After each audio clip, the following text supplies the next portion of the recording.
Okay, so welcome to D&D. So we're going to be playing Rime of the Frostmaiden, which is one of the, I think it's the newest module, I believe. So just to kind of put some stuff up right up front, this is the first time I've ever DM'd on Roll20 or online for that matter. So if there's technical hiccups like me just there messing up my mic, there might be some shit that goes wrong like that. So just bear with us if anything happens, if somebody crashes. I mean, my window capture for Roll20 literally crashed like 5 minutes before we went live. So, I'm sure it's going to be fine. Nothing bad's going to happen. So just keep that in mind. Also, some of the people here haven't played D&D before or like have barely played. So just keep that in mind. Everybody's kind of like new-ish. I mean, even like me and Spidey and like Devin have played together like a good amount, but I mean, we're a lot of us are still kind of like new-ish at the game. So if we mess up any rules, just don't worry about it, because I'm probably not going to be reading chat most of the time. So if you try to rules lawyer me in the chat, I'm probably just not going to see it.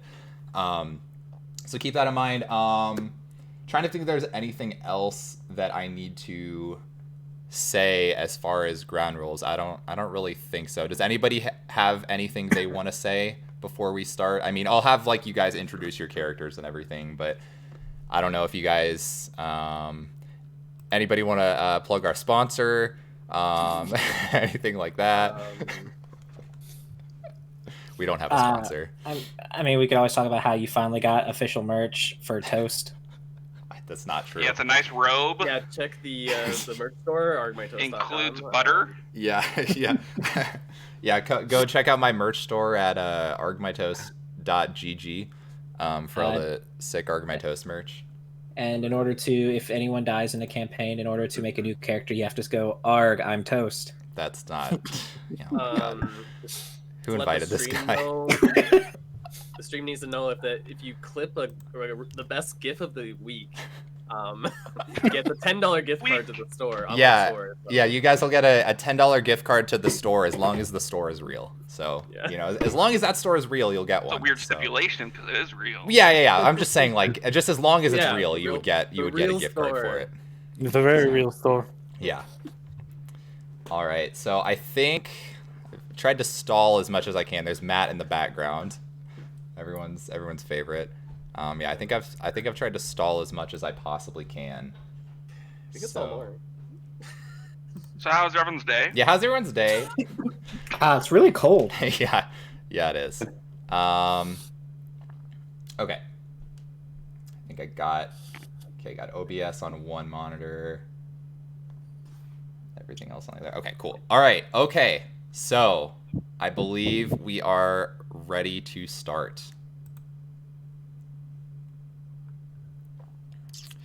Ugh. Okay. I'm nervous. All right.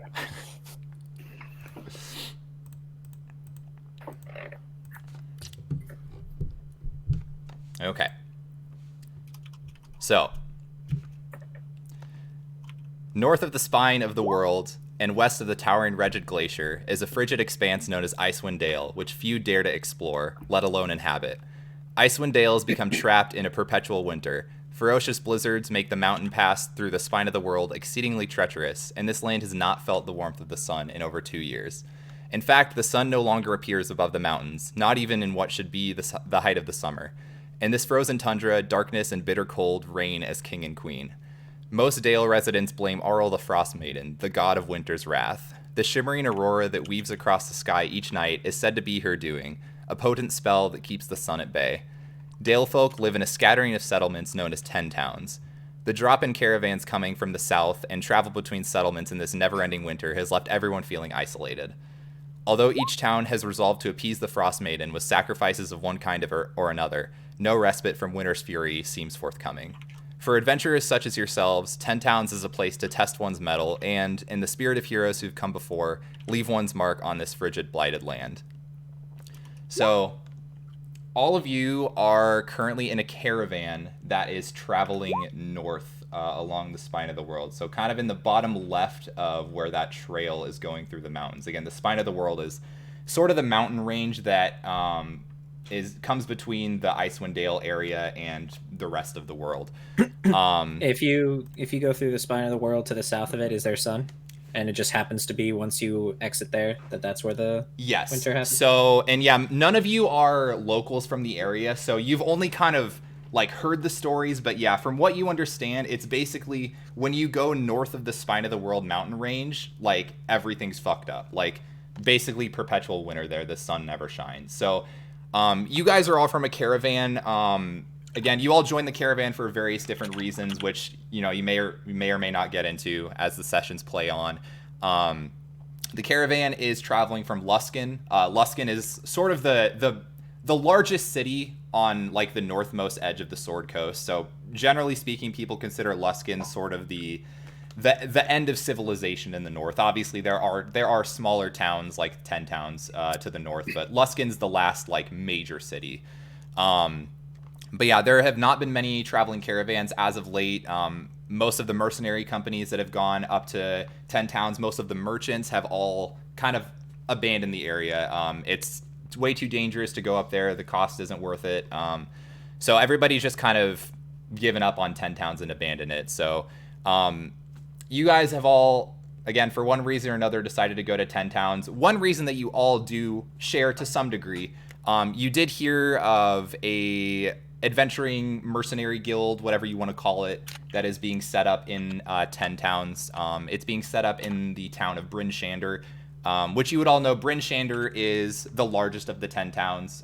You also do know the name 10 towns is quite literal. There are literally 10 towns in Icewind Dale, which is why they call it the 10 towns. But Bryn Shander, as you can see, if you follow the trail through the mountains, it'll be the first city you get to. And again, it's the largest. You could say it's the capital. It's not really like a capital per se. But it is the largest city in the area. But there was a request or a flyer put out by Duvessa Shane, who she is the speaker of Bryn Shander. The speaker is more or less think of it as the mayor, the person who's in charge of any individual town is the speaker. So she put up a request for any adventurers, mercenaries, sellswords, whatever. She's trying to start up a guild as they don't really have a whole lot of protection in the area. There isn't really any official town guards. There are, sort of unarmed, or not unarmed, but unofficial militias that can be rallied in the towns, but there is no... City Watch. Yeah. There's nothing like... No, like, official armed guards. So she's trying to get at least something started. Just at least if there's adventurers in the area that can help solve problems, that kind of thing. So all of you are at least aware of that. So that is probably partially a reason that you're going up there, just kind of looking for work. But yeah, you are also aware that it is a very dangerous area to travel to. So there's good reason that help is needed. So you guys have been traveling in the caravan for probably close to 2 weeks now, maybe pushing 3 weeks. The first week wasn't so bad. Again, you left Luskan. Again, Luskan is pretty high north, so it's like it's generally cold in Luskan, but not like unbearable. But the first week was fine, just kind of regular travel. And then after that, when you started getting into the second week, you started to notice changes in the weather pretty heavily happening. So one thing you noticed is the days started getting a lot shorter in a pretty extreme way. Like there is, at this point where you guys are at, there is maybe like 5 hours where it is not like dark. And when I say 5 hours where it's not dark, again, once you got to a certain point in the mountain range path that you're traveling on, the sun completely stopped shining. So the rumors that you heard were very real. The sun does not shine at all. So again, there's about 4 to 5 hours in the middle of the day, probably between like 10 a.m. to maybe 3 p.m. where it is not like completely dark outside. But again, the sun doesn't shine, so it's at best it's dim lighting. So people who are not able to see as well in the dark, don't have dark vision, it's gonna be a rough time for you, because at best you have 5 hours where you have dim lighting and everything else is very dark. You can just strength check. Yeah. Additionally, it is very cold. Again, you heard it was basically winter wasteland. It's very bad.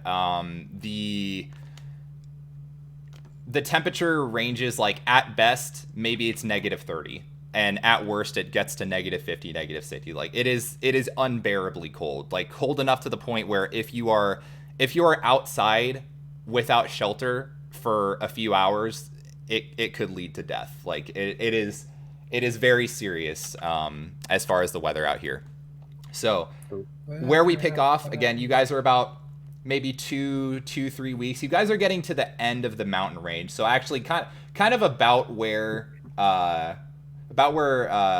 two characters are on the bottom left. That's sort of where you are.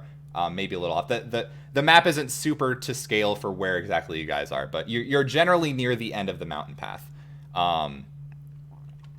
So it's about, at this point, about what you would think 2 in the afternoon. Again, it's a bit hard to tell time considering the sun isn't really there to kind of judge it by. So it's been light for a couple hours, so you would gather it's probably getting close to 2 p.m., sort of near the end of when it would be light. You also have noticed that the weather is, again, not that the weather's normally good per se, but it is taking a turn for a worse. There is a bit of a storm brewing right now, so visibility is even lower than normal.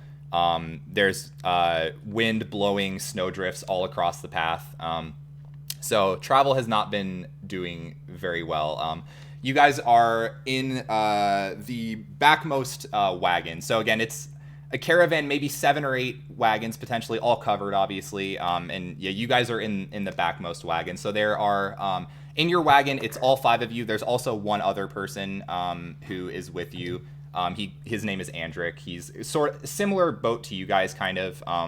He was a mercenary, kind of traveling north for, again, whatever reason, if you'll get into it, maybe. But so you guys have all kind of taken up the rear of the caravan. So if you guys would like to introduce your characters, we can go ahead and do that now. I guess we can start with again, I don't know what the layout's like in Discord, but on Twitch, Spidey would be first. So if we want to start with Spidey, if you want to introduce your character, that'd be great.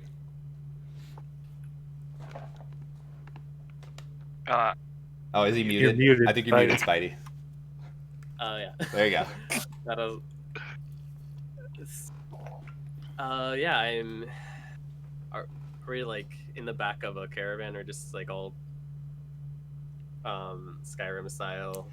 You guys, yeah. So you guys are currently in a covered wagon. Again, you're in the backmost wagon in a caravan. And yeah, there's like probably 7 or 8 covered wagons. They obviously have to be covered because otherwise you guys would probably just freeze to death in the snow. But yeah, again, there's all 5 of you and then one other guy by the name of Andric. And you all again, you've known each other for like a week or two, so you don't like really know each other. But yeah. So but yeah, if you want to describe your character, go ahead. Yeah, I'm at first I'm a yellow dragonborn. I am like average height, like 5'8". You know me by the name of Uglo Latriel, but I like to be called Glow, so it's a nickname. Trying to find characters. I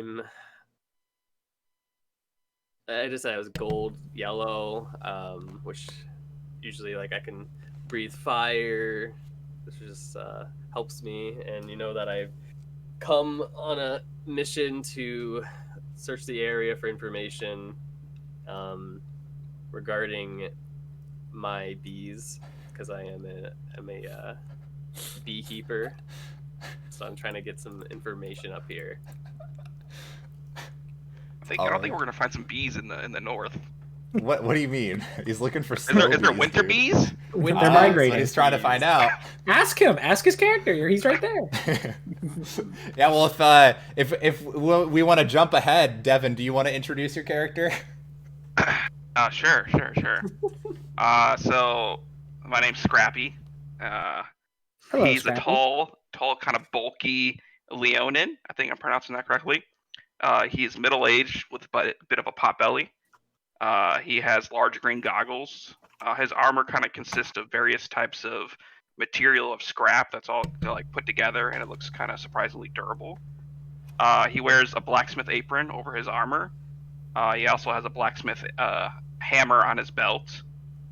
He carries a rather old-looking Morning Star, which is also kind of made of like scrap material. And then he has like a huge tower shield that he's also carrying that is also kind of built together with scrap. And then he has a little lion construct that follows him around. Looks like a little mechanical lion. And yeah, that's Scrappy. Big old fat lion. He is a big boy. Thick. Yeah, he's like really tall and really fat. Yeah. He takes up a lot of room in the caravan, so. Do you have a brother? No brothers. Do you have a cousin? No cousins. I know this other Scrappy. He has an older brother. His little lawn construct is named Scooby. Yeah. This fucking guy. They're not siblings. They're all dogs are the same. You know? Is that They how all it go to works? heaven. Yeah, that is true. All right, so does anybody else want to go next? We can just go back to the original order before Devin started talking. We can go with Ben. So What a jerk! All right, What a dick. No he word. takes up all the room and the discourse. Insults my bees. My name's Eldon Umtrowel. I'm a rock gnome librarian. You may know me from my previous travel guide, Hidden Treasures, a guide to the famous shipwreck tours of Aquasinus. I'm pretty interested in learning about Icewind Dale and the potential for tourism. awesome. And yeah, so some of you, if you are a more read person, I don't know if any of y'all read books, but yeah, you may have at least heard of his name. He's like a sort of like a, I guess, a small author, you could say. Mm-hmm. So, but yeah, I don't know if any of these characters are necessarily bookworms, so who knows? But If they like Desmond traveling, sort of. they've heard of me. yeah, if you like Bookish. traveling, maybe, you know. All right, awesome. Looney, do you want to go next? Yeah, so Desmond Dovak is about 6 feet tall, brown hair, kind of scruffy looking, but on a 2-week trip that's bound to happen. Mm-hmm. He's kind of bookish, so he probably would have heard of the travel guide. And he wouldn't have made any allusions as to why he's traveling north. And that's about it, I think. Cool.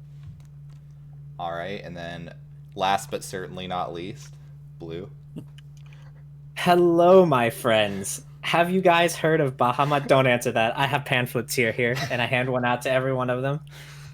I see that we're all traveling to the same destination. I'm here to spread the wonderful word of Bahamut. So yeah, he hands you all a pamphlet. Is there anything in particular on the pamphlet, or You can tell that it is not printed. He clearly drew every one of them individually. And so some of them are actually missing details that others do have. And it has a little blurb on the wonders of Bahamut, obviously exaggerated. And that even though if there's anyone here who does know of Bahamut, they are kind of tilting their head sideways as it doesn't match at all with what they know of Bahamut. I better say something about like a big sexy dragon. Yeah. yeah, it's a Bahamut fanfic basically. Yeah. And so he's going to this 10 towns to. He kind of believes that maybe the cataclysm came due to lack of faith, or maybe they're just betraying the teachings and it's maybe a punishment. So he's hoping he can maybe fix stuff there. Awesome. And what does your character look like? He looks like a token, but he would have rather loose clothing, just kind of traveling robes on, underneath some like light armor. But here he has a very thick coat, maybe a cloth, had on a face covering, thick cotton pants, tied at the bottom with boots so that there's no heat escaping. Awesome. Sounds like he is definitely prepared for the cold weather. And yeah, everybody here, obviously you're all wearing warm weather clothing or cold weather clothing. You're wearing warm clothing, whichever way it is. You're wearing warm clothing because yeah, you obviously knew it would be cold. But yeah, it is significantly colder than any of you all expected. You were definitely warned by people, hey, probably not a great place to go right now. Real fucking cold, but you know, he kind of shrugged it off. Wisdom check, let's go. Yeah. So I have 8 wisdom, so yeah, so they didn't know what they were talking about. Like, you can handle it.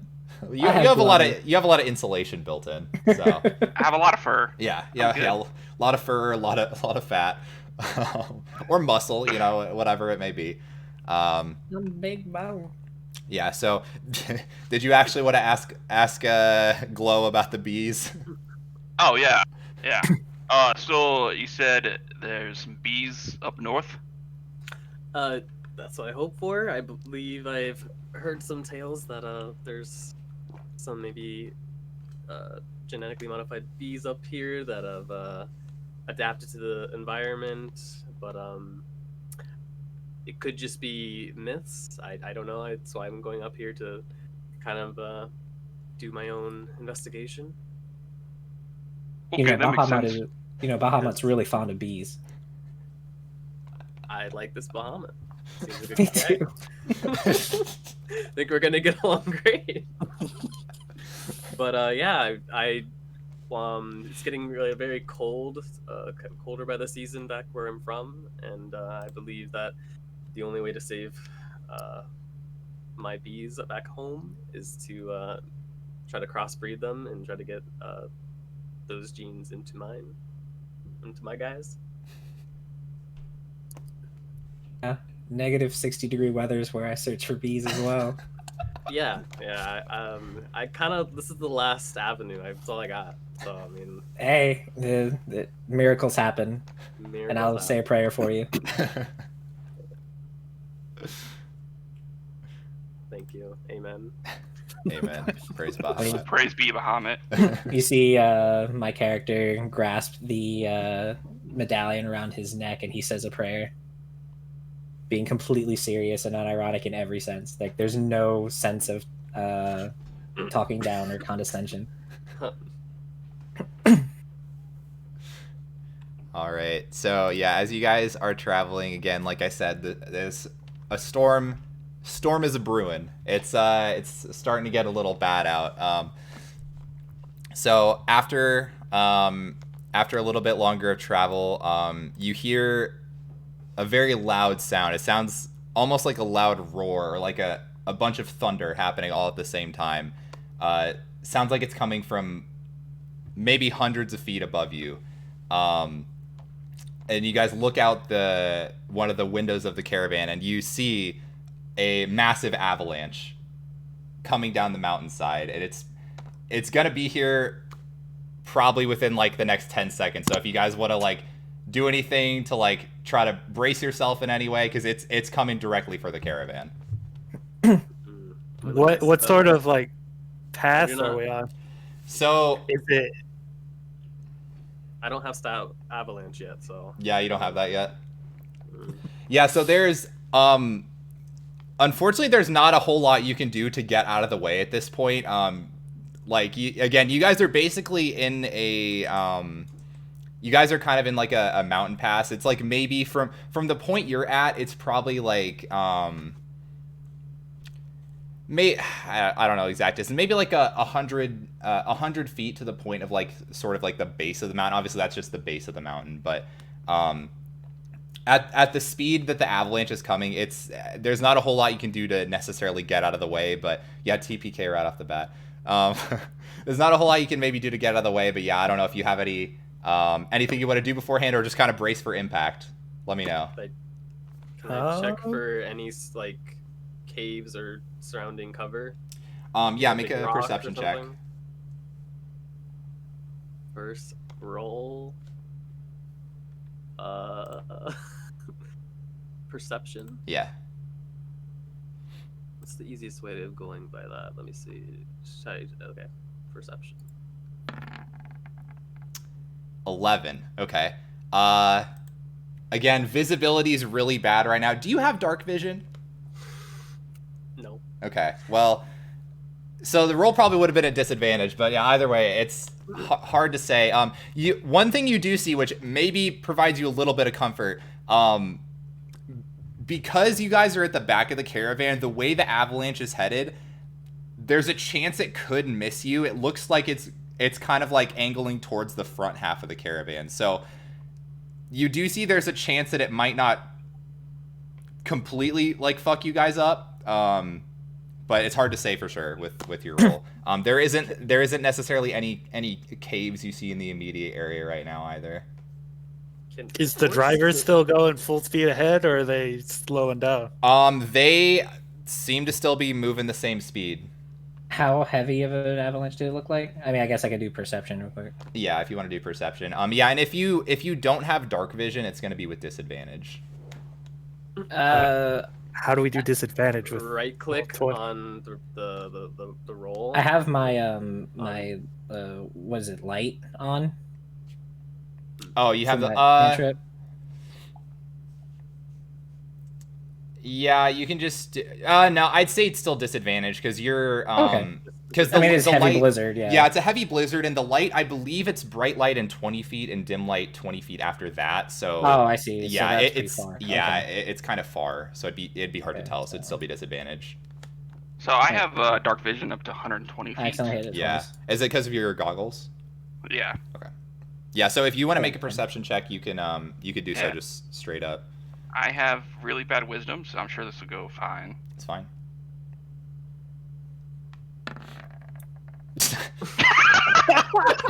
You weren't kidding. Yeah, guys, I can't see shit. Yeah, I They guess fogged you up should. immediately. How did it get so bright out there? But yeah, The you, sun is Also just gonna glaring. look to see. if you wanted to like Let's see if there's yell a way to something at the escape. driver, you could certainly do that if you wanted to. Yeah, I'm gonna try and get the driver's attention. Okay, so again, it's very loud with all the wind, so there is a legitimate chance he might not have heard the sound of the avalanche somehow because he's more outside with the wind, kind of like buffeting his face and all that. So yeah, you'll need to yell to get his attention, but you should be able to. What I Okay. wanted to do was based on if I saw it, if it would be worth using one of my what's it called? It's like a fire, a sacred flame Hmm. that I can shoot towards at least our avalanche to kind of like disperse it to at least cool some of the impact because it's not going to be a direct. It'll be slightly weakened. Okay, yeah, I mean you can. Sacred Flame's a cantrip, so it's not gonna do a whole lot. Yeah, it's Um, just enough to at least Yeah, move sure. it a little bit. Yeah, sure. You can definitely. Yeah, you can prepare I'm guessing you want to prepare a sacred flame for the time it's like about to hit you to try to kind of like Mhm. burn away some of it. Okay, yeah, you can certainly have that prepared. And then what are you At saying least to the the impact would spread it at least. Yeah, it and wouldn't what are be you as saying to big a the hit. driver, Looney? Just call out. What's the driver's name? His name. Good question. It is Andrew, right? No, Andric is not the driver. Andric is like another Oh. yeah, he's okay. in the wagon with you, kind of like another adventure. Oh my god, I closed my fucking sheet. Hold on. One sec. Look out.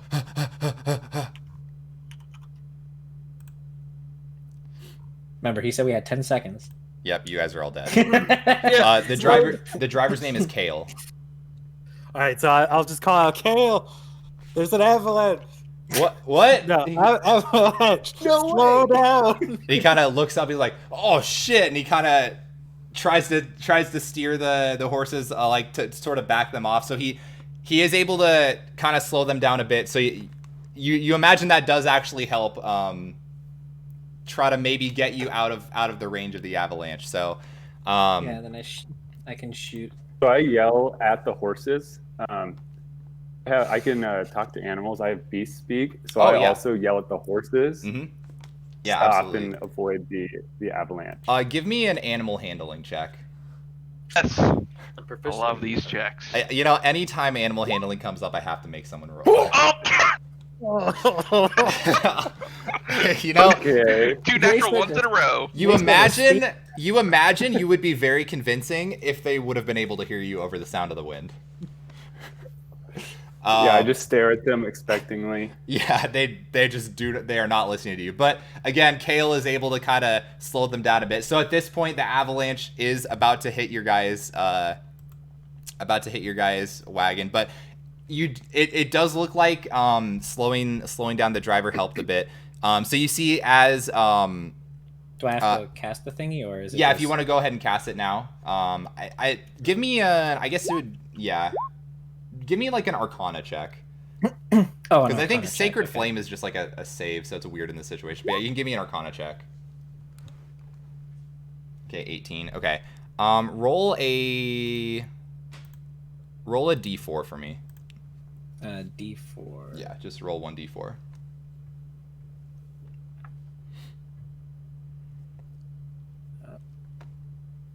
Should be the bottom left on Roll20. You can also type just /roll 1 D4. Yeah, /roll D4. Yeah, 1. Okay. All right. Well, okay. That's fine. Okay, so yeah. Anyway, so you cast Sacred Flame, trying to kind of stave off some of the ice and snow coming at you. And again, it does start crashing down. You see, well, you don't see a whole lot, I guess, because it's a friggin' blizzard right now. But you hear at least like the cracking of evergreen trees around you. Just a wave of ice and snow just come crashing down through the valley that you guys are in. Debris crashing everywhere.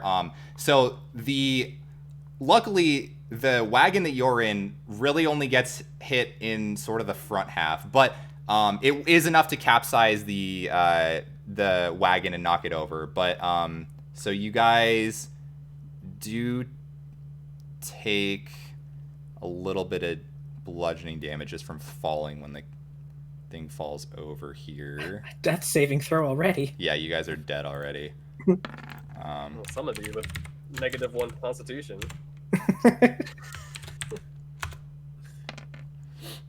Okay, so you guys, so I'll do 4, but since I'll give a -1 to that damage for the Sacred Flame. So everybody take 3 points of bludgeoning damage as the caravan you guys are in, or the wagon, excuse me, it gets pushed over by the snow, so it kind of like rolls you all over inside. So could have been a lot worse if you didn't slow down the driver, or even diverting like 1 point worth of damage to everybody. Could have been a lot worse, but.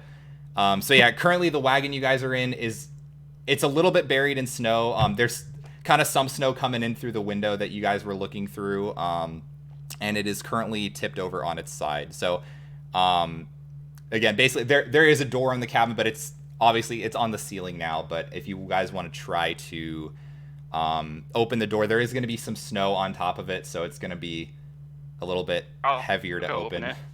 Yeah. So you want to give me an athletics check?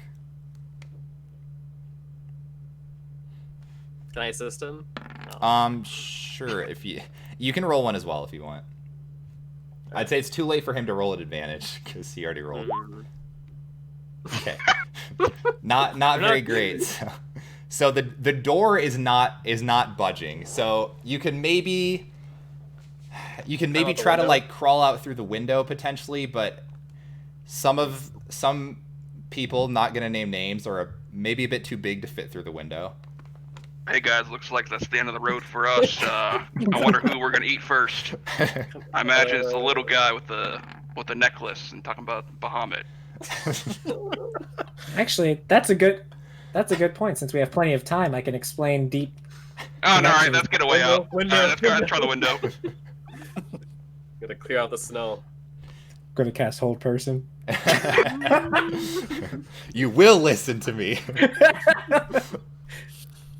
Okay, and yeah, so if any of you want to climb through the window, I'm gonna say all of you would be able to, except for Scrappy, who would not fit through the window, so he's gonna have to find another way out. We could probably Crawl climb through the out window. and clear off some snow from the door. Yeah. Like I Crawl could. through the window and cast create bonfire outside, just to start a fire and warm up. Okay, yeah, awesome. Do you want to? Are you gonna kind of like set it on the side of the wagon, or is it the bonfire going on top of the wagon? Just to the side. Just to the side. Okay, cool. So yeah, you do get a bonfire started. Again, it is pretty. Again, it's storming pretty bad, so it's pretty windy. But you're able to find a point, like kind of sort of shielded a little bit from the wind by the side of the wagon that was tipped over. A point where you can set up the bonfire without it getting blown out by the wind. So What's the door look like? Like, does it have like a handle?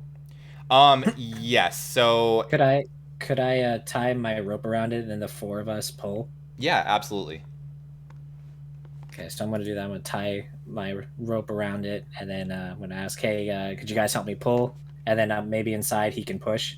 Yeah, sure. So if you All right, guys, we're all gonna roll a 1. Here we go. yeah, anybody who's helping can roll an athletics check here for me. Oh, athletics. Rolled so bad. Oh my gosh. Hey, we did all right. Got a minus 118. Let's go. I rolled another natural 1, guys. I'm just Okay. saying. It's over for me. That's why we're pulling you out. Yeah. He just slipped inside or something. Yeah. So okay. So more or less, that's more. It wasn't a super high DC with everybody helping. So that is more successes than failures. So you are able to. You're able to wedge the door open after pulling, and Scrappy is able to crawl his way out of the capsized wagon. I think next time they need to make bigger doors. Yeah, that's the problem. And The Yeah, window is alright. fine for me. and Andric is there as well, and he's like, oh God, what the is everyone okay? Are you guys like fine? That kind of hurt, but Yeah, I'm fine. Is I'm that worried Andrew about the Lamar? driver. yeah, it's Andric Lamar. Damn. Is he a bard? Damn, yeah. No, he hasn't necessarily talked about it much, but he looks like decently well built. So doesn't appear to be a bard. I don't know if that was more of a meme question, but That was a mean question. yeah. But when you do look at Andric, he has a sword, a long sword strapped to his side. He looks decently well built, so you imagine he's probably like a warrior, a fighter of some kind. So he seems like somebody who could hold his own in combat. So Look are over you all towards out? where the horses and like the front of our carriage that got hit were, and I just want to look and see if our driver's alive, if the horses are alive. Sure. So make a perception check. I have dark vision. Yep. Okay. Oh my god. Do the dice roll in the same way for you guys?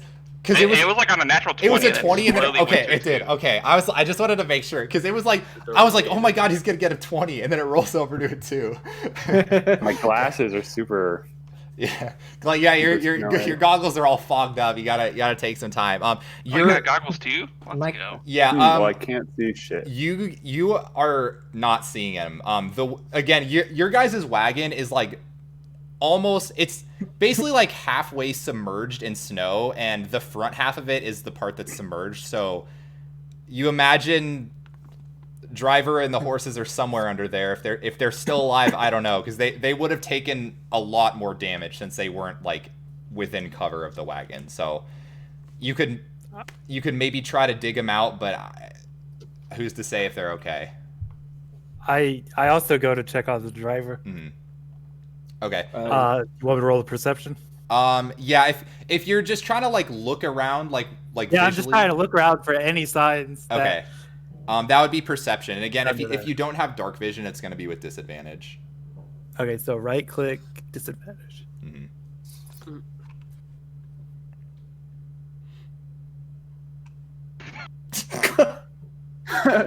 Was that right? No. Did that work right? No, I didn't. I rolled a 9 on my sheet. That's weird. Just try rolling it normally 2 times, and then we'll just take the lower one. Okay.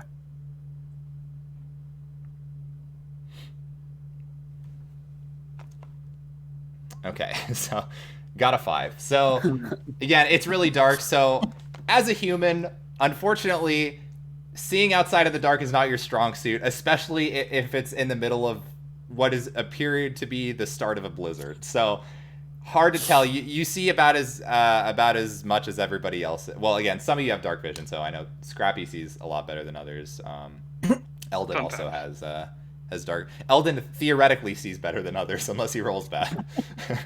But yeah, you're seeing about the same thing again. And you do look out.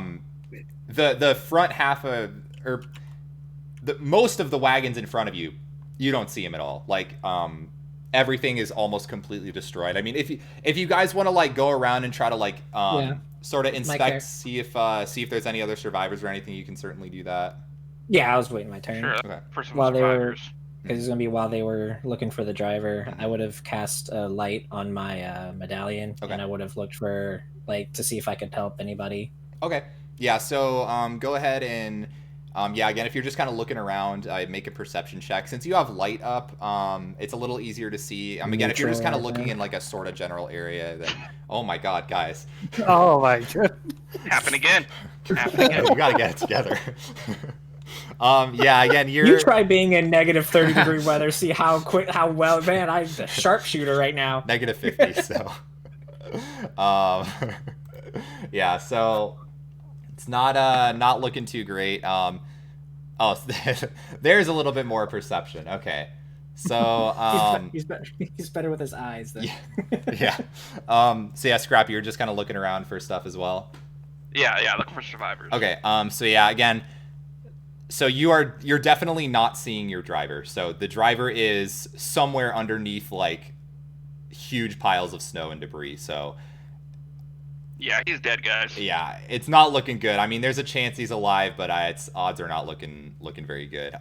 You do see it looks like there is you see some sort of movement in the snow.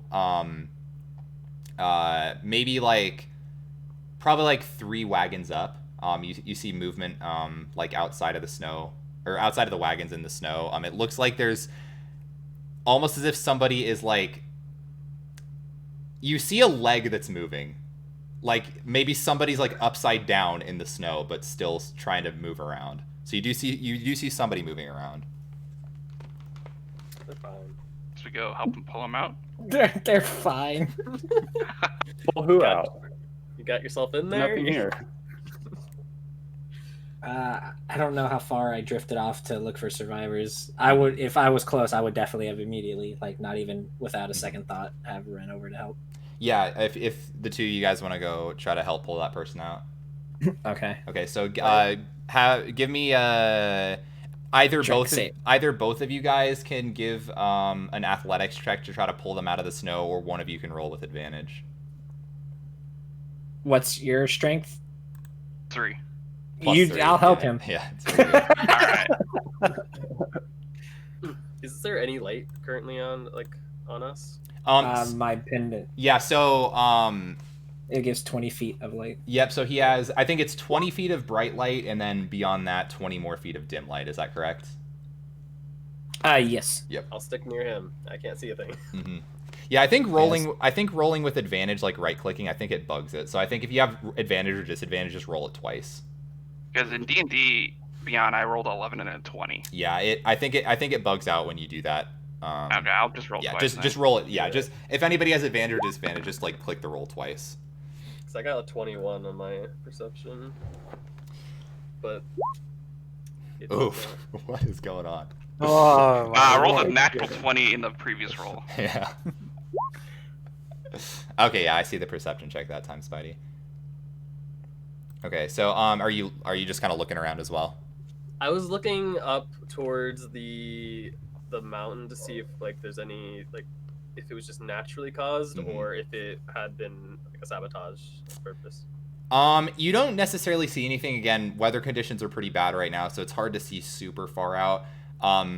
You don't actively see anything moving up there if that's what you're looking for.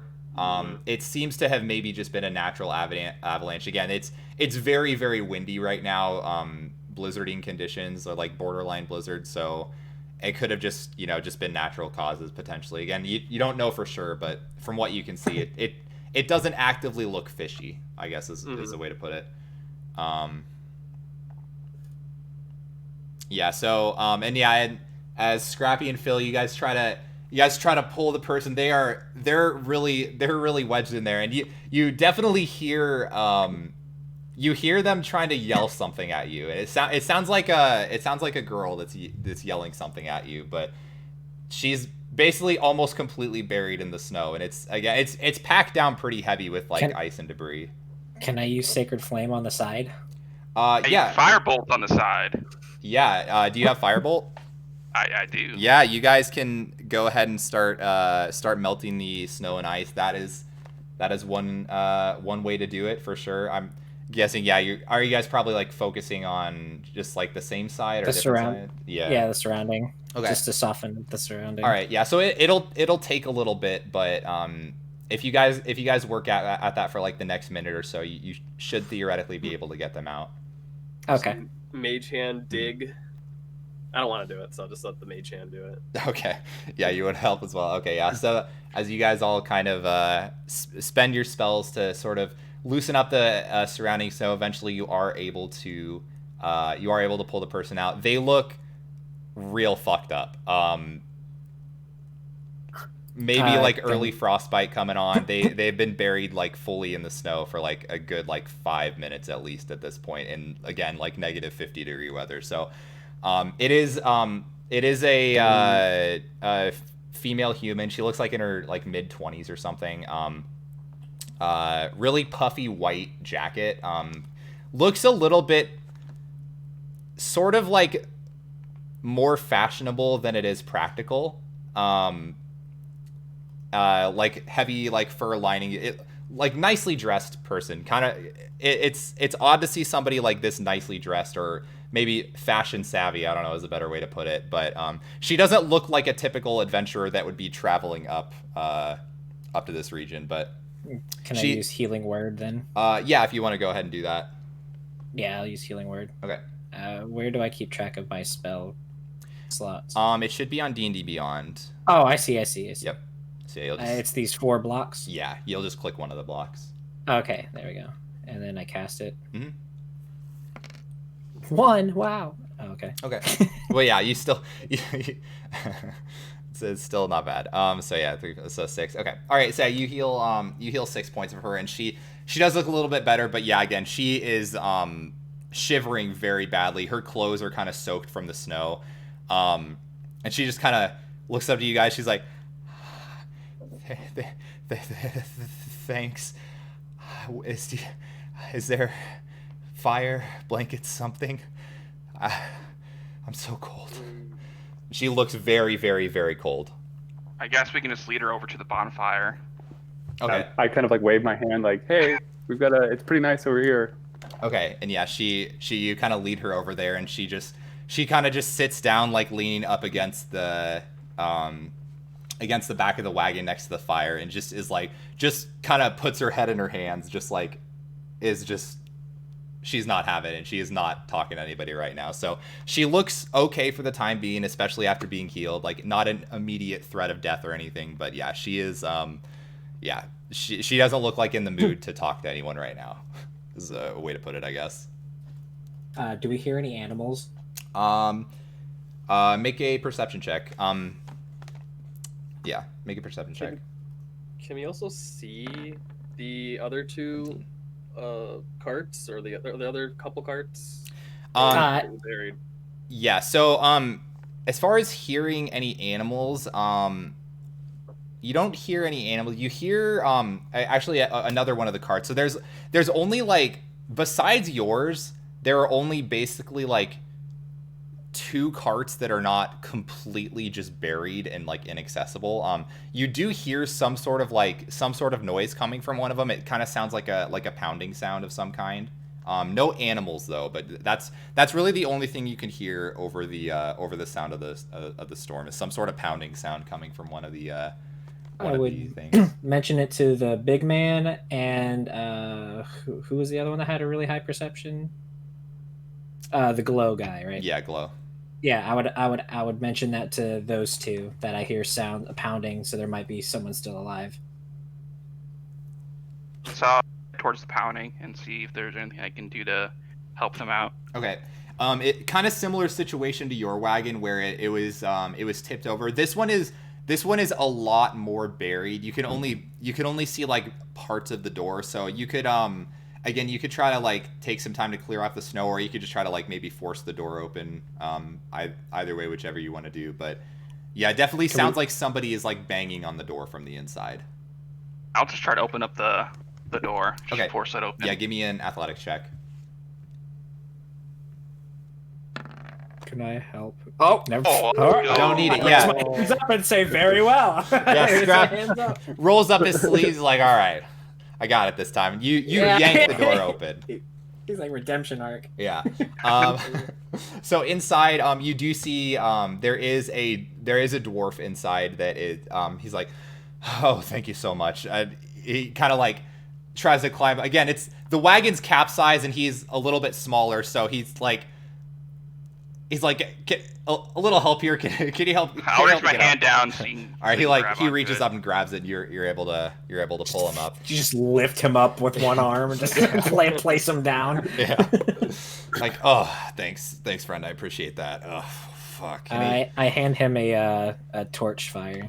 Oh, okay. Awesome. Thanks. Appreciate it. He just kind of looks around. He's like, damn, that's well, that's not good.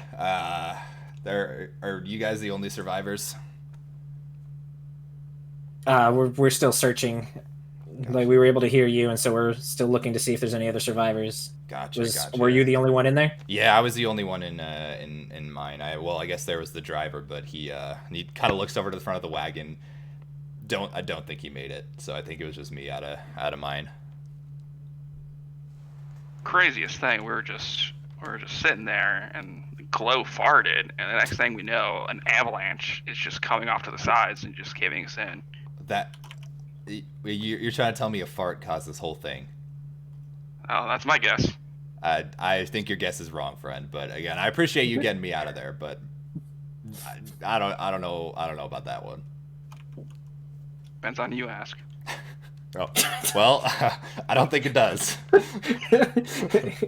You may be right, but I don't know. There's a lot of different people you could ask. A lot of people are saying. Yeah. But yeah, he kind of makes his way off the caravan and looks around, and again, it is starting to get darker. Like I said, there's really only like 4 to 5 hours of I guess light, and even then it's dim lighting. So he kind of looks over to you. It's like, I mean, I don't know if there's anywhere we can kind of bed down for the night, but I don't have the energy to keep moving for the day. If you guys have a place to kind of bed down from the storm, great. But yeah, we could try since our caravan is only like half buried. We can try to spend the next hour to unbury it, kind of have a little bit of shelter from the wind at least. Mm-hmm. Okay, yeah. Do you guys want to go ahead and do that? Okay. And so I can use my cantrip fire to try to hopefully like soften up some of it to where the strength people can kind of try to pull, and we can use some of the ropes to use as levies. Mm-hmm. Okay, cool. So yeah, anybody that's wanting to help, you guys can spend the next however long trying to dig out your wagon. It's gonna take quite a long time, and it's tough work, but I'll also, as we do it, create water as we need. Mm-hmm. Can I Okay. take a mental note of the damage done to the cart, just so that if we can somehow fix any of the parts or Yeah, it's not looking good. The front two wheels are basically completely shattered. Like the structural integrity of like the covered wagon itself, it's like, again, there's some splintered wood that's broken off, but that's like more or less intact. But yeah, the wheels itself in the front are broken off. Obviously, you also now don't have any horses to pull it either, so it's not, I don't know how useful it's going to be at this point, but it'll make do as a shelter for if you guys want to try to do that for the evening. try to look around for any like scrap wood Mm-hmm. that came from the crash, and try to build up either the bonfire that I created or split it into multiple ones. Mm-hmm. Kind of There's- help soften the snow around cart Okay. or wagon. There's Yeah. always the other wagons we could grab there as well. Mm-hmm. Use some of our weapons to cut it off.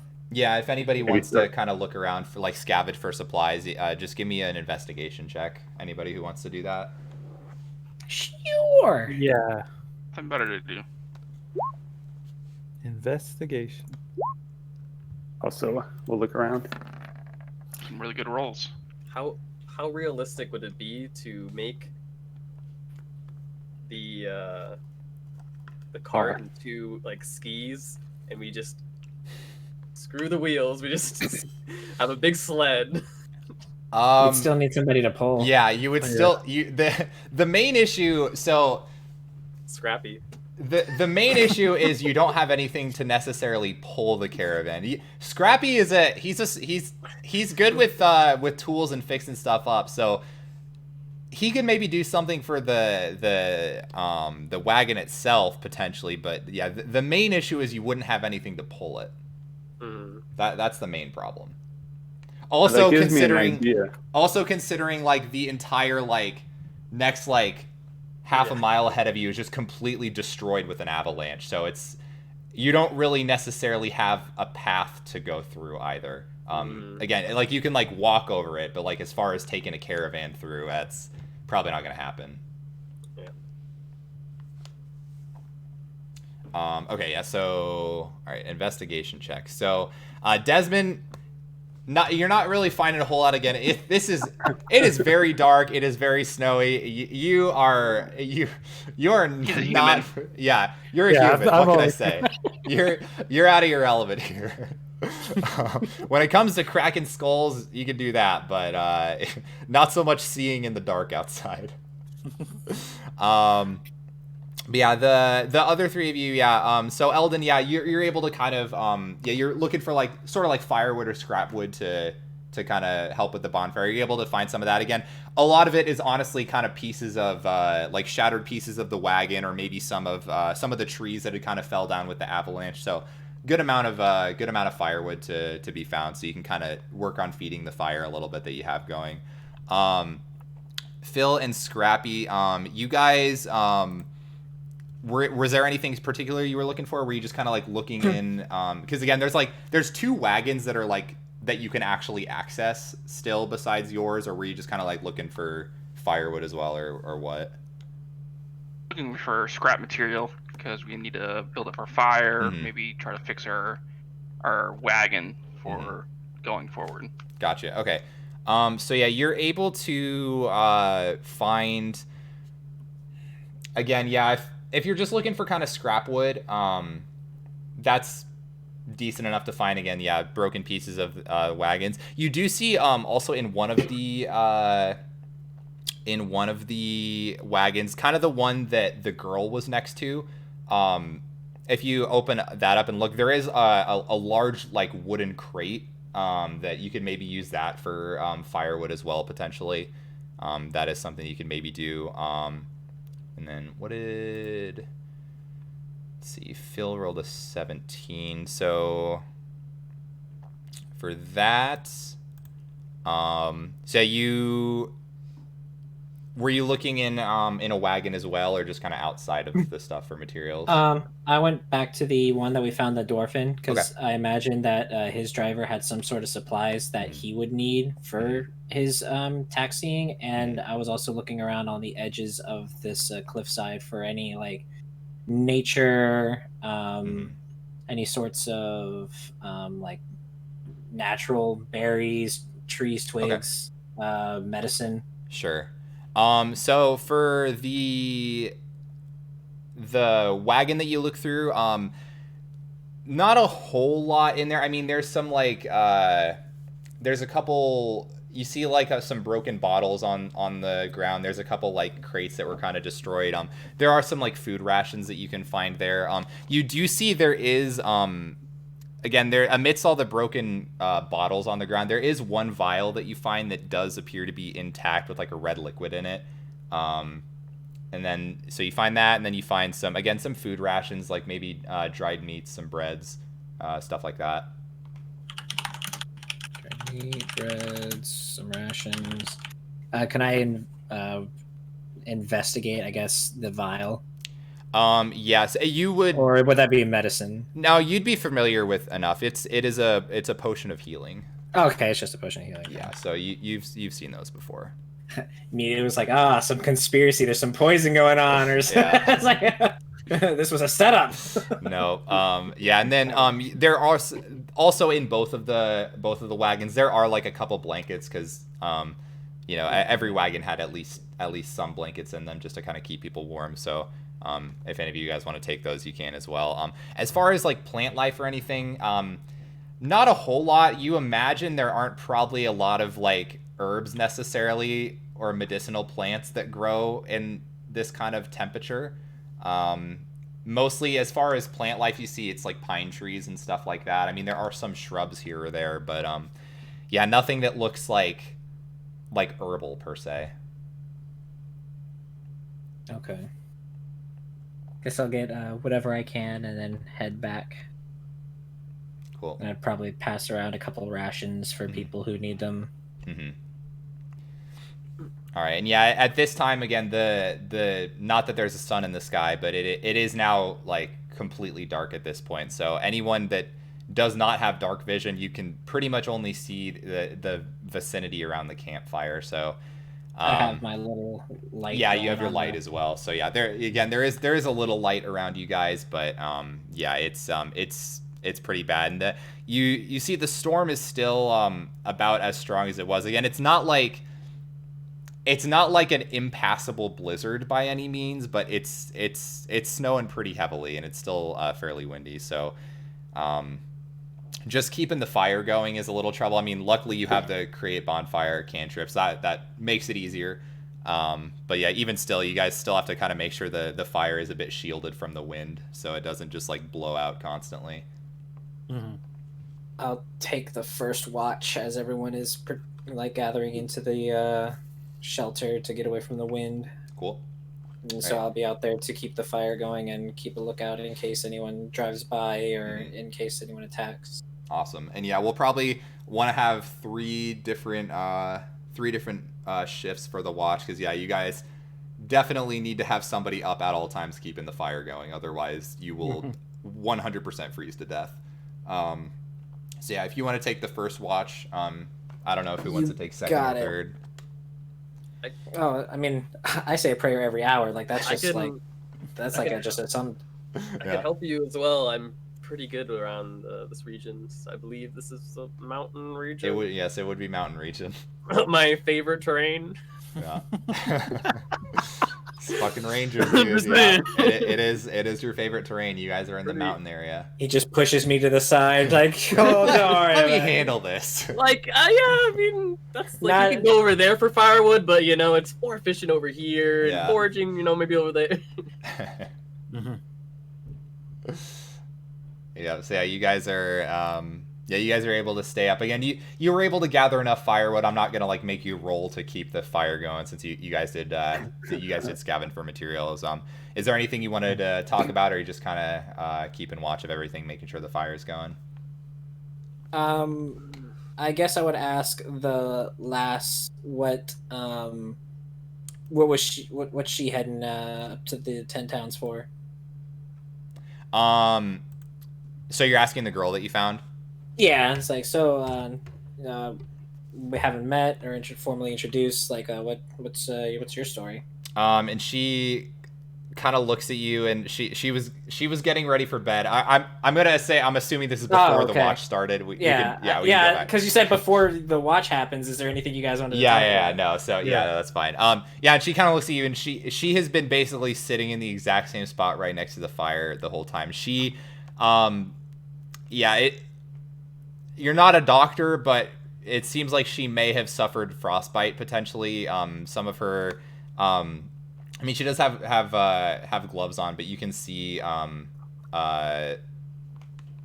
where like a little part of her arm that was a little uncovered is a little not like blue or anything, but it's like frostbitey, I guess. So I'm not a doctor. I don't know. Yeah, but it looks like she may have suffered frostbite a bit. But she kind of looks up at you and she was like, "Sorry, what?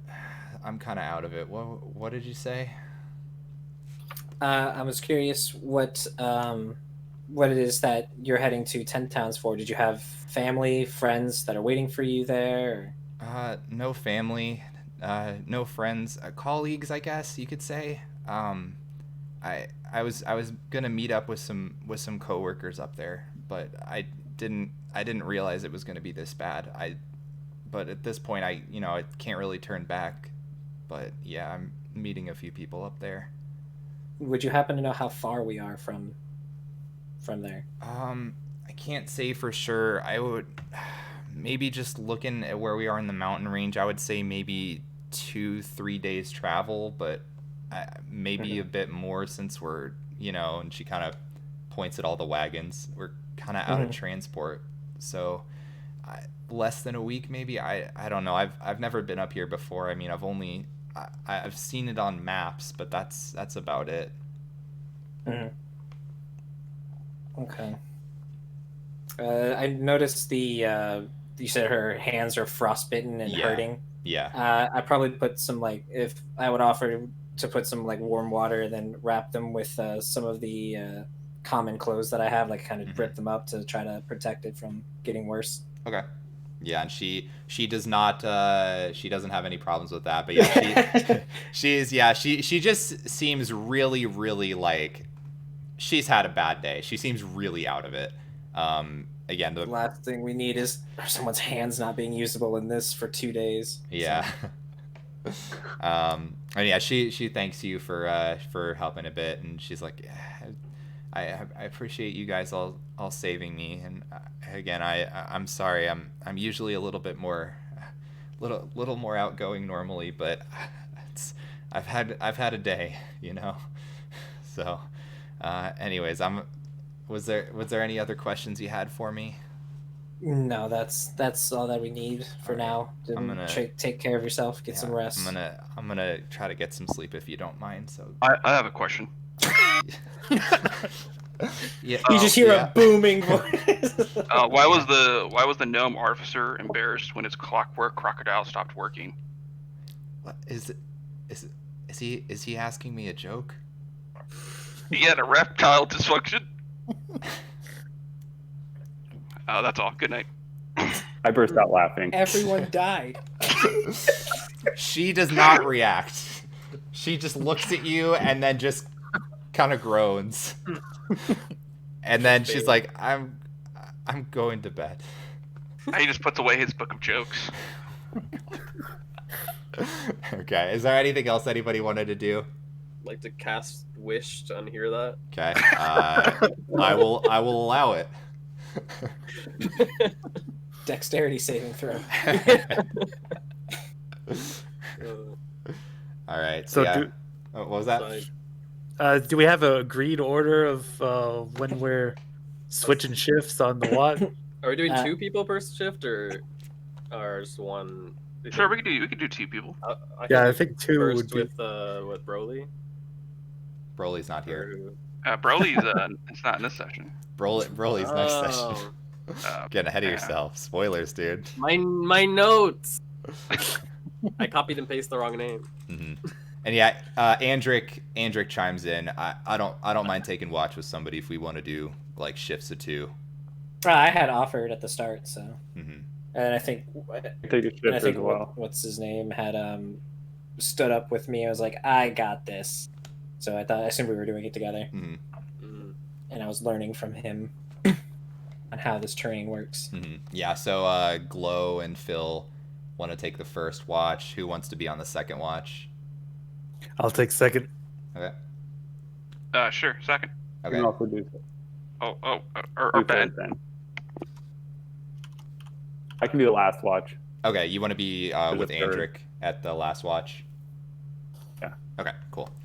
All right. So first watch. Again, it's gonna be Phil and Glow. And yeah, if any of you guys want to talk about anything specifically during the watch, yeah, obviously just go ahead and do that. Otherwise, Otherwise, the only thing I'm going to have you do really is just roll a perception check. Again, if you do not have dark vision, it's going to be with disadvantage. But Yeah, so I activate my light again, and I also you were mentioning that there was some unoptimal gatherings that I was doing. Could you maybe teach me a couple things? No. Okay. Understand tools of the trade, secrets.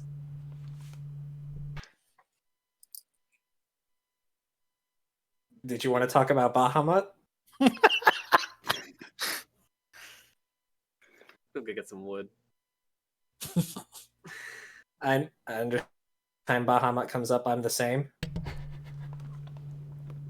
You just tend to your work. Is that what? I Head down. guess he's not very. Yeah, I guess he walks off. So I'm just like, guess I'll just work on the fire thing. Not very sociable. Kind of peeved about the situation for a little bit because. Guess that joke really hit him hard. I don't blame that on the joke. All right. All right, so yeah, if you guys just each want to roll a perception check again, if you don't have dark vision, it's going to be with disadvantage. Mm-hmm.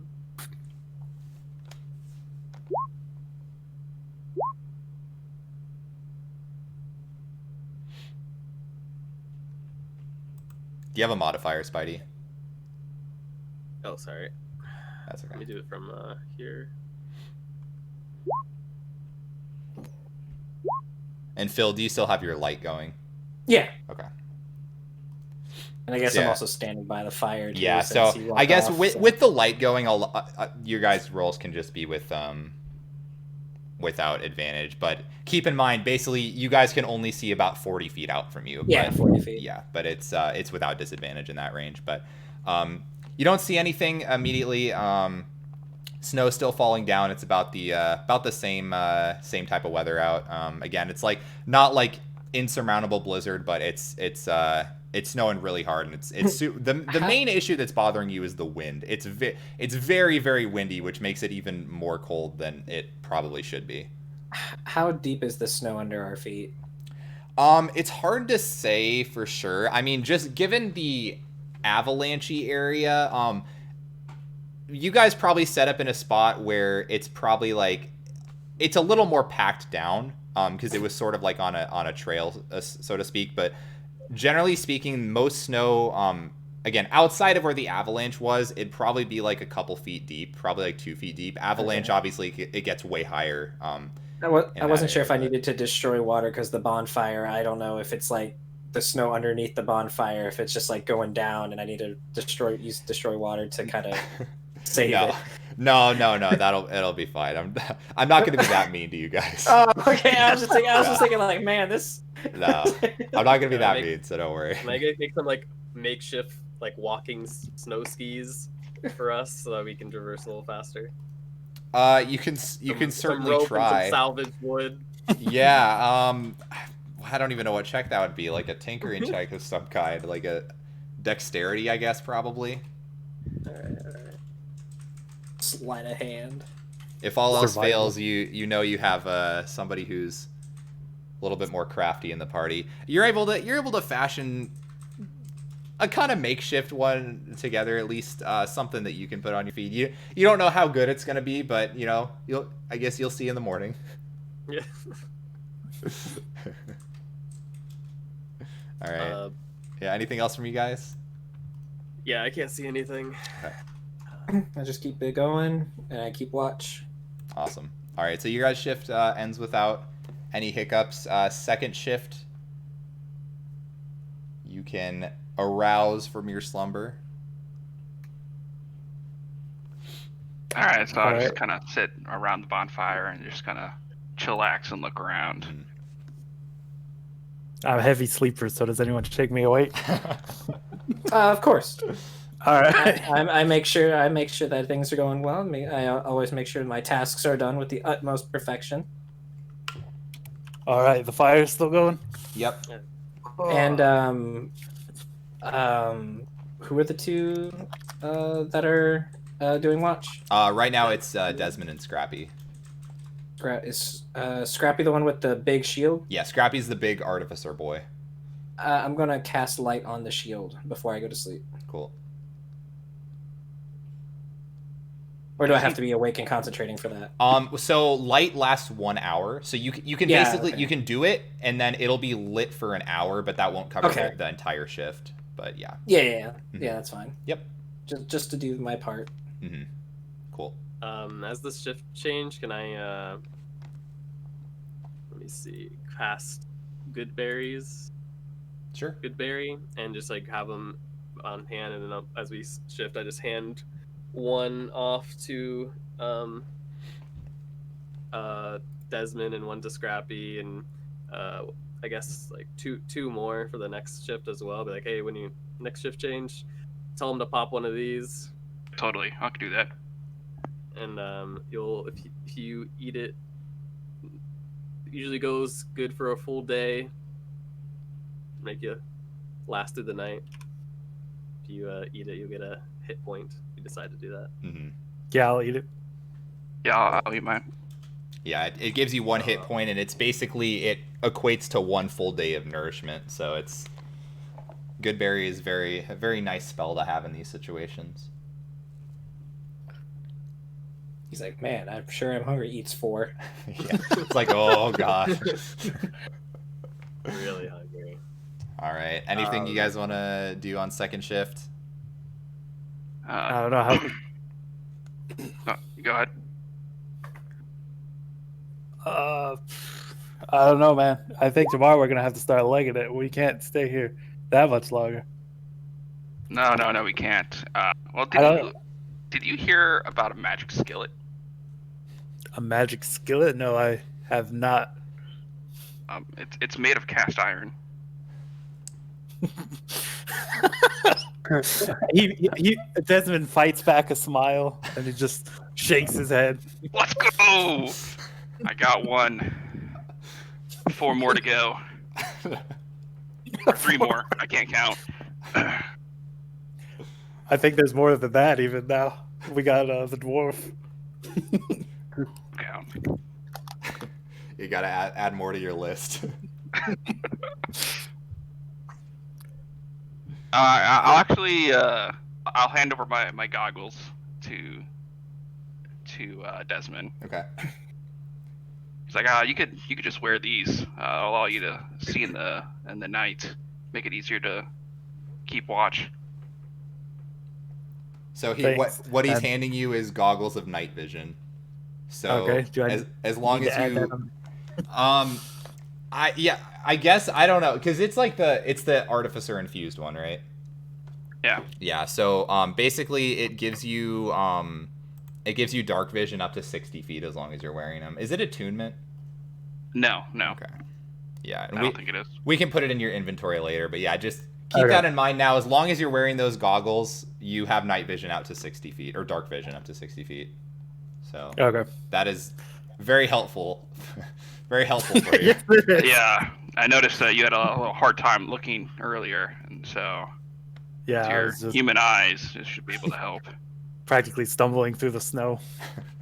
Yeah, we noticed. Thanks. Are you going to be needing these back anytime soon? Yes. Literally when I wake up. All right. Tomorrow morning. I'll be sure to give them back. You can hold on to them for a little bit. All right. And he puts them on. And I'll just be casting Firebolt periodically on the bonfire to keep it going. Okay. Cool. Do we need to make perception checks? Yeah, if you guys want to make perception checks, go ahead. You guys both have dark vision now, so Mother. it doesn't help low roll still.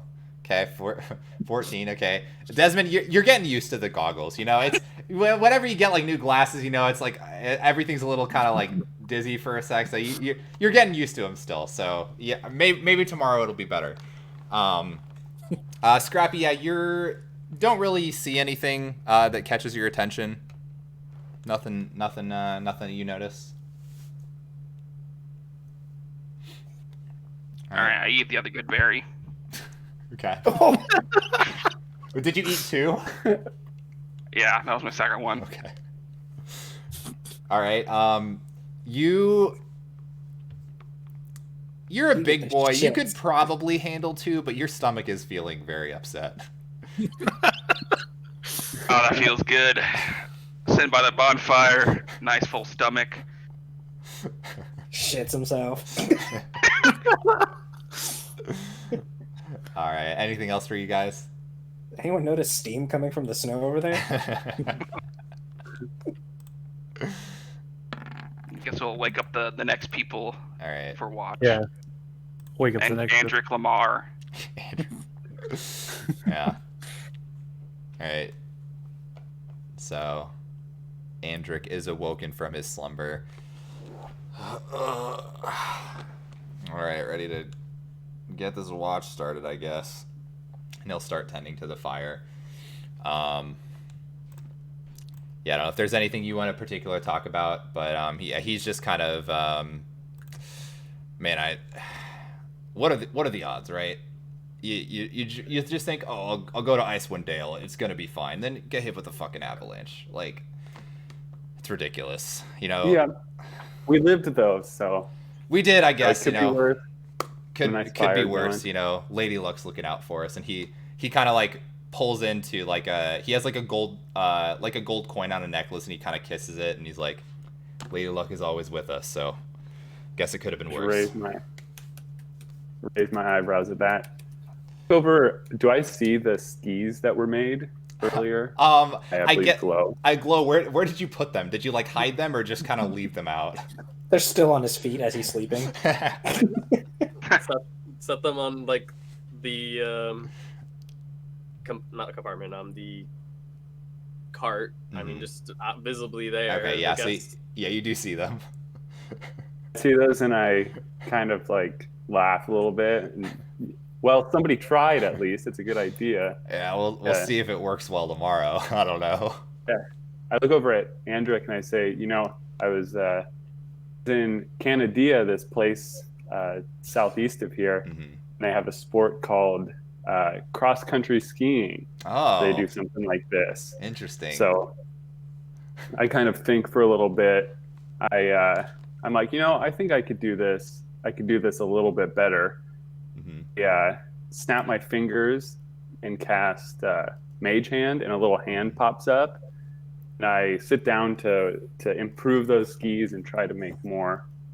I am a tinker. Or I do have tinker. Yeah. So I am proficient with tinkerer tools, and I kind of set forth to try to make at least this pair better, and my goal of making everybody some. Okay. Yeah. Give me a dexterity check and then add your proficiency bonus to it.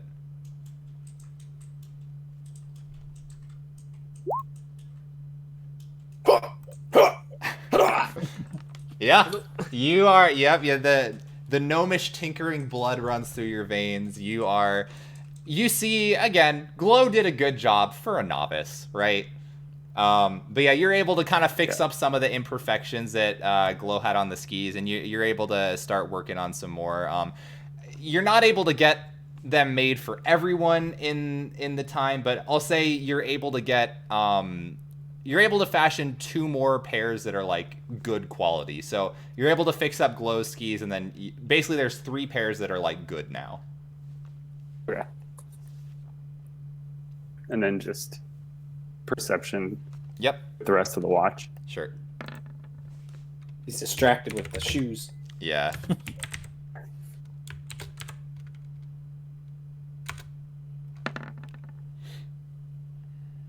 Okay. All right, so you guys don't notice anything. Yeah. Nothing crazy. You got a lot done though. Made some skis that should help some people out at least. Again, it's kind of awkward because you have a lot of people here, so it would take a while to fashion enough footwear for everybody, given the situation. But yeah, it did a good job, productive. All right, and so as you guys finish out that. You guys have all got a long rest, so go ahead and take a long rest. There should just be a button to click in D&D Beyond. I don't remember where it is. Oh, there it is. Yeah, it's Yeah, at it the very should be at top. the top. Yeah, so just click the long rest button. So yeah, you're fully healed. Any spell slots you used are regained, and the day is yours again. So you all wake up, and it is still it's morning, probably, maybe. Again, it's really hard to tell. It's still dark out, but you guys feel like you've gotten about 8 hours of sleep. But again, it's really dark most of the time in this region, so it's kind of it's very difficult to tell the exact time unless you, I don't know, have keen mind or something. But yeah, so the day is yours again. One thing you do notice, the weather seems to be getting a little bit worse. The wind's picking up a bit, the snow's getting heavier, so the blizzard is it's not getting better. It is in fact seeming to get a little bit worse. Could I boil a bunch of water, and that we can fill everyone's water skins with it? Sure. Yep, you are able to get that done. So yeah, everybody has a canister of water, and you guys, I'm sure, have some of the rations that you guys found yesterday. I'll assume that used one of my crate waters, so Yeah. I'll just go ahead and hit that. Mm-hmm. Got 4 extra berries left if anyone needs them. Just make sure to eat only one. Forgot to caveat. Oh, you're only supposed to eat one? Yeah, I mean, good thing I gave everybody one. So what happens when you eat more than one? I don't know. I think you just, like, your stomach explodes or implodes at some point. That's the only thing I could think of. Just exploding from the inside out, you know. Well, in the name of science, I can confirm that did not happen. But yeah, of course, because everyone only had one, so we don't have to worry about that. Yeah, hypothetically speaking, though. Right, If hypothetically. Yeah, someone were to only- eat 2, Yeah, it's they'd fine. probably die. They'd probably die. Yeah. Should we start moving north? As kind of shouldering my bag I look to my step. at one of the people with skis and just say, "What are those?" They're skis. Cross country skiing. Super popular in India. You made a couple more with my stellar model. Those were yours. They were Yeah, Worked. Good I try. only know how to work with the wood. I don't really know how to do the engineering side of it. Actually, being usable. I got the idea, just not the practicality. Yeah, well, I like it. So, you know, the important stuff. So who gets them? strap one. Yeah, pair it on my seems we're feet. down. There's a few three, pairs. so I mean, like, who gets them? I'm fine traversing normally. I can go pretty fast, if I do say so myself. I have a pair on my feet, so I shrug.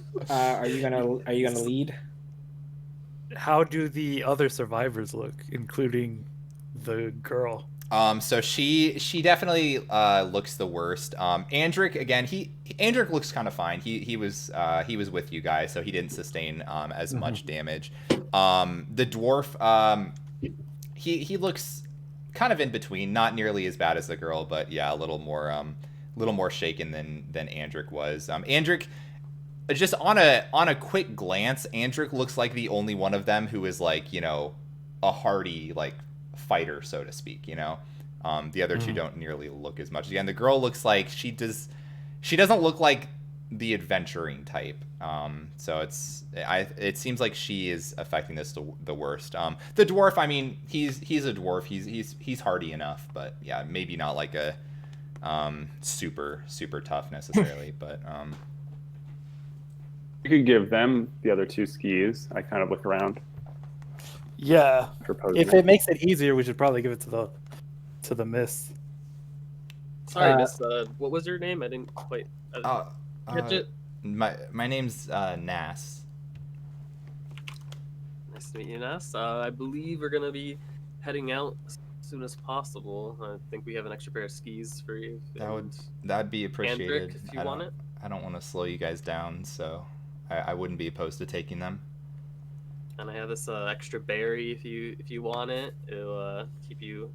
Someone say an extra berry.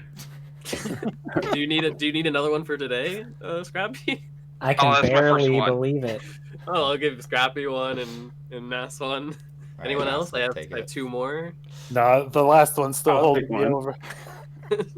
I can hold on to one You for can hold on safekeeping. to it, of course. Oh, you need an extra one? You need 2? Yeah, just one for later. I'll hold on to it, but you can always ask me later, okay? Okay. All right, so you guys gonna start heading out? Yes. Can we salvage any of the bonfire to make torches? Yeah, that'd be easy enough to do. You guys should be able to kind of make some. And there was you guys probably have like adventuring packs or something, so you probably have like actual unlit torches. So yeah, it's easy enough to light them. The hard part is going to be keeping them lit with the really strong wind that's blowing. So that's going to be the difficult part, is keeping them going. Again, some of you guys that have like, fire cantrips, that'll be a little bit easier than others, but those who don't have those may struggle to keep the flames going in the blizzard. All right. Is the Dwarven man still with us? Yes. Did we get his name? No, you did not ask. And Monsieur over here, are you going to be heading out with us? Do you need any idea? I mean, I guess I might as well come along. I mean, we're closer to 10 towns than we are to Luskin, so might as well keep going. And what is your name? Sorry. My name's Just.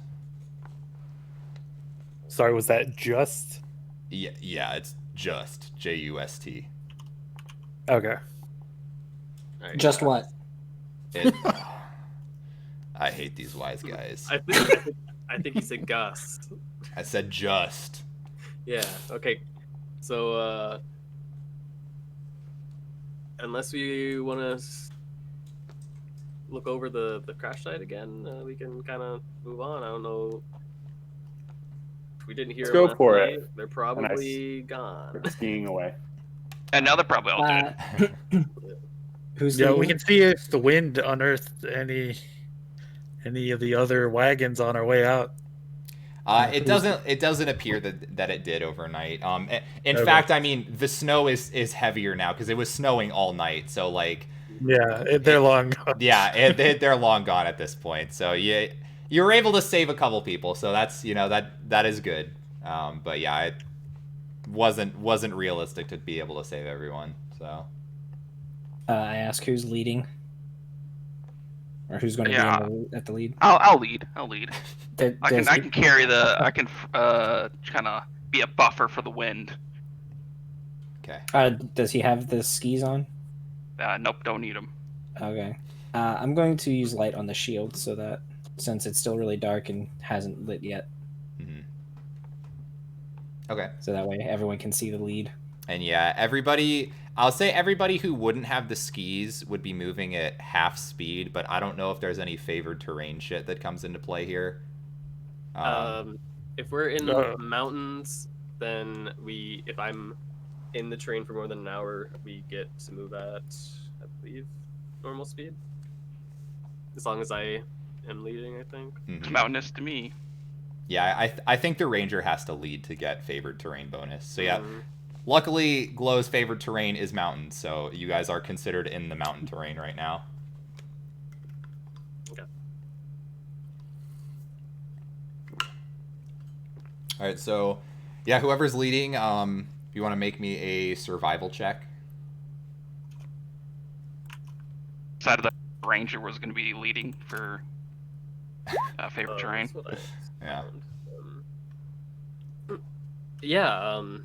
I can lead, especially I'm pretty good at survival and tracking and stuff, but if anyone else wants to, I'm fine with that. No, All if you it's men. If it's your expertise, go Is right ahead. survival or Yeah, survival. have advantage, I believe. Uh-huh. I believe Maybe so. twice. Is that two the same? Or did I just copy it? Yeah, Did it go through? I don't know if you just rolled 2 14s or what. I think Like I just 2 14s. copied the two. Yeah, I think so.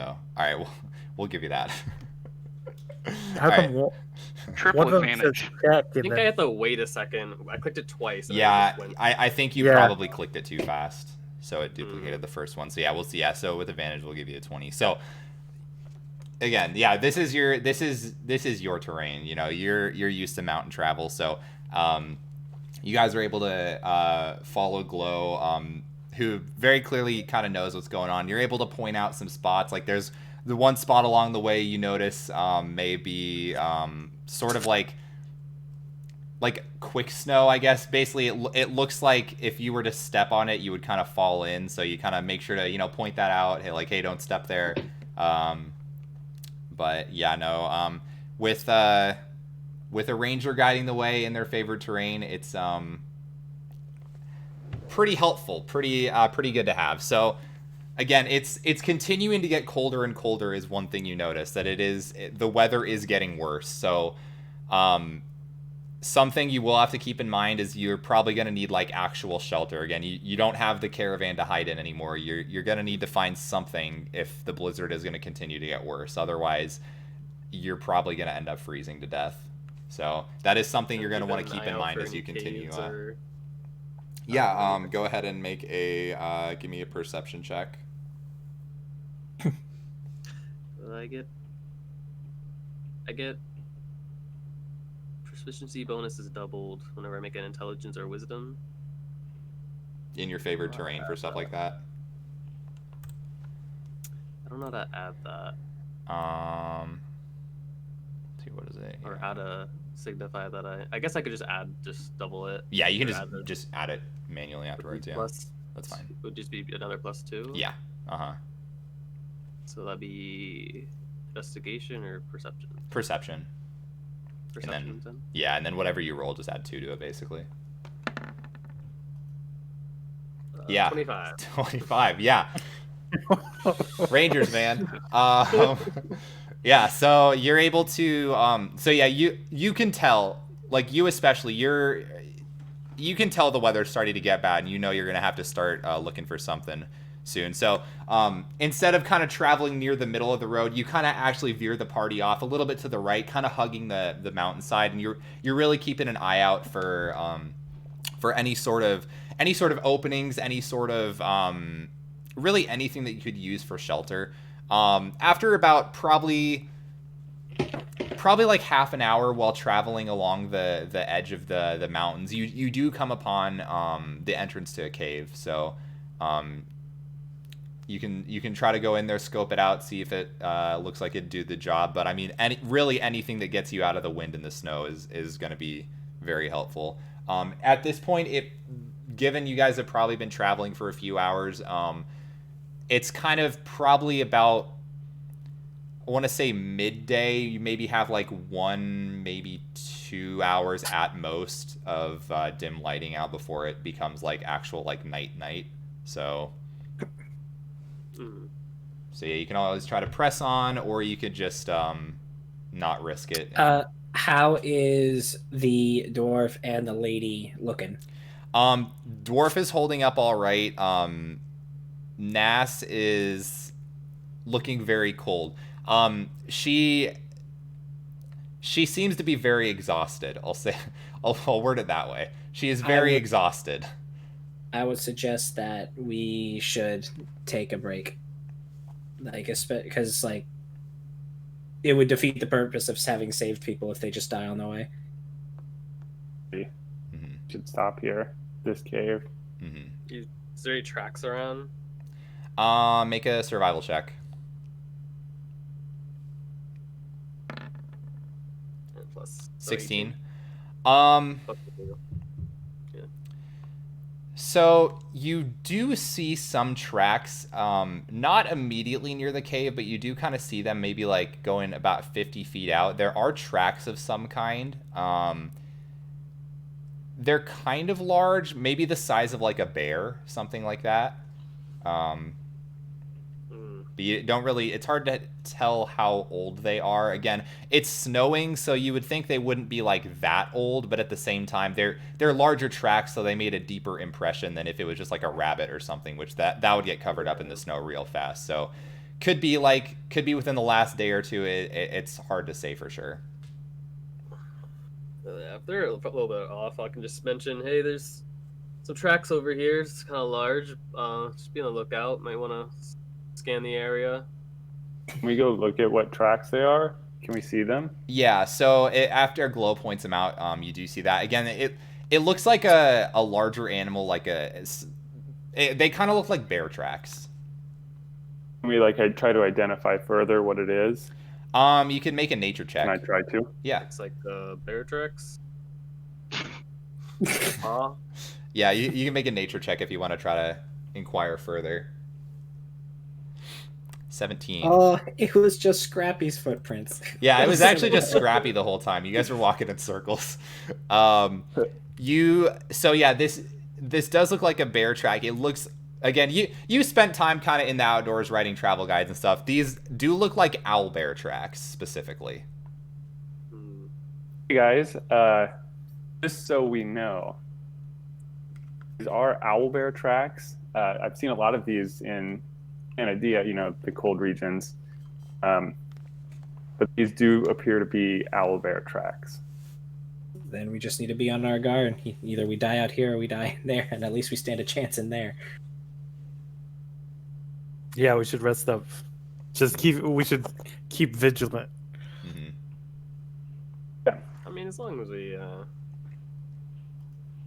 there aren't any of these near the cave entrance leading into it. No, the tracks don't explicitly look like they're leading in and out of the cave necessarily. Again, the snow does kind of obscure the exact direction that they are walking. They looked like they were closer to 40 to 50 feet out of the cave.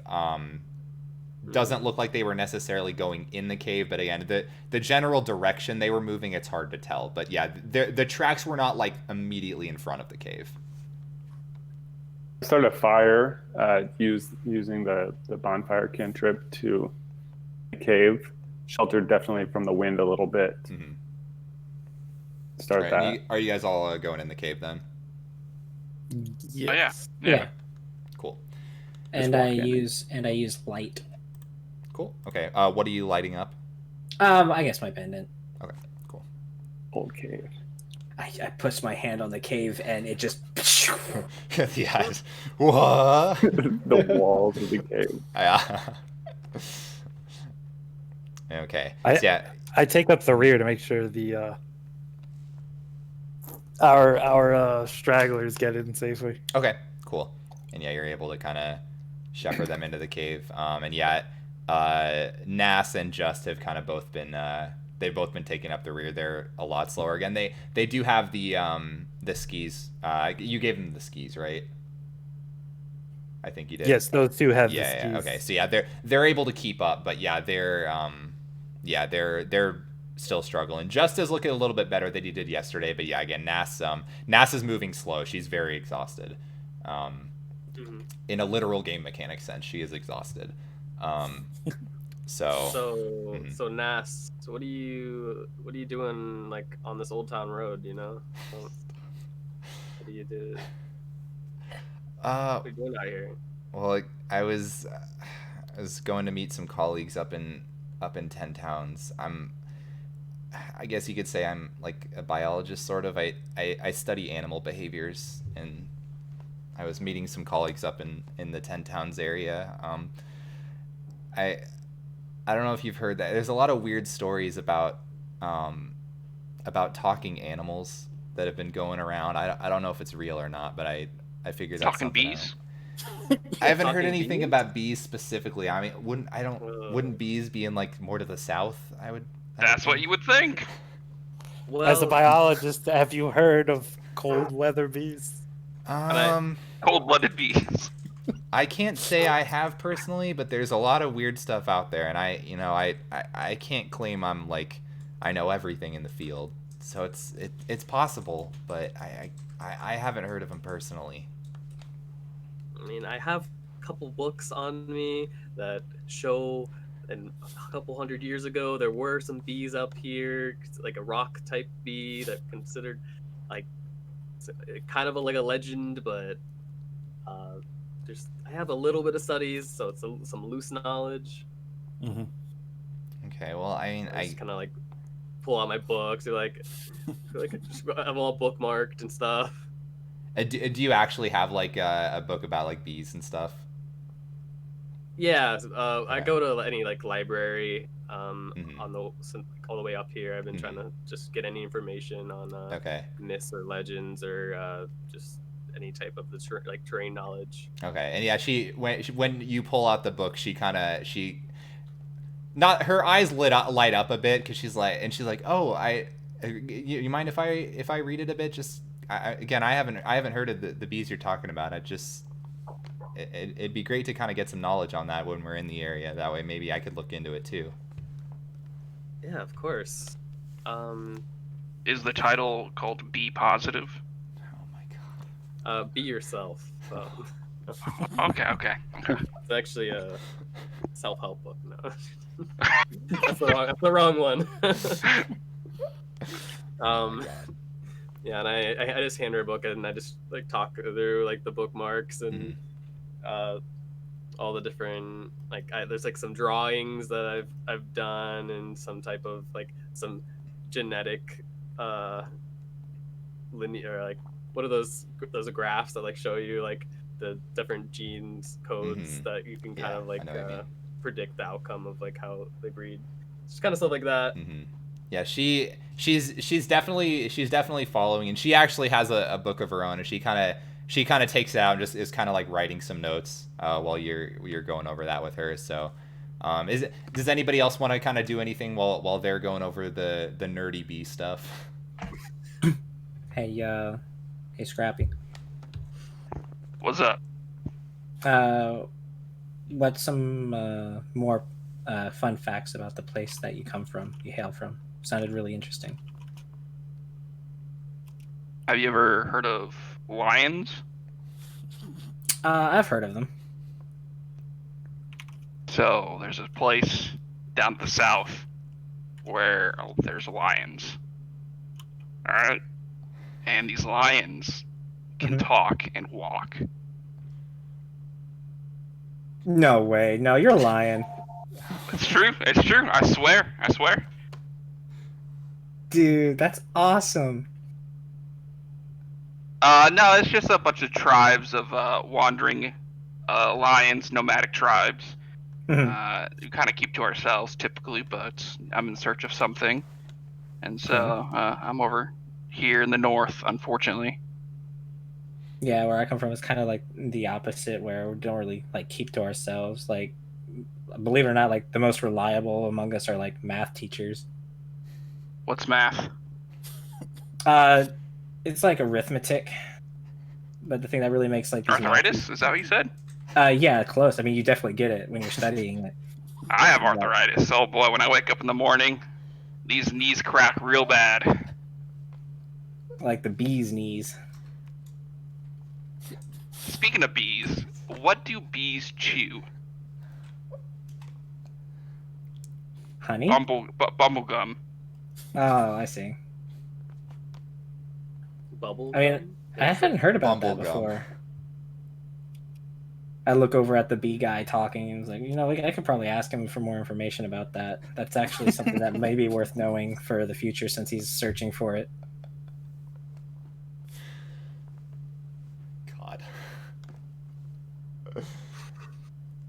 Okay, and you guys do see. So yeah, when you're kind of, we'll say you're, I guess, kind of taking a short rest for now. I mean, I don't really think you guys had any damage or anything, but you guys do see the so the cave again. It does seem like a decent naturally formed cave. It does go deeper within the mountain. So you guys have kind of just like taken up camp sort of in the front section of the cave, but you do see there is a tunnel that goes deeper, and while the first part of the cave that you guys are in looks, again, it looks naturally formed, the tunnel itself looks, it looks really smooth. It looks like it was unnaturally made, like something or someone like specifically carved it out. So while you guys are resting, you do notice that, which kind of catches your attention as a little bit odd. This cave. Down the tunnel, Yeah. see if I see anything. This is a little bit odd. Kind of like peer. Sure. And yeah, obviously the further you go into the cave, it is not lit up, but you do have dark vision. So, yeah. So you walk through the tunnel. 10. Okay. Yeah. You follow the tunnel a little bit. It's not super long. The tunnel goes maybe about 30-40 feet, but after a while, it actually does open up into a rather large chamber. Again, it's definitely worked stone. So it's a large square chamber, maybe probably like 30 feet on each side. There is also another hallway that's branching off to the right. And you also with the perception check, you see there's it looks like there's a large door on the opposite side, but it seems encased in ice.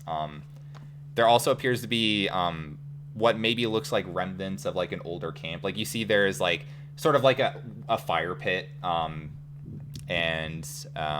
there doesn't appear to be anybody that's been here like recently necessarily, but looks like it's at some point there was some camp that was set up here.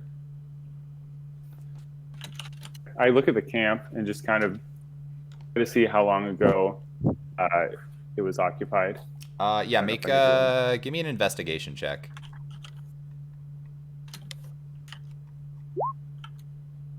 15. Okay. Hard to say. So there's not any obvious signs of people being here recently. Like there aren't necessarily like any recent tracks or anything that would lead you to believe that. You do see again, yeah, there's a fire pit. There is some firewood, but it looks like old and dried out, so it's probably not like new or anything. You also do see off to one of the sides of the cave, there's sort of like a log that maybe it was used as like a bench or something. There is like a small bag, like it looks like a rucksack or like a backpack. You do see that there. Additionally, you also notice the door as you got closer to the camp. The door appears to, again, it's like fully encased in ice, but it does appear to have it looks like it has writing on it, but you can't make it out through the ice, but there is something written on the door. You just you can't really see from where you are right now. I'm gonna start blasting the door with firebolt. Just okay. Pew pew pew. Sure. It'll take a while, but you'll be able to get through it. It's probably gonna. The ice is thick, and it is a large door. Like it's not just like a regular sized door. This is like maybe like 10 feet across, like 20 feet tall. It's a massive door. But a big door even for me. Yeah, so you would be able to burn through it eventually, but it's probably going to take you about an hour if you want to do I'll that. concentrate on the areas where we can see semblance of writing. Okay. Yeah, so you can go ahead and do that. So Pick up the bag. Mm-hmm. Look into it. Sure. So inside the bag, you see there is a tattered journal. You also see there's a bunch of weird shaped rocks, like rocks of all different shapes and colors. There's a lot of them in the bag. And then yeah, there's like an old tattered journal. Outside of that, that's all there is. Okay, I dump it out for everyone to see. Mm-hmm. Hey guys, look what I found. Yeah, so all the rocks just kind of scatter onto the ground, like pling pling pling pling pling. They're again, some of them are just circular, others are kind of like weirder shaped. Some are like cones, and they're all they're unnaturally colored. Like they do not seem to be almost as if they're like painted or sculpted from something. They were clearly made to look the way that they do. That you can gather that much. I Can we stoop look more down, detailed at it? Hmm. pick one up, and investigate it. Yeah, sure. Give me investigation check.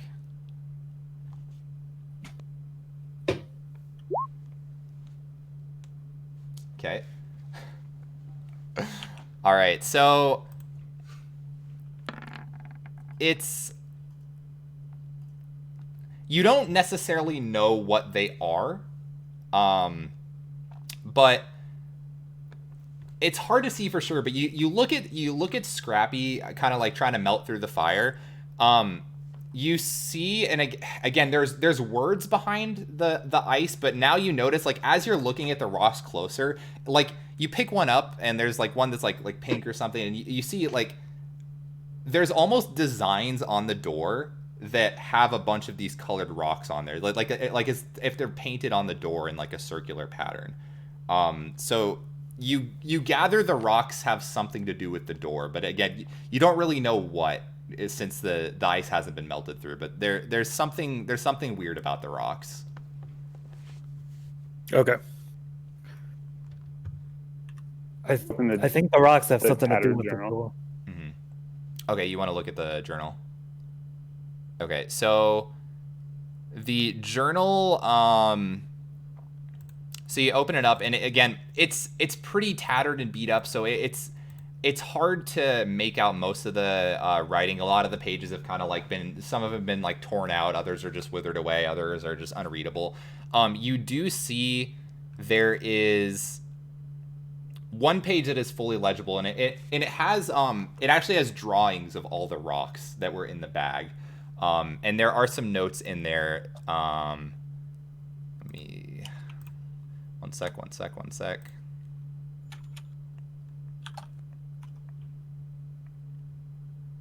Okay, so the notes basically read, they all have names. So like, let me show it to you. I guess by this time Devin would have probably burned through the door. So there is in, I guess, does anybody speak Elvish or Draconic? Yeah. Does anyone Let me speak check. both, I think should ask? Does anyone speak both Elvish and Draconic? Let me check. That'd be under description. Or... Yeah, I speak Elvish and Draconic. Okay. Draconic. So as Scrappy kind of burns through the door, you do see written on the door,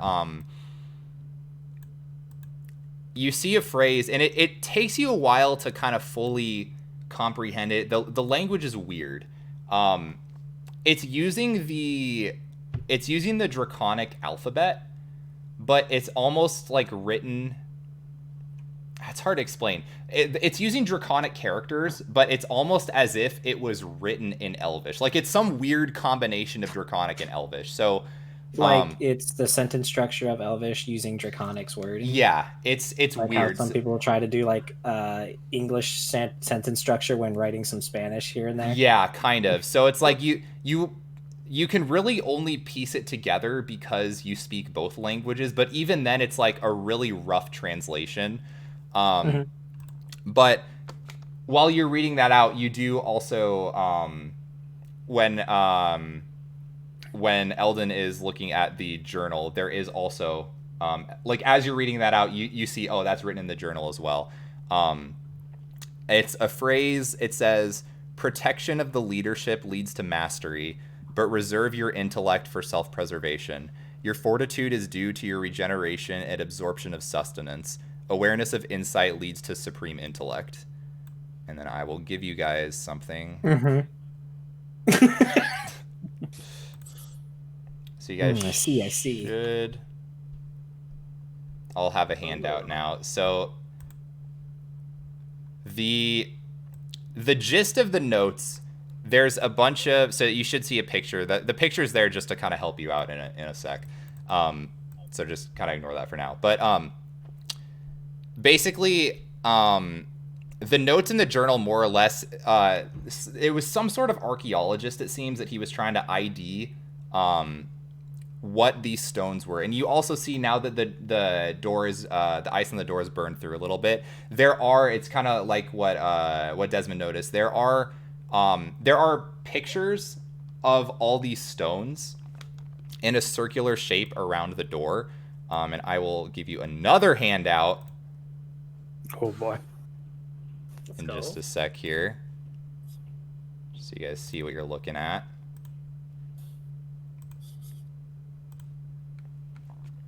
So that is the door that you're looking at.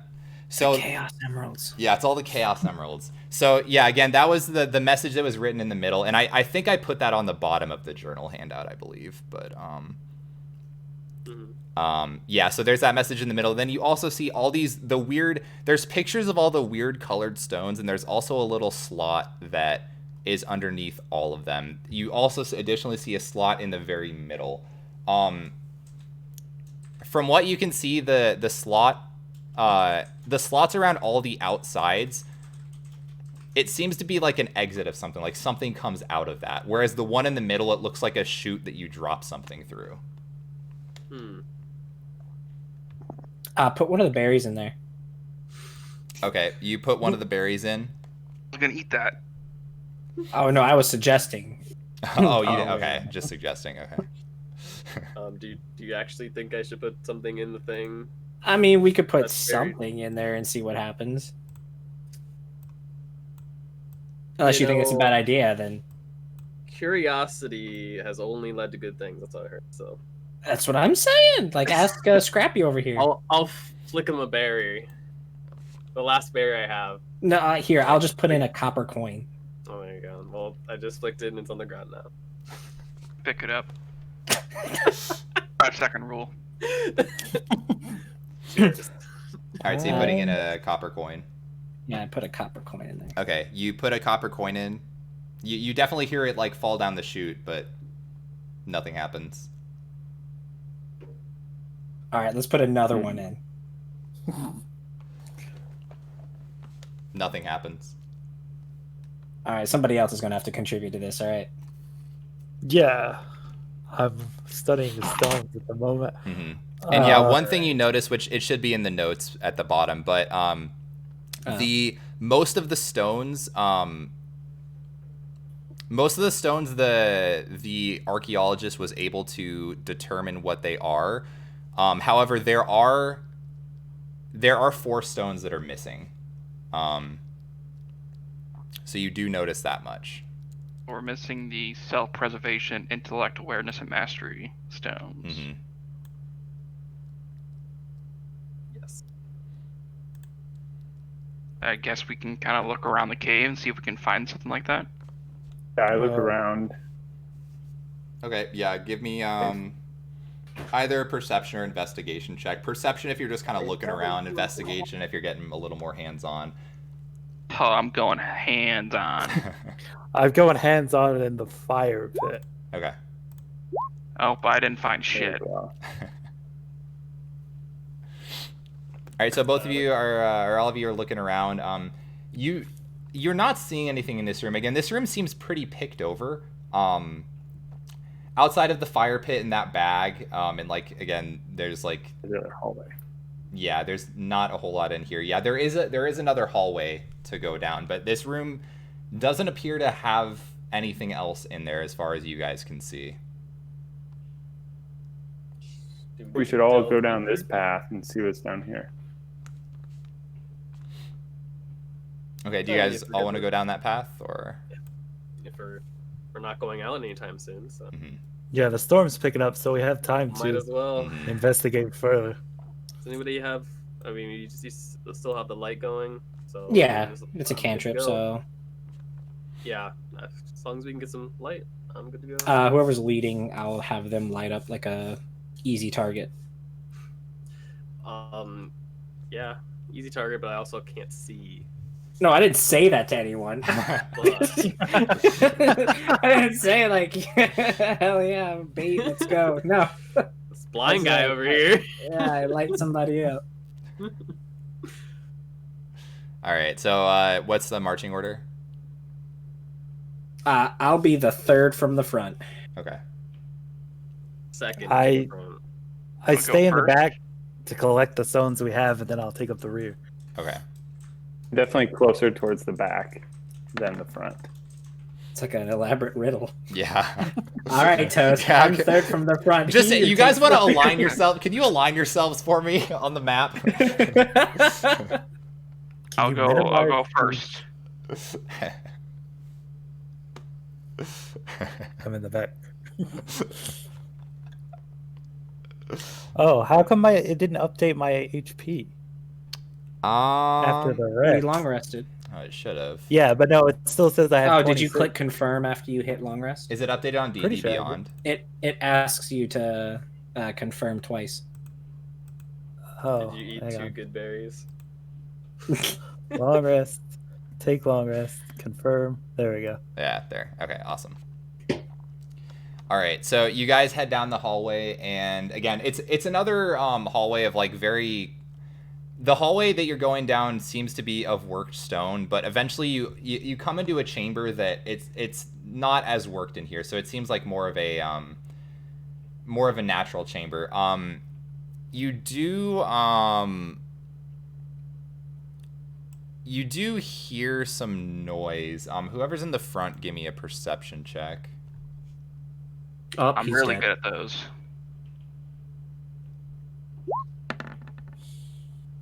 Okay, actually decent. Wow. Not Yeah, bad. so you hear the sounds of.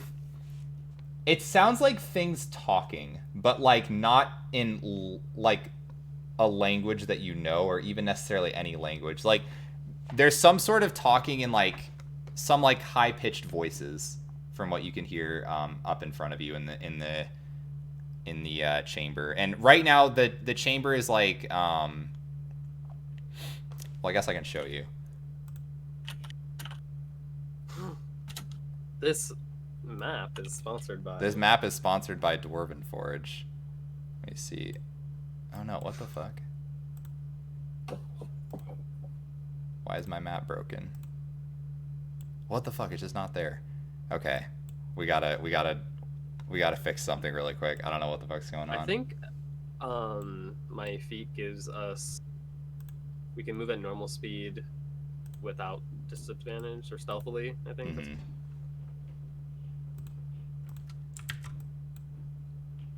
Okay, what the fuck? Okay, one of my maps is just like gone, and I don't know why. That's mildly frustrating.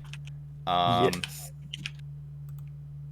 Okay, I should be able to fix this. You guys want to take a 5-10 minute break right now? I don't know what's going on. One of my maps just like Yeah. disappeared. Yeah. Break Yeah. time. I can use the Okay. restroom break. Yeah. Okay. Cool. We're gonna play ads for our animated TV show that's coming out in we're not gonna 2021. play ads. I am gonna switch over to the starting soon screen though. So we will be back in a bit when I fix this. I have no idea what's going on, but it should not take that long. So I'll be right back. All right, I'll go get a snack.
Okay. So I think I fixed the issue. We should be good. Mhm. For chat's knowledge, I don't know what happened, but basically somehow the map file that I had was just deleted. Like it just ceased to exist. So I had to re-enter it and remake the map really quick. So it doesn't look that great, but that's okay. If you guys want to drag your character onto the map, you can go ahead and do that. How do you? If not, I How can you just. go to? But yeah, if you like, go to your journal in like the top right. You have to press and hold the name, not just the picture. Mm-hmm. Journal top right.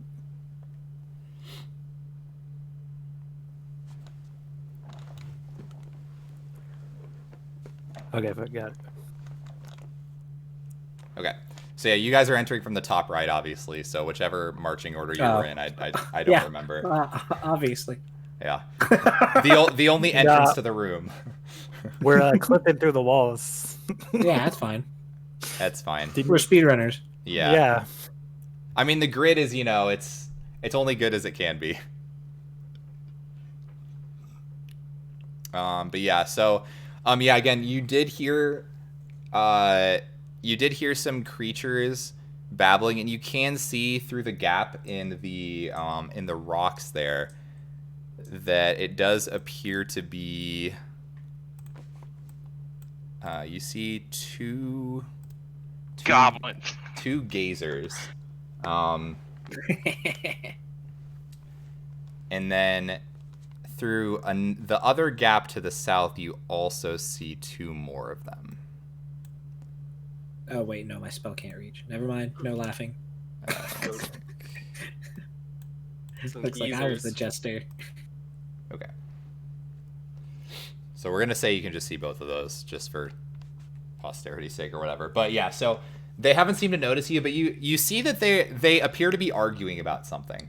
But they're talking in like a high incoherent babble, like it almost as if they're like, when you're a kid and you're mocking somebody the way they talk, like it's like that basically. They're arguing to each other in some sort of language or sound that resembles like a high-pitched mocking voice. Yo, Scrappy, that kind of sounds like when you talk. What are they saying? I just ignore them. Ah. Pretend I can't hear them. Damn, they're doing the same thing. Looks like there's some guys up ahead. How do you want to do this? I will stay back here. You guys. Yeah, they have not appeared to notice you yet because they are busy in a heated argument with each other. What exactly is a gazer? A gazer, I don't know, can you click on the token to get a bigger thing? It's like a small beholder. Yeah. Check. Does anyone know what they are? Anybody who's proficient in Arcana, roll an Arcana check. I have a +5. How do I know if I'm proficient in it? It would be the black dot. The black dot.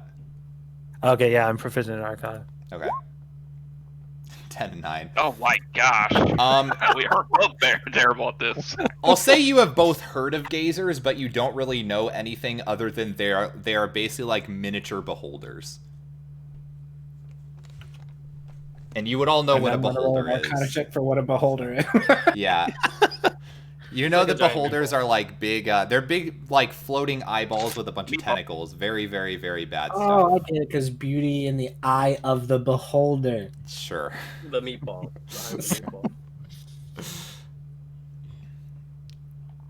So I'm not very good at sneaking, so... Do we want to take him out? Do we just charge him? Do we talk to him? What are we looking for in this room, though? We're looking for the gemstones for the door. Do I see any gems? Do we see, do we see any sparklies? So give me a perception check if you want. Again, keep in mind this room is completely dark outside of the light that you guys have, so you can really only see like 40 feet unless you have dark vision. Glow Or any reflection off the light?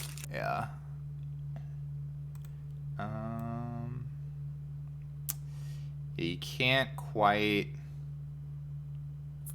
see from where you're standing. It's hard to say. There don't appear to be any like the last room had like a camp in it. There doesn't appear to be any like anything necessarily man-made in this room. So it's hard to say from where you guys are. You don't like actively see anything. But it's a big room, and again, you only have light within 40 feet. The line thing, is it right click? No.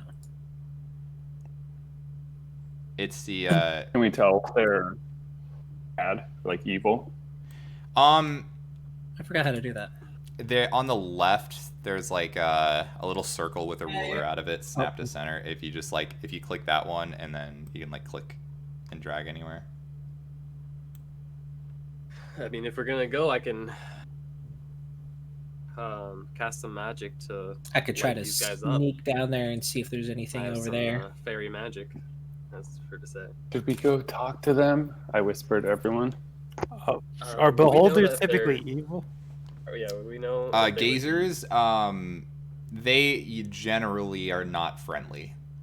They're aberrations. I I believe. say we probably gonna have to. From what I know, I don't think there's going to be much reasoning with them. Yeah, 'cause, I mean, have you tried to reason with Scrappy? It doesn't really end up very well. I could try sneaking down here and seeing if I see anything, and if not, then there's no reason for us to be here. You want to take Right. a peek? You can do it stealthily. I go for it. Do you think if I walked up and told a joke, they No. I think that would be the best I mean, way. imagine combat. if you make them laugh so hard they cry. That's like their whole body. So Yeah, I can go ahead and try that. Next time. hear me out. Hear me out. Just just humor me for this silly idea I'm going to propose. What if I sneak down there, you don't do that, and I see if there's anything over there? I would do that. Nah, I'd you're go- right. That's I would silly. try You're to right. be- Go ahead. Give him a joke. Get him a champ. Yeah. I could also sneak, but I don't know what we're going to find just peering from behind these boulders. I could go left. I could go. I mean, we're Alright, looking good, I'm right? gonna walk forward. Thunk, So thunk, hold on. thunk. Actually, so interesting that you chose that path to walk through. Uh-oh. So as you step here, Yeah, I figured. you hear something dislodge from the ceiling above you. And let me... Do I? Is that where I use like my passive perception and I can warn him, or is that not? how At it this works? point, since he already moved there, no. If Like I hear and I yell, and then he can maybe react. maybe, yeah, we'll see. So you see, it looks like a stalactite falling from the ceiling on top of you. Cast Mage Well, Hand to like been a good game, deflect it fella. slightly. Okay, well, why'd it roll the damage? The hand can only hold. The hand can only like do 10 pounds, but I try to cast Mage Hand slightly above him to block or get off its course. Okay, so you mage hand it, and it is bigger than a stalactite, but you're maybe able to push it out of the way slightly, and Scrappy, you dodge out of the way. You see, this is actually oh god, you're on the same square. Hold on. I'm gonna dodge in the advantageous way. Yeah. Damn, So yeah, we'll no, say no, you no. probably jump back there. Or I guess, do you want to dodge out of the way forward or backwards? Forwards. Forward. Okay. That was where I was walking, so I figured Yeah, my momentum. that makes sense. Okay. So you see,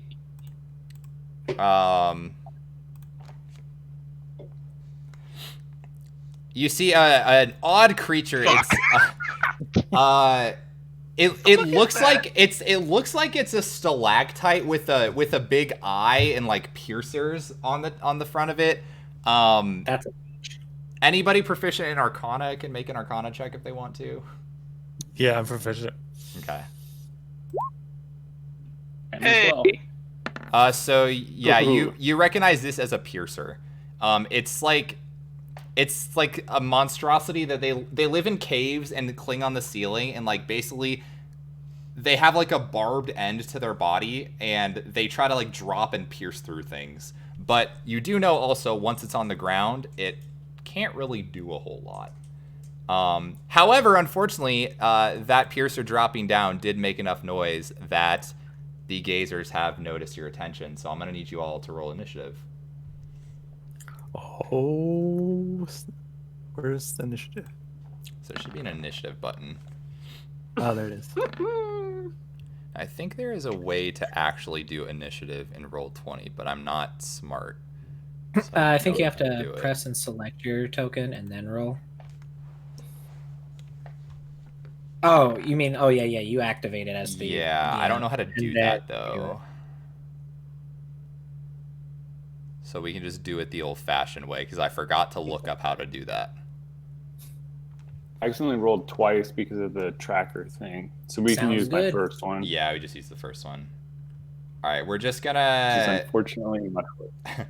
Yeah, we're just gonna Like do this critical. the old-fashioned way, because I don't know how to do it otherwise. So let me just. Well, I don't know about you guys, but my immersion is ruined now. Sorry. First I broke the map. Now I don't know how to do initiative. Oh my god. Okay. Okay, glow with a strong 3. Didn't realize that this campaign took place in a circus tent.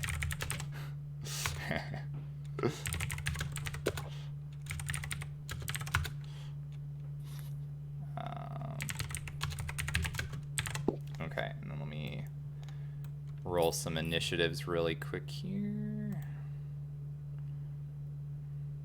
I also don't know how to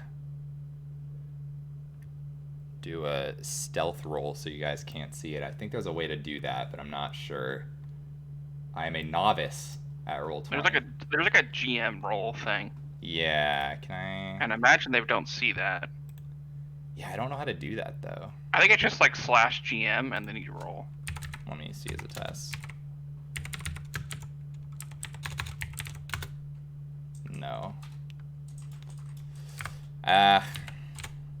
Oh, on the dice on the left side, I see an icon that says GM Oh, let me try that. on the toolbar on the left. Yeah. If you go to the dice icon, there's something that says GM there. Do advanced dice roller. I rolled something. Did you guys see it? Nope. No. Okay, cool. Awesome.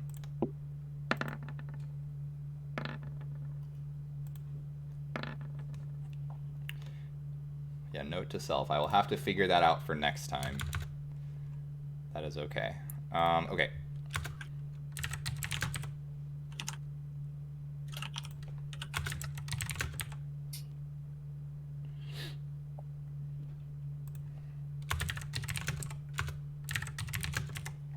All right. Okay. So, top of the round, Desmond, you will be up first. All right. Where does it say your movement speed on the character sheet? It should be like in the top. Walking next to proficiency. At the Yeah, top. top middle, sort of. You should Okay, have. so I You have should 30 have 30. feet. Yeah.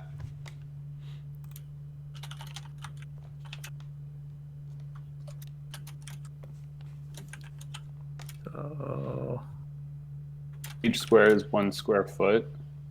5 feet. Each square is 5 feet. Yeah. Yep. Yeah. So like if you have a 30 movement, you can move 6 squares.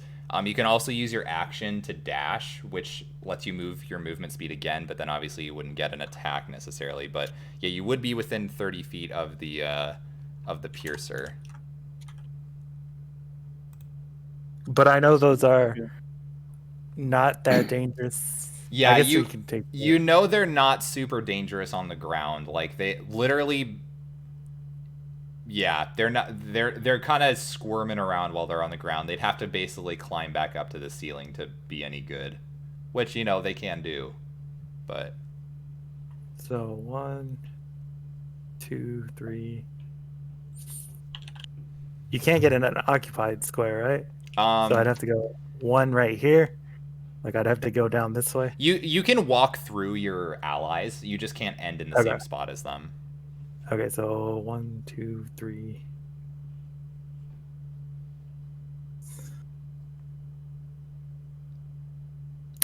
So it looks like the piercer's just in the way, so I'm gonna have to move. So the piercer, I would say you could, just given the size and the makeup of the creature, you could probably jump over it. Just given how like it's not tall. This guy jumping. Okay. So I would let you jump over it if you wanted to.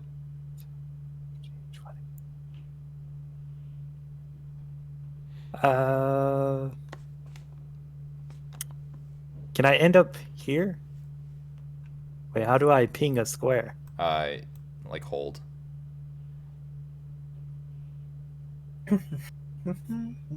It's not letting me ping the square. Do you have the mouse icon selected? I don't know if that hang on. fixes it. I see you pinging. I think that's somebody else. Oh. Got him. There we go. Got him. So can I end up in that square? Ping it again. Or like, I don't know. Right below me. That's where you pinged. Yeah, you could. That would be exactly 30 feet, I believe. Okay, I'll end up there. Yeah. And let me see. Oh yeah, I was gonna do music. So Cozy there, Adam. I don't know if I have a weapon readied. So you use your. Do you use an action to draw a weapon? No, No, it's that's a free just it's a free action. So it's basically assumed you're gonna have a weapon out. So if you want to like make an attack, you can. Okay. Probably gonna longbow. How far does the longbow go? You can hit either of the gazers if that's what you're Okay. asking. Longbow is it's long. Okay. It's like So 120 feet. Yeah. So I will longbow this one. Okay, cool. So go ahead and make an attack roll. Is that the hit DC? Yeah. So it would be the hit / DC. 20. Yes, that does hit. So go ahead and roll damage. 10 piercing damage. Which one you were attacking? The top one or the bottom one? Top one. Top one. Okay, cool. All right. All right. So, and you can't see the enemy's health, can you? I don't think so. No. Okay, cool. Just want to double check. Not currently. All right. Okay.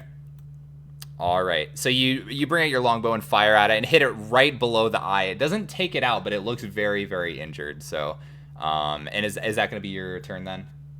Yes. Awesome. Okay. Next up, we've got well, there's the monsters as well. Oh, yeah. So this guy 5, 10, 15. What's their movement? 30. Okay. 20, 25,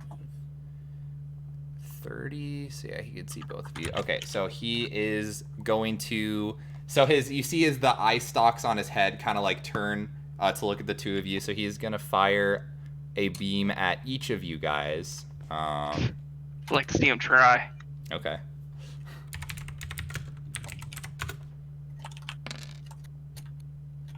Okay.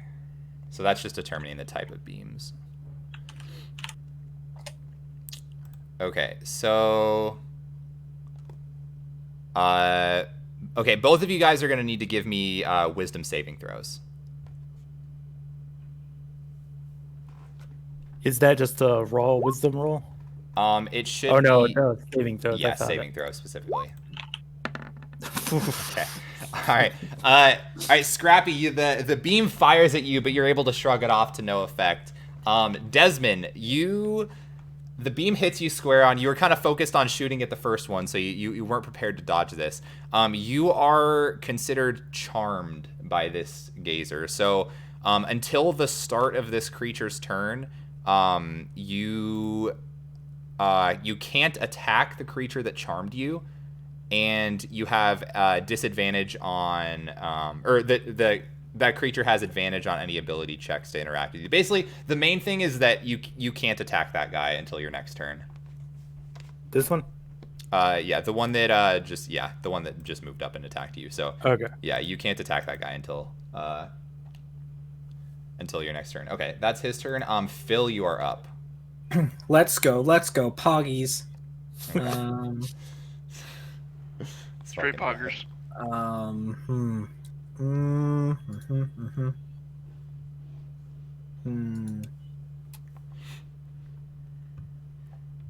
Man, I didn't remember what half of these things do. That's okay. You bless up to 3 creatures of your choice within range. Whenever a target makes an attack roll or saving throw, they can... Oh, okay. Yeah, I'm gonna do bless on these 3 homies by me. Okay, who are you blessing? The 3 homies by me. Okay. Okay, I don't know if there's a status for bless. There probably is. Blessing Scooby. Oh yeah, the lion dude. Oops, the lion dude behind you. We're just gonna say the green little circle is blessed. The lion dude next to you is like the construct. Do you still want to bless the construct? It's Scrappy's construct. Is that bad? You can, but it's usually more efficient to bless like an actual person. It's like Okay, a dog. then I guess I'm. Can I reach him from here? I don't think. Yeah. I mean, you could 30 bless feet. your... Oh, 30 feet. Oh, yeah. Yeah. Yeah, I'll bless the biggie. Okay. And you can bless yourself as well. Yeah, the white mage healing themselves. Yeah. That's so He's a generous man. All right, so anybody who has the green dot on them is blessed, which I think you guys can probably see the green dots. Yes. And Yes. Cool. in this game, is diagonal considered 10 feet? 5. Okay. I know that's like a house Unless it's a diagonal that would be like basically moving through like a wall, then you would have to like actually go around, so that would be 10. But yeah. Yeah, I just know that that's usually like a house rule. Yeah, no. Yeah, diagonal's 5 unless you're like basically moving through a wall. 5. What the fuck? 10. 15. How much money? What happens when we're blessed? I'm pretty. 20. I don't know what that means. 25. D4 to D4. saving throws and attack. Yeah. What'd I do? Oh, nothing. No, What you're I- good. Oh, I thought I was like, I No. I It thought just I- explains No, we're bless. talking about a bless. I think he should be. If you cast a spell, I think you can like. If you click on the spell in Yeah, roll if you 20, click there's on a the button like display in tabletop. Oh, yeah, that's right. I should do that. So everyone can read it. Yeah. Oh, So, yeah, it's just helpful that way people can read it. So yeah, the 3 people that are blessed have basically they get to add a D4 when they like attack and do saving throws. All right, and then I will sit right there against the wall. Okay. All right, is that your turn? Yeah, I don't remember if I have any off action or the offhand actions Yeah, I'm not sure off the top of that my I can head. do.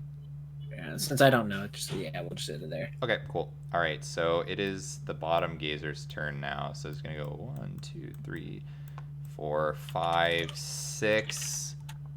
So he is going to fire 2 beams. Again, let me.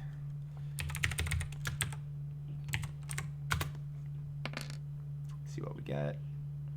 4 and a 1. Okay. So he's gonna fire. I guess another at Scrappy. Yeah, you probably couldn't see himself. So yeah, Scrappy and Phil. I'm gonna need you boys to both make. Scrappy, another Wisdom saving throw. Phil, I need a Strength saving throw. Oh boy! but Let's go! 5 for my Okay. wisdom. All right, so both of you fail. Okay, so Scrappy, you are you're charmed from this guy, so you cannot attack this guy until the start of that guy's next turn. Phil, so the laser shoots at you, and it doesn't Pierces like through the wall. hurt you at first, but then all of a sudden you get pushed back super fast. So the laser beam kind of rockets you back 15 feet and you slam into the wall. So you take 2 points of bludgeoning damage. I can take it. I can take it. All right, and that will be that gazer's turn. Why didn't I bless myself? Eldon, you are up. Oh, you also bless his concentration, so you need to roll a concentration check. Oh, okay. I don't know if that's on the sheet. It's a Constitution saving throw, basically, right? I think. Yeah. Yeah. So just roll a Constitution saving throw. You just have to get a 10. Oh boy. Yeah, look at it. Oh. Yep, you're good. Bless is still up. That Okay. was close. All right, Eldon, it is your turn. Okay, so I'm just gonna move down spots, so 10 feet, and then Sure. I'm going to cast Eldritch Blast. Okay. Is there a limit to how often I can or can't cast these? Or can I just check? Cantrips, it's like you don't have spell slots for cantrips. Basically, they're unlimited use. Okay, and then I'm going to attack, if I can, this one, Okay. the left bottom one. Cool. All right, go ahead and roll an attack. 15, that does hit. Go ahead and roll damage.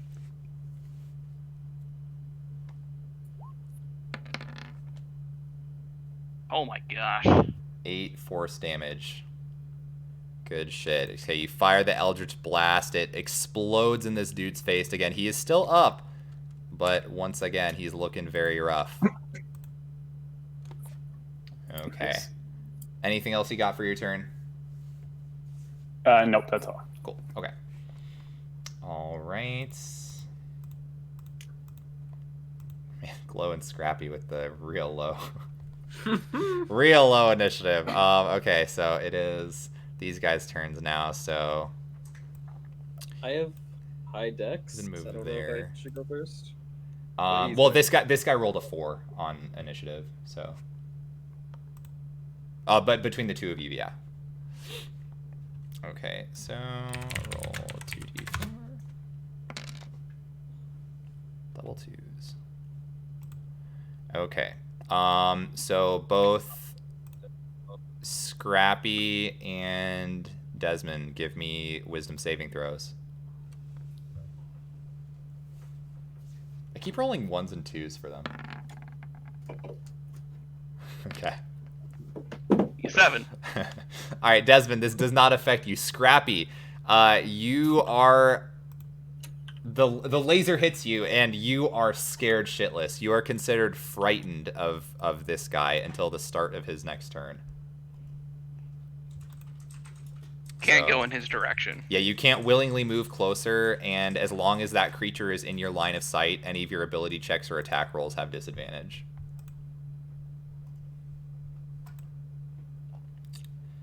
All right, that is that turn. So there's now 3 people with initiative of 3. So Glow, Scrappy, and the last Gazer. I imagine Glow goes first. What's your dex mods? Mine's 1. Okay. Glow, what's your dex? 2. Oh, you only have a +2? Yeah, 15. Okay. Yeah, I'll let you go first. Go ahead. I think 20-foot cube. No, it's not really.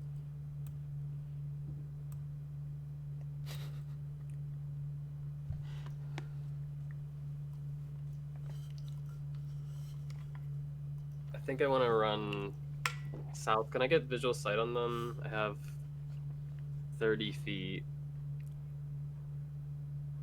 And on that southernmost one. Yeah, you could, just barely. And then hunters mark him. Okay. Which one specifically? Is it this one? Yeah, this one. Okay. Yep. So yeah, make sure to move down there. Oh yeah, my character. 30. And then cast that. Cool. That's not what I want. Is Hunter's Mark a bonus action? Yes. But can I do that first and then attack? Yep. Is that how... Yeah, so you want a hunter's mark first, then you want to attack. All right. And then I'll attack with my longbow. Okay. 20, yep, that hits. Go ahead and roll damage. All right. Okay. And then, do you have to roll hunter's mark separately, probably? I'm guessing you do. Okay. So 9 total. Oh, is that the roll plus hunters? I'm not sure. So on because the longbow is a D8, right? So you got 3 piercing for the longbow. Then hunter's mark, what kind of damage does that do? Bludgeoning. It does, really? Wow. 1d6. That surprises me. I don't know why. I wouldn't think it would be bludgeoning. I don't know why. Let me I think it's the same damage type, right? Damage. It does extra damage. I don't think it does. I think it just does. I think it's just extra. Piercing, so it'd be probably. extra piercing. Okay, yeah. So Yeah, okay, yeah. gotcha. Okay, so yeah, 9 damage total. You're right. Okay, all right. Oops. If I can click the edit button. This guy also, yeah, again, shot right through one of the eye stalks, but he's still up. So you've pretty badly damaged 3 of them so far, but none of them have gone down quite yet. So is that going to be your turn? Yes. Okay, cool. All right, so it is the last gazer's turn. So he is going to 5, 10, 15, 20, 25, 30. So he's going to go there, fire at Phil and you. So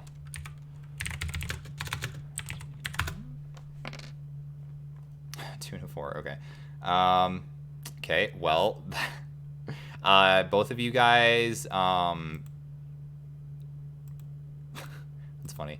So yeah, Phil, give me a strength saving throw, and then Glow, give me wisdom. Saving Okay, throw. 4. Yep.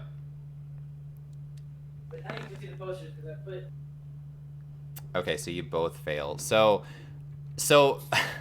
Phil, you feel like you get. Wait, I can get a +4 with my bless.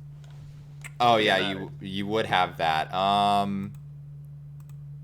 It wouldn't matter. So not. So Phil, you feel the same kind of ray just shoot out at you and just push you further into the wall. I'm gonna say you don't take damage from this because it doesn't like really fling you anywhere because you're already up against the wall. I'm internally bleeding now. Yeah. But Glow, you are frightened of this gazer until the start of its next turn. The next gazer walk. Please, no. All right. So Scrappy, you are up. All right, so I'm charmed by that guy. Yeah. And I'm frightened of that guy. Yeah. So can I just like go this way? Is that okay, or? You couldn't do the last one, I don't think. So you'd have to move one to the right.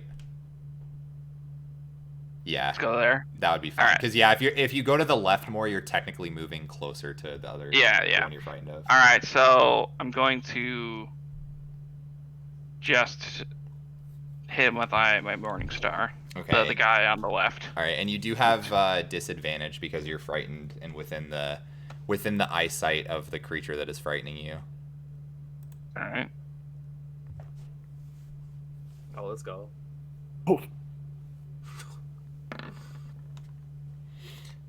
Okay. So not a natural 20, but a 22. Yeah, that works. Go ahead and roll damage.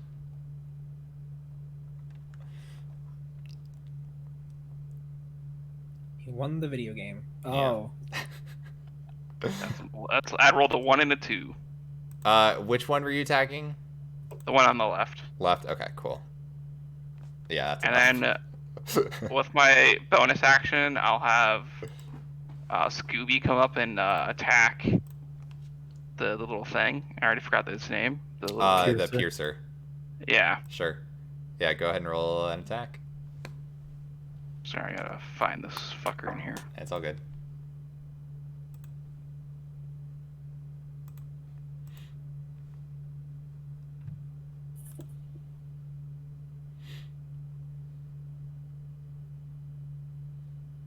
Says your spell attack modifier to hit. What is my spell attack? Your spell attack modifier Yeah, I gotta look for that real quick. should be plus your Alright, spellcasting it's stat plus proficiency. 4.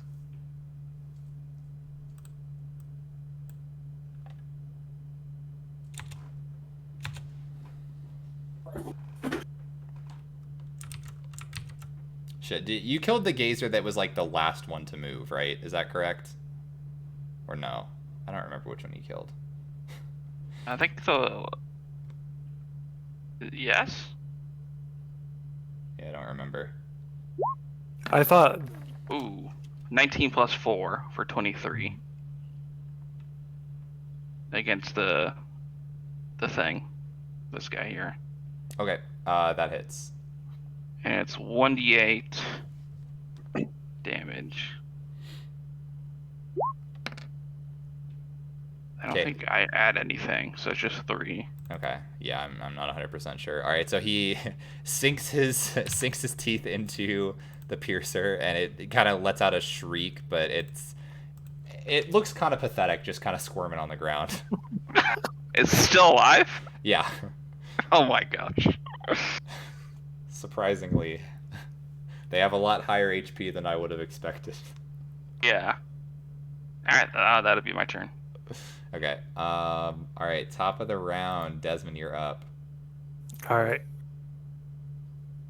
This rock here isn't cover, right? It's just No. out in the open. And these Okay. the gazers are also like they're like They're hovering. hovering. Yeah, so they're not like they're like you can still hit them if you're next to them, but yeah, they're not like behind cover or anything. All right, I'm gonna hit this one. Okay. Go ahead and roll for attack. Attack, longbow. 19, yep, that hits. Go ahead and roll damage.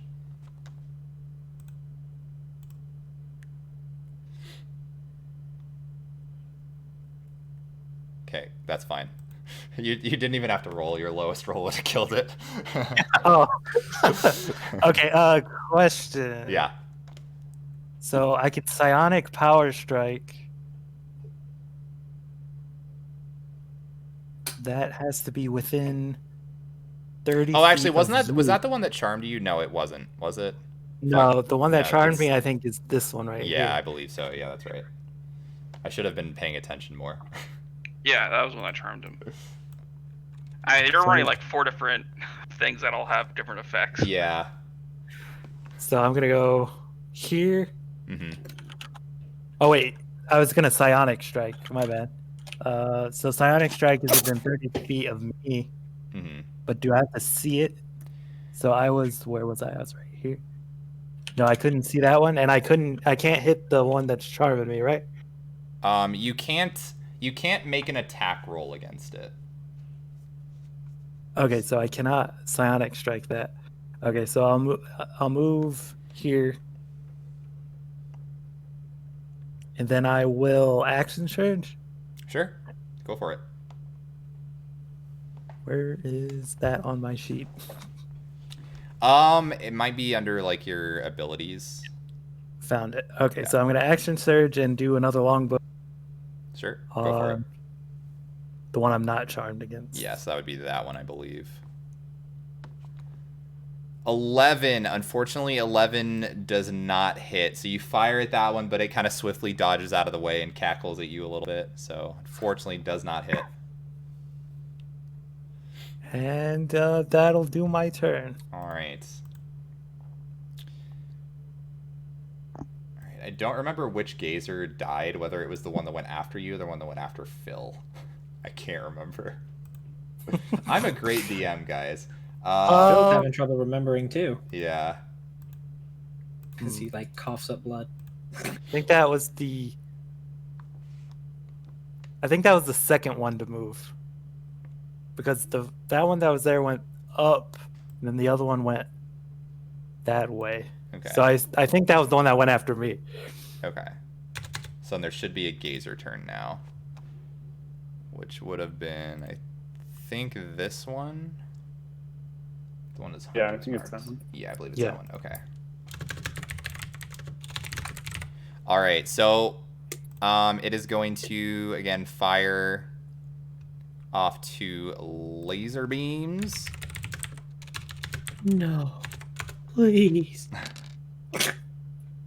I have not rolled a 3 yet. That's interesting. Okay, so, All right, so I mean, one is like, you okay? And then all right, so one's gonna be fired at Scrappy, the other one at Glow. So, all right, Scrappy. What did I roll? 2 and a 4. Okay, Scrappy, give me a Wisdom save. Glow, give me a Strength save. Strength. Yeah. If only they swapped it. I don't think a D4 will help me here. All right, so I rolled a 4 though. yeah, So 6. that does not help, unfortunately. So both of you guys fail. So Scrappy, you are You now. gonna charm me again? You are, what was it, a 2? You're frightened. Oh, fucking And then Christ. Glow, you get pushed back into this wall there. Boom, and you take. This wasn't as far, so I'll just do a D4. you too, huh? You take 3 points of bludgeoning damage.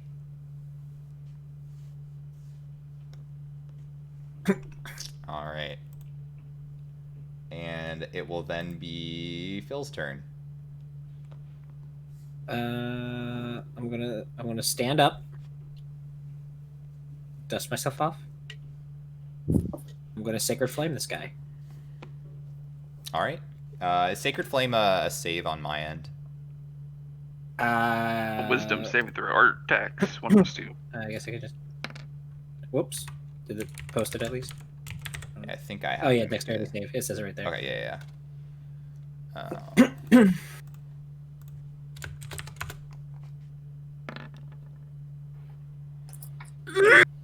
Oh, meets the save. Unfortunate. No, sorry, doesn't hit.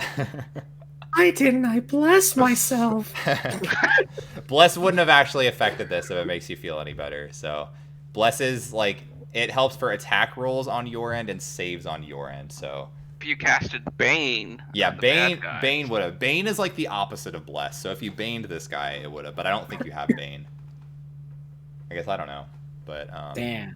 yeah, unfortunately, does not affect it. I'm just gonna. Which sucks because that guy's charmed me and I'm frightened of him. Yeah. So Later. I'm getting mixed signals here. Later.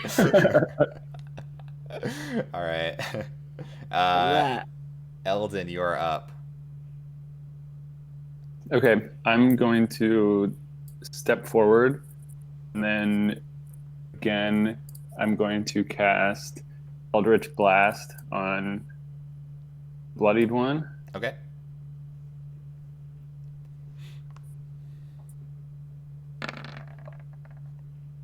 Yeah, okay. think- 23 and then 10 points of force. Yeah, that damn max roll. Yeah, that just wipes him out. You just fire the Eldritch Blast, it explodes all over Scrappy. Like the explosion, the guts kind of throws me off a little bit and Yeah. like cough up in my mouth a little bit. Yep. All right. Anything else for your turn? Nope, that's all. Okay, cool. All right. It is.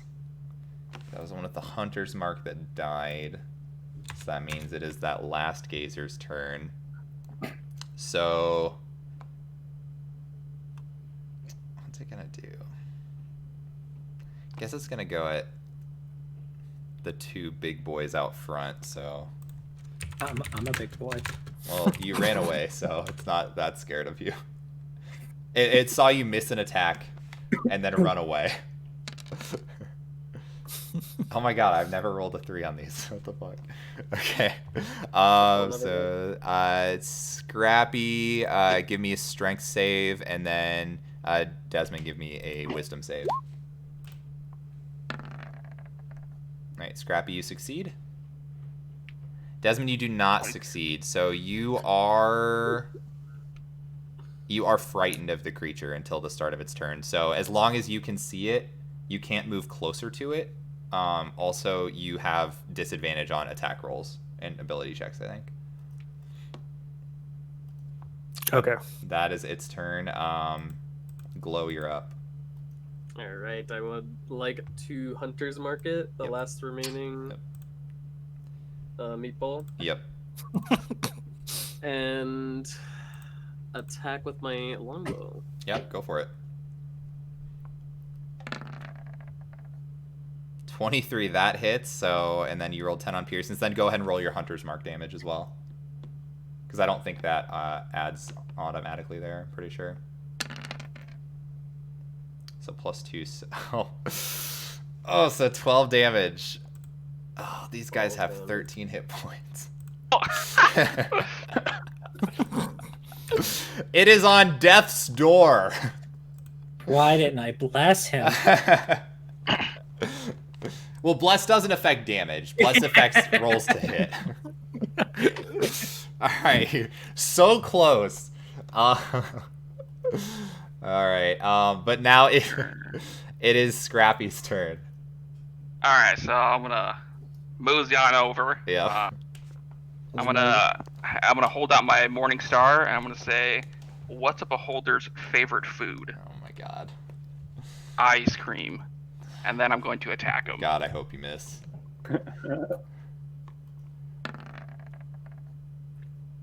Damn it. Okay, yeah. That's enough. He can roll 0 damage.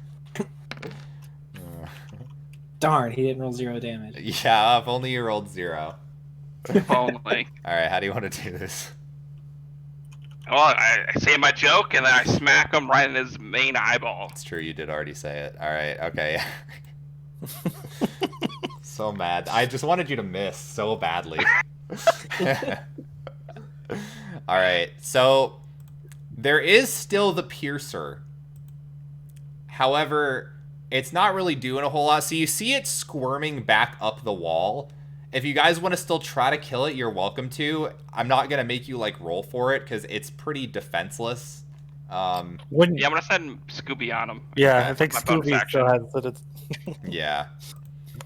All right, I'm not even going to necessarily make you roll to kill it.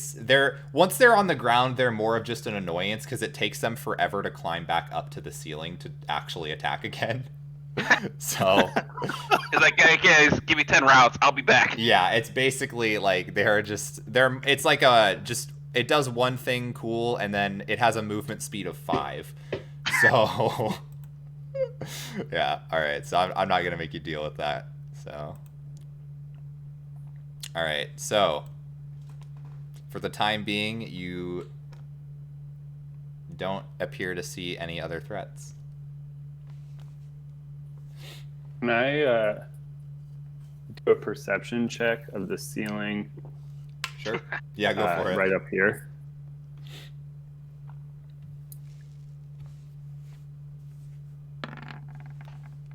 Uh, 14.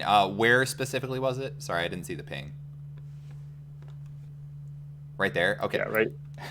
Well, funny you looked in that specific spot. You do see another Piercer up there in that choke point.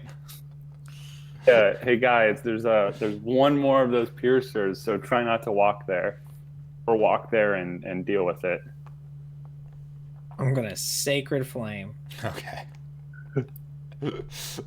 Yeah. I have a pretty good track record. I don't know if you know this. Yeah. We'll see if you hit just because you can. So it's I'll just gather around to watch it. Dex save, right? Yeah. Yeah. Okay. The thing that's stuck to the ceiling that can't move. Yeah.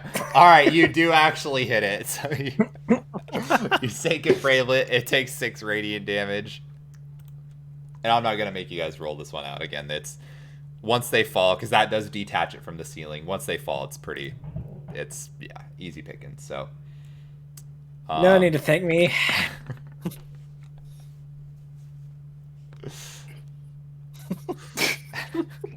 Just shoot it with an arrow. It's dead. You killed it. It's dead, Jim. Stop. Stop. Yeah, it's just on the ground motionless, and you just see a arrow just come flying through. Nice shot. Dinner. That's a guess, weird question. Are piercers edible? Yes, you could probably cook it. It does not look appealing to eat, but it is. You could eat it, probably. I don't If know you it want to would- cook something up, go ahead. Yeah. I'll just have another berry tonight. I don't know how good it would taste.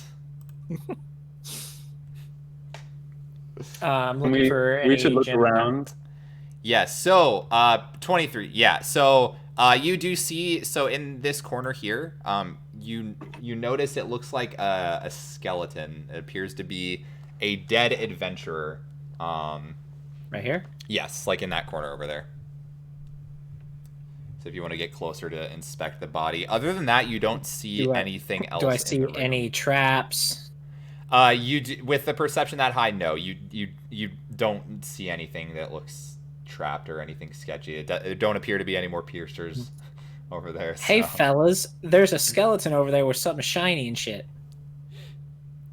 Might be one Okay, of those let's go. gemstones. You go check it out. I'll go check out this corner. Cool. Okay, roll a. I guess investigation if you're over there specifically. 22. So you investigate that corner, and you are sure there's nothing there. So doesn't appear to Okay. be anything in the area. And so yeah, when you guys get over to the skeleton, you do see it looks like you can kind of rummage through it a little bit, but you do see it looks like you find the missing stones that appear to have been gone from the original explorer's rucksack. Oh yes, the Chaos Emeralds. Yeah, the Chaos Emeralds.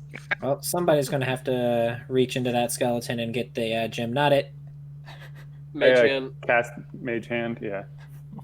Oh, the two mage hands duking it out for Yeah, it. mage Thumb hand war. fight. Thumb Yeah, they're war. having a little arm Yeah. wrestle. You guys want a thumb war for My it? mage Or hand hand like wrestle. mage hand like Boulder grabs on Boulder top of parchment his shears? mage hand. Like Mage support. hand blushes. Got some boulder parchment shears. Yeah. If you guys want to fight over who's I'll mage just let him hand, have it. okay, I don't care. okay. All right, yeah. So you're able to grab the remaining stones. And is there any other pathway in this cave, or it's just that one entrance? Does not appear to be. Looks like that was the only entrance from what you can see. Well, I guess we should go check on the lady who's dying. Yes. It's probably fine. It's probably fine. Whoa, that guy's so fast. Little Nass. All right, so you guys head back to the previous chamber. All right. So as you head back to the group, you do see Nass is there. She's again just kind of chilling, just trying to stay by the fire. You also see. She's just chilling. Okay, poor wording on my part. I'm sorry. God damn it. Golly. It's chilly. Yeah, so you see Nass and Just. You see the two of them there. You do not see Andric. So Where's Lamar at? so you come back and Just sees you. Andric went to check if the weather has gotten any better. So he should be back Check soon. real quick. Nope, it's still shitty. And yeah, you guys can't see the outside directly from where you are. Yeah. So, but Should we go further in camp so it's the draft doesn't come in? I don't know. I think we gotta drop the stone in the hole. So it's Yeah, only but the we middle gotta- hole that we can drop things into. yes, it looks like the middle one is where you input things, and the other one is where things are outputted. So what does the gem look like? The one that we picked up? Yeah, one sec. Do you guys still have the which one it is. handouts? I What's saw up? the handout. Do you guys still have the handouts. handouts, or do I need to give those Yeah. again? Yeah, I have the handout. I have them though. Gotcha. Okay. I think we need to go in order with what the text says. So we just got the intellect those 4 extra ones. Yeah, so the ones that you find, again, based on the notes, it was the self-preservation, intellect, awareness, and mastery. Mm. Out of those 4, it looks like we only really need. Oh no, we needed awareness and. We got the last 4. We have all of them now. So you now have all the stones, correct? So do we need to follow the door text? Is that what it was leading to I think we say? put in the Because it says stones. protection, so we put in the protection, and then of the leadership, so we put in the leadership one, and so on forth. Yes, I agree. But we just had to drop them in the right order. That's all. Yeah, and So there protection- most of the colors were lined out. The archaeologist figured them out, but yeah, again there was some that he was not sure what the color exactly was. Yeah, so we had to figure out which stones are which for the Yep. last 4. So all we know about self-preservation is that it's a gem. But- So I've spent a little bit of time thinking about this during our fight. Oh, Okay. Oh, multitasking. multitasking. Yeah, I was Impressive. just sitting there. I was sitting there just blasting them with my cantrips. So Yep. I. You had a lot a of time little to think time. about it. Well, you guys were getting charmed. I was. I was studying Riddles. the blade, studying the rock. stones. Just thinking in my corner. I believe that the self-preservation is silvery green. Intellect one is the 2-colored one. Mastery is pale green prism. Intellect is a sphere, by the way. And the awareness is the dark blue rhomboid, I believe. That sounds good to me.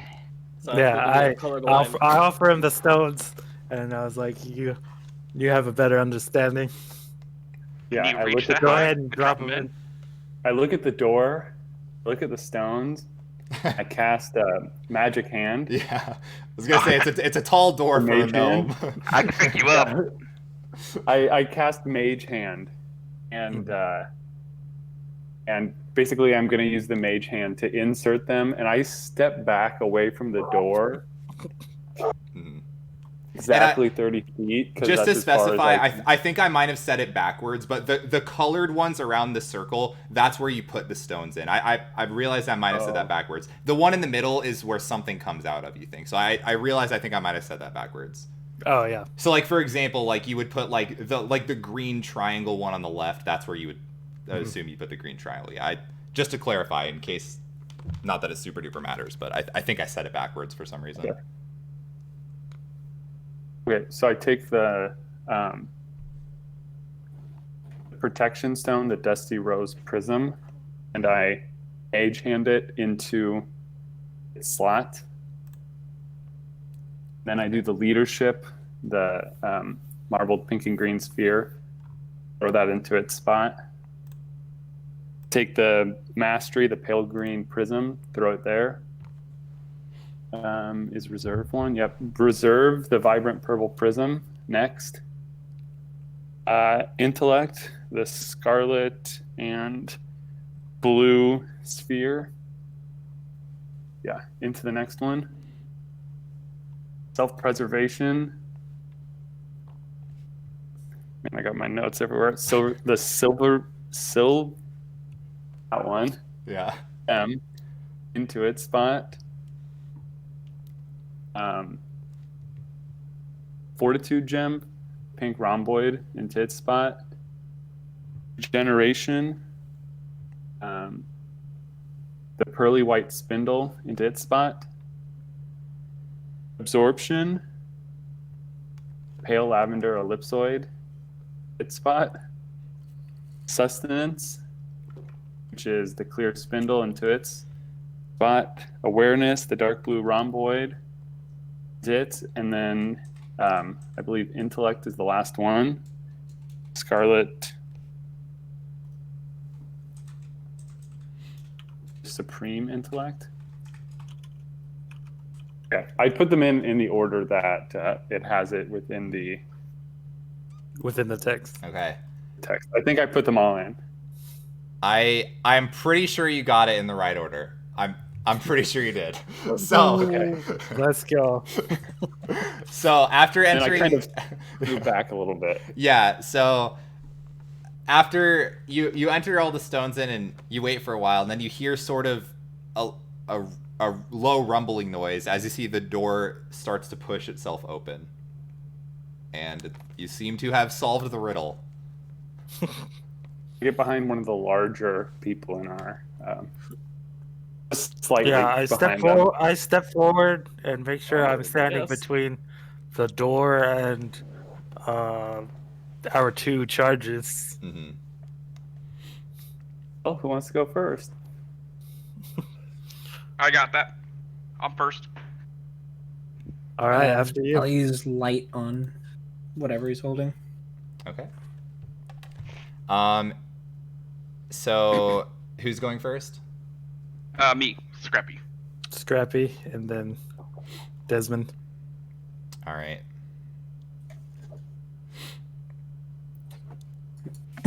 Okay, so as you walk through the entryway of the door, you see it's a large hallway with it looks like the walls seem to have some sort of like pictograms or pictures drawn on the side. And as you step through the doorway, you see a faint pulse of arcane energy, and you see on the wall to your left, it looks like it possibly written in blood, is the name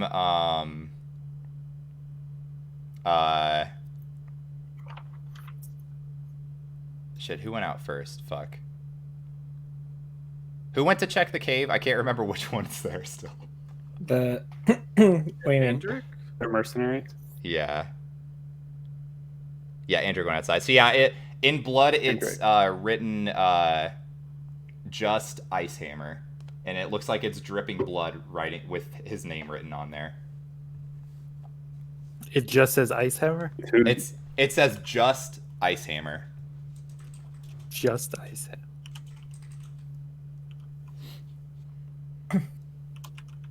But he's with us, right? Yes. No, and he went to check the weather, right? Just and Nass, unless I said it wrong, Just and Nass are in the camp. Andric was the one that Andric went to went out. check. Oh, okay. I got Yeah. it back. Unless maybe I said it wrong again. It's rough out here for me. I'm trying. I whip my head to Just, and I'm like, what? And he's like, what do you mean? He kind of like walks forward and he looks at that. He's like, no, I don't do any. No. I don't do any of this magic mumbo jumbo bullshit. Is this one of you guys playing a prank? Like that's not funny. That's not funny. Okay. I look at So Scrappy. we got in here Huh? beforehand and wrote your name in blood on the wall. That we had to unlock with gems. Okay. Look, I don't want to go in there. Okay, that's some magic shit that I don't mess with. Okay, like if you want to go in there, that's cool. But I'm not going in there. All right. You know what? I'm gonna go check on Andric. All right. It's been a while. He runs out of the cave. Can I do Very clearly freaked out. I was gonna ask if I could do one of the insight checks if he's being like if it seems like he's stressing or if he's actually like Yeah. legitimately. Go ahead. Yeah. Go ahead and do insight. Like if he's lying. Or... Yeah. He seemed generally freaked out. Yeah. His reaction seemed very genuinely afraid of whatever it was. Seeing his name written in blood on a wall, like with some magic force, is probably enough to shake the normal non-adventuring type. Mm-hmm. Okay. This blood is fresh. We need to go after him. Otherwise, he might meet the same fate as whoever this is. Who's this is? Is it the guy that was going to go check? Wherever this blood came from. We don't know if it's Andric, but it could be. So we should follow out. We do like Just- an Arcana check. Yeah, sure. You can That do an it had Arcana a check. bunch of magic. Mhm. See if we recognize this blood. Why this blood's even here? Or how 23. it got here. So you definitely noticed there was some sort of magic that happened when Scrappy walked through the door. So it may not be. It doesn't appear to be. The blood magically appeared is I guess a good way to put it. Like it wasn't there when you guys were standing outside of the door looking in. It only appeared once Scrappy stepped inside. So it appeared to have been put there magically somehow, if that makes sense. Guys, we need to go after Just. I think he's in trouble. I agree.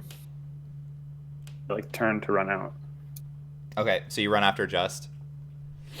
I go with. Okay. So you guys all run after Just. Nas just kind of looks at you. She's like, what's going on? And okay, so you run outside and you see again this storm it's gotten worse, and you see Just at the outside of the cave, just kind of standing there panting. He's about like maybe 30 feet out from you guys, and he just kind of looks behind you, still panting. He's like, did you saw, and then you see a large shadow come out from behind him, grab his back, and pull him back out into the blizzard, and you just hear him scream as he goes off.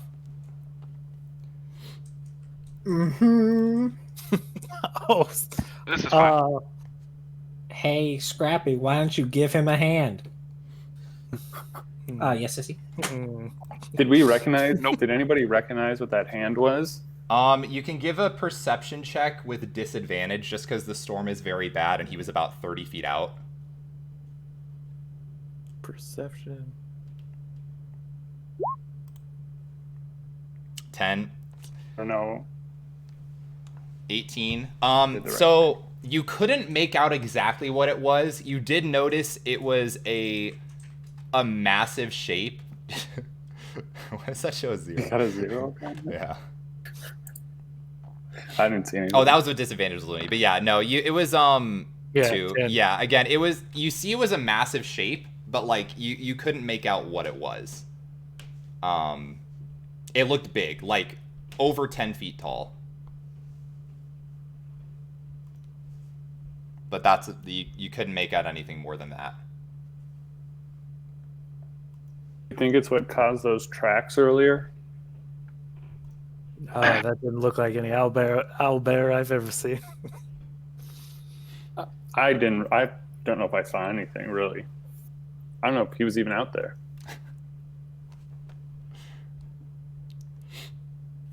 We saw him for just a flash, and then he was gone. I think we need to go back and check on Nas. Yeah, I think he's fine out there. I'm sure he's okay. So, where's Andric? Wasn't Andric out here? They said Andric went out to check the weather. I think he got Andric already. Can I look around to see any signs of Andric even being here? Yeah, sure. You can make a perception check.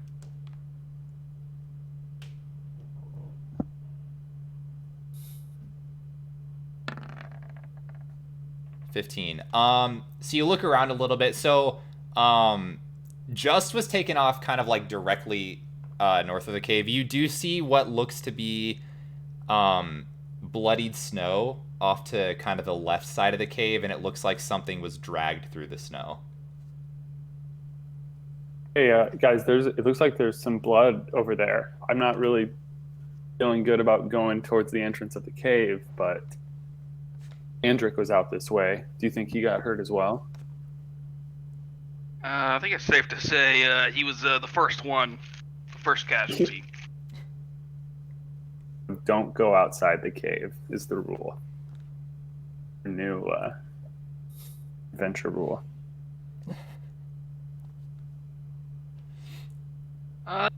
Let's go back inside. I agree. Yeah, I don't think we can mount a Back to rescue that. in the this room we weather. opened. I think that guy's a lost cause. I mean, it's also dark. It is also dark. And a Yeah. blizzard. The best we can do is wait till the daylight hours, and then investigate further. If the storm's Should we go back to that room and see if there was more to that room or what happened? Yeah, we can go and Probably get back that. to Jess as well, or Ness. Investigate further. Okay. Yeah. Onward. All right, so you guys head back to the camp with Nass, and she just kind of she's still there, but she just kind of looks. She's like, "Did you bring back Justin Andrick?" Like, Someone They're did. taking a break. They're watching the front of the cave. roll a deception check. The warlock charisma. He said he screamed at like that. Oh. It's pretty good. She kind of looks at you and just kind of nods her head. She's like, "Oh, yeah, I guess that makes sense. Yeah, it's probably a good idea to make sure nothing comes in. Sure. Were you guys gonna go further in?" Look at everyone else. that was the plan. Well, robot. Is he robot-y? robot. Okay. Yeah. Oh no. Do you feel up to walking with us, or should we leave someone here with you? I mean, I'd prefer not to be alone. Who was roboting? You were for a bit.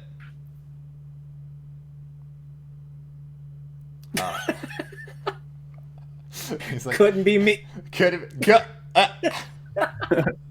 Oh, Yeah, no, it's okay. Yeah, your webcam's frozen as well, so I don't know. I'm sure it's fine. oh, dang! Let me try to It's hang like up and then come Andrew back is. in. Oh wait, you're moving. I think it's fine now. Yeah, Is it? Are we good? I think it's fine Okay. now. I guess if you guys are going to explore the cave, my character can stay behind because I do gotta go. Okay, yeah. If But you my character can stay with her while you guys keep going. okay, yeah. If you want to, are you guys still down to play? Like, we don't have a whole lot left, and yeah, again, time management's hard. This went a little longer than I was expecting, but if you guys are cool with that, we Well, like how much more do you think? Like how much longer? Than... well, if you needed to be done by 5, it wouldn't, or like in the next 15 minutes, it wouldn't be by then. So Oh, okay, yeah, then. yeah, we have like probably at least.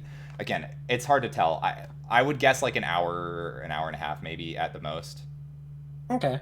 I can mute myself and keep your stream open so I can hear while I'm doing Okay. doing the stuff with the sissies. Yeah, if you guys are down to keep playing for a little bit longer. Yeah. Okay. Always down. And Okay. I'll just keep myself muted so your layout's not ruined. Yeah. Oh, thanks. All right. So, yeah.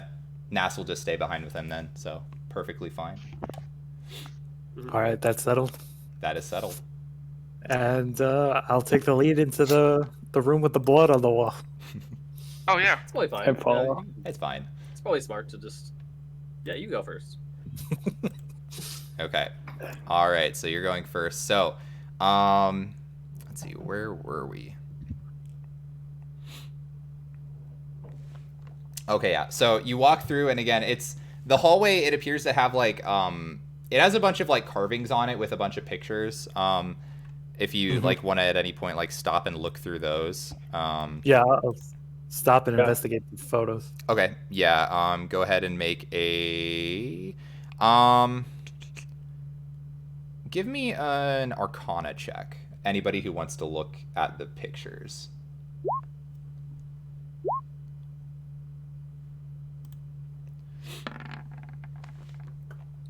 Okay.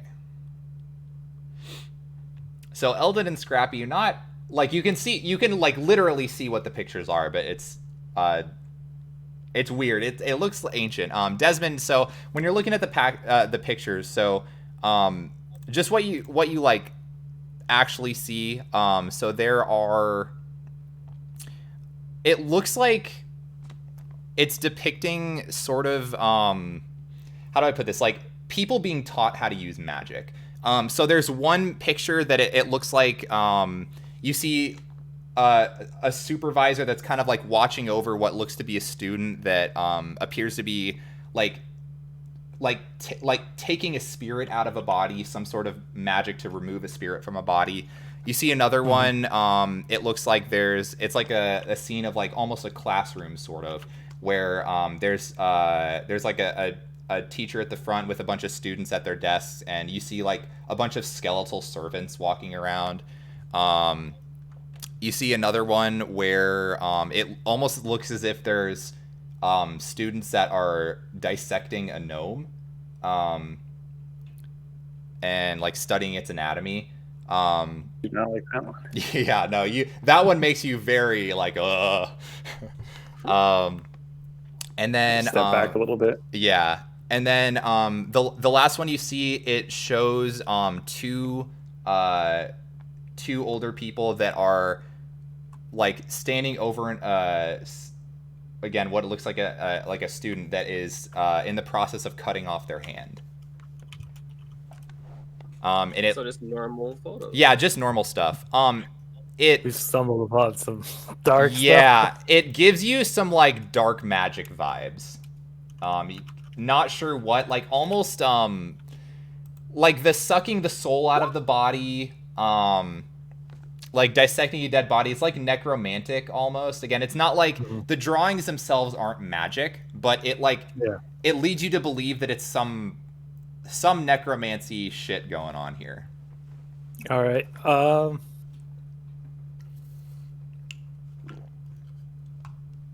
Hey, Art, can you switch to the chat so we can see the rolls? I just saw that. Sorry, thanks.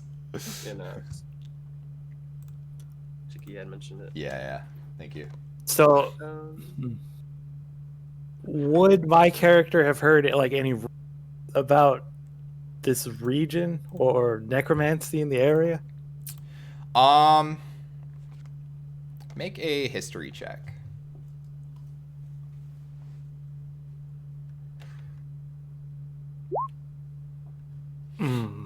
Darn.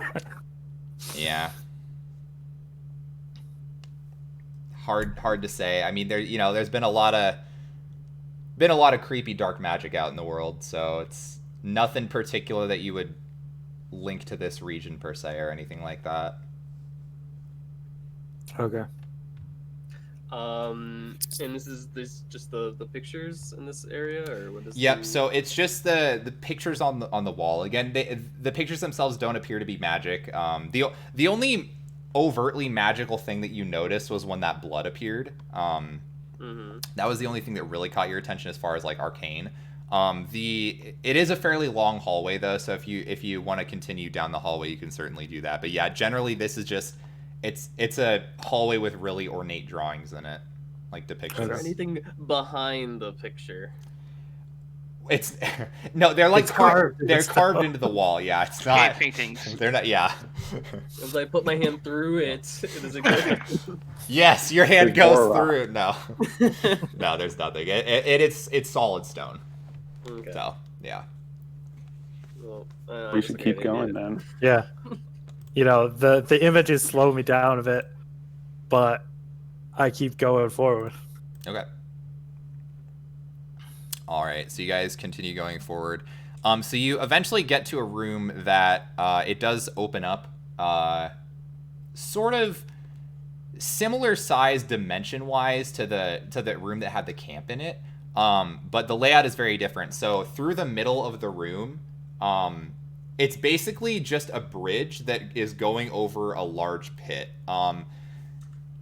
Anybody that has dark vision, you can give me a perception check. Hey, I got the goggles. Yep. And damn it. Okay. All right. Well, Eldon, so again, you see, yeah, like I mentioned, it's a bridge that's going over just like a big large gap in the floor. So you see it goes down about 30 feet. One thing that is it's weird. You can't see exactly what it is because there's also kind of a fog near the bottom of the room, but you see like something moving, and it doesn't seem like it's just one thing. It looks like the floor is moving. Guys, there's some creepy shit down there. It looks like it's moving. What is there like? Do you like drop some acid? Like there's You something ghosts down down there. there? Are you just getting spooked? Want to go back? Oh, it looks like something like a bunch of like things are crawling around down there. Does anyone have like light they can drop down it or drop down there to see? I could light a torch. That would work. I mean, Alright, yeah, go for it. Torch in. Dig out a torch out of my pack and light it and creep to the edge and drop it in. All right. So you walk over to the edge and you drop the torch down, and as it falls, once it hits the ground, it's... So it was definitely a lot of things crawling around, but it... You know, maybe you think it's going to be spiders or something like that. When the torch hits the ground, you see what looks like a bunch of severed hands that immediately crawl away from the fire. And you see just a bunch of hands crawling around. Thanks. Well, that's new. I haven't seen that before. I wonder if they need a hand. No, I think Is there they have anything plenty else to in this spare. room? What was that? Is there anything else in this room? Like looking around, is it just this bridge that goes to? Yeah, from what you can see, again, you with a decent perception, yeah, it's the room is pretty empty. It's just there's the bridge that goes over, and there is an exit on the other side of the room. But from what you can see, there doesn't appear to be like anything else there other than the. I mean, obviously there's the pit with all the hands in it, but it's like hundreds and hundreds of these hands. Like it's not just a few. Like they are covering almost the entire ground. And again, it's like a 30 by 30 width for the room. There are hundreds of crawling hands down there. Ooh. Are any of them making their way up, or are they just staying localized? They are at the not. They appear to mostly be skittering around the floor. So you don't see them actively trying to like climb the walls or anything. How sturdy does this bridge look? So it is made of stone. So it's like it seemed to be something that was like carved through here. So it doesn't look flimsy. It hard to say for sure, obviously, but it doesn't look flimsy per se. Anything? Is there anything in the like I on the wanted to ceiling ban or them. something? Sorry. Go ahead and make a perception check. I was like I clicked that person's name. I was just about to ban them. Mm. What did they do? It was a bot. Oh. You beat me to it.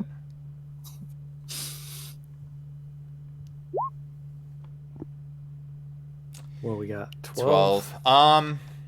Doesn't appear to be anything moving around on the ceiling, so you're especially looking out for any piercers to drop down on you, but you're not seeing anything like that.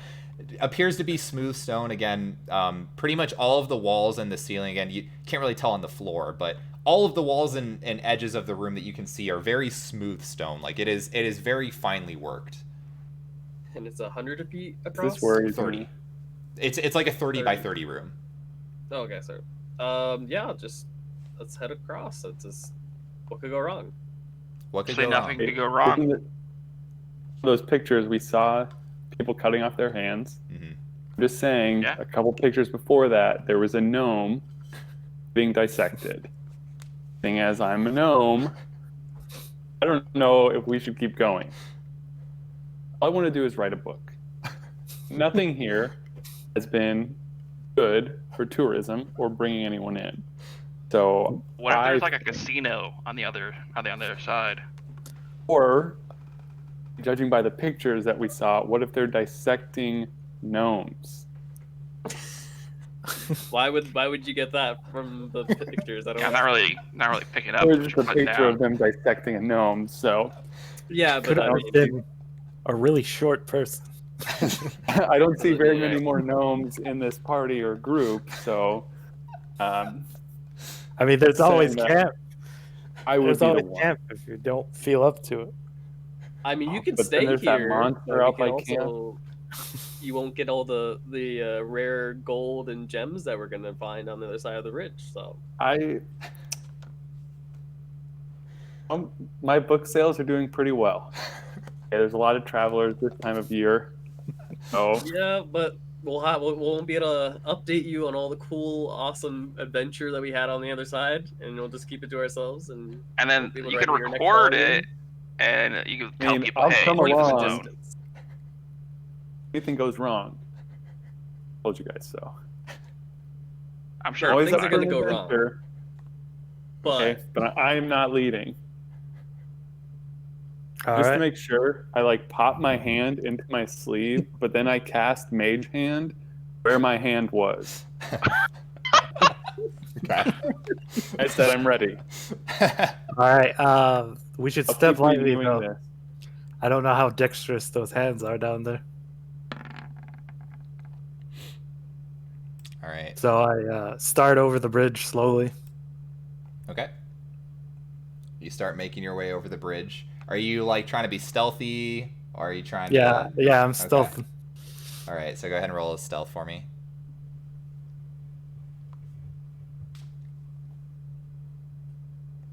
Yeah. Okay. Sure. So you are very dexterous. So you're able to kind of tiptoe your way across. Making sure not to fall. Again, it's not like you have to do like a balancing act or anything. But it's the bridge is only about like it's 5 feet across. So only No one hand person. railings, Yeah. not up to No code. hand railings or nothing. So it's like it's not like incredibly. Like, you don't have to roll like dexterity or anything, or like acrobatics to get across. But yeah, it is a little scary just looking over. So you slowly make your way across, making sure to be really light on your feet. Nothing appears to happen. You're able to make it across safely. Nothing really problematic. I rolled good. All right. Once I make it over, I glance ahead. Do I see anything? Do I need a perception check? It looks like another hallway. Okay. So I stop and I wave anyone who hasn't crossed yet over. All right, so I'm guessing Glow is going next. yeah, I was following him. Yep. Same kind of thing. I mean, you rolled 20, so yeah. You're able to get across. Nothing crazy seems to happen. Scrappy, even with...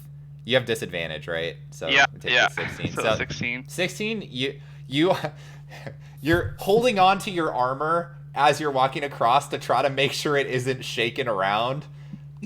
You think you're able to do a good job to keep it together, and you're able to get across just fine. Fish, if you're talking, I can't hear you. No, I'm not. I'm just sitting there like I'm just sitting there staring at the bridge, behind me, looking at you guys. Then I sprint across the bridge. Okay, sure. Okay, if you're sprinting across the bridge, I'm gonna say you'd have to make an acrobatics for this rather than stealth. You're dexterous. Oh no. Okay, so as you run across the bridge, your foot kind of slips a little bit, and I'm gonna need you to make a dexterity saving throw to try to catch yourself from falling off the bridge. Okay. How do I do that in here? So roll 20. There should be Dexterity. dexterity saving throw. It's like near the top left.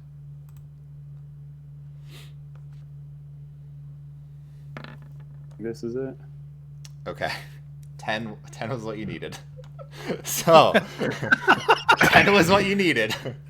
So Everyone's accounted for. just barely, you fall off, dangling off the edge. You're quick able to catch yourself, and you see as you fall, you were going a little fast. The hands start to scurry right underneath you. They're all clamoring on top of each other, trying to reach up at you.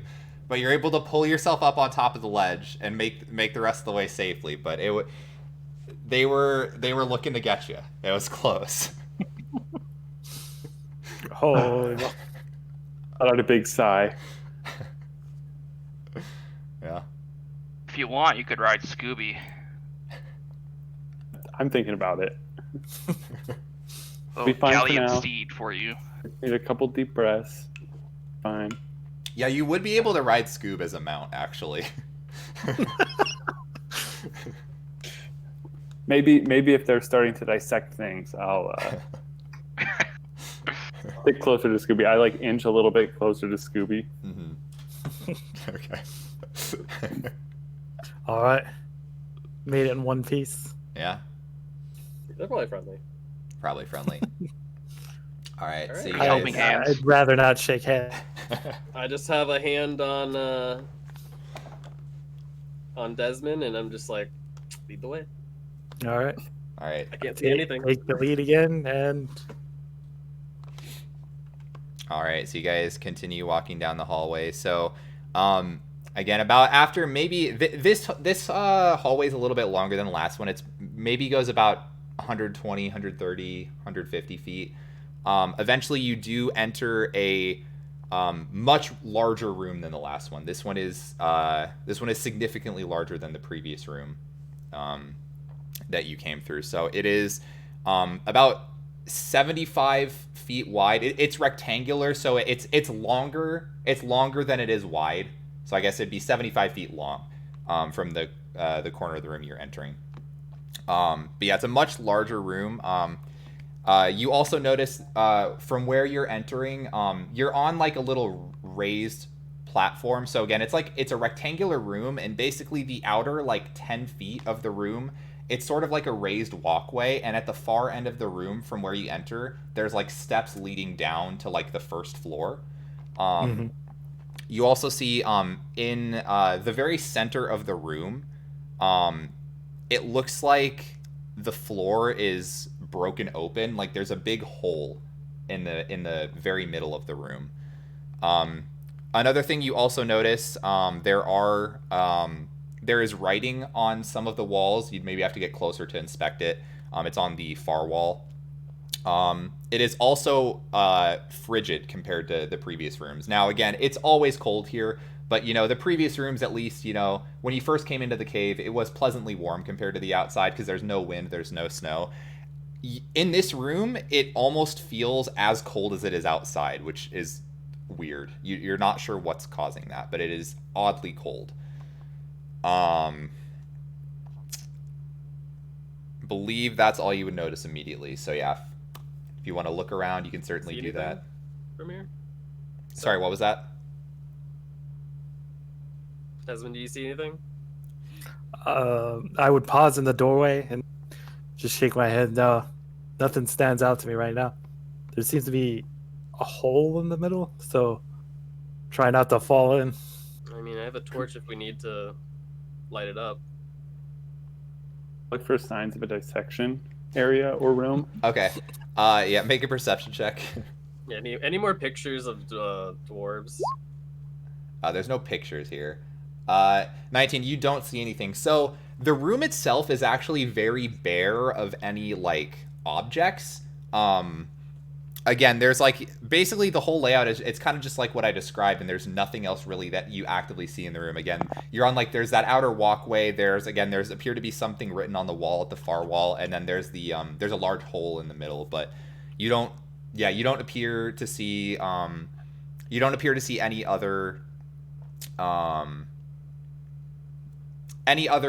entranceways or anything, any other rooms. There's no dissection tables, so that does make you feel a little bit more you have a sigh of relief a bit. But yeah, it's very empty for how big it is. Can you see down the hole at all? You'd have to approach the hole to actually look down it. I would like to approach the hole. Okay. Do you want to go down to the first floor where the hole is, or do you want to still stay on the raised walkway? Stay on the raised walkway and look. Okay. Give me a perception check with disadvantage, because it's still very dark, plus it's kind of looking from a bit of an angle. Damn. Is that 2 or 1? Well, they were different, so I assume it had to be 2 different rolls, I think. But yeah, good. So you're able to look through. Again, you kind of have to like kind of stand on your tiptoes just to kind of get the angle to peer down. So you do see you don't see anything in the hole. It looks like it goes about 10 feet down, and it's maybe 10 feet wide as well, but it's not like it's not like a clean hole. Like whereas like the walls in most of the rooms you've seen have been pretty like clean, very like smooth cut. This is not like a smooth hole. It looks like it looks like it was not intentionally made this way, I guess is a way to put it. But yeah, basically like the floor is like kind of shattered in the center of the room, and again, there's a hole 10 feet down. You don't see anything in the hole, so it's I don't know, it's weird. It's definitely like continue on for like a while, like, or is it like living space? No, so it's again, it's basically just like in the very center of the room. It like doesn't really go anywhere either. So it's like it goes 10 feet down and then just kind of stops. Okay. And yeah, and it's just in the center of the room. So like it doesn't go anywhere. It's not like something like dug a tunnel necessarily. Like it doesn't go anywhere. It's just 10 feet down and it stops. And again, it looks like it was not, whatever it was not intentional. Just compared to the layout of all the other rooms you've seen so far, which are very, very clean cut, this seems not intentional. Mm-hmm.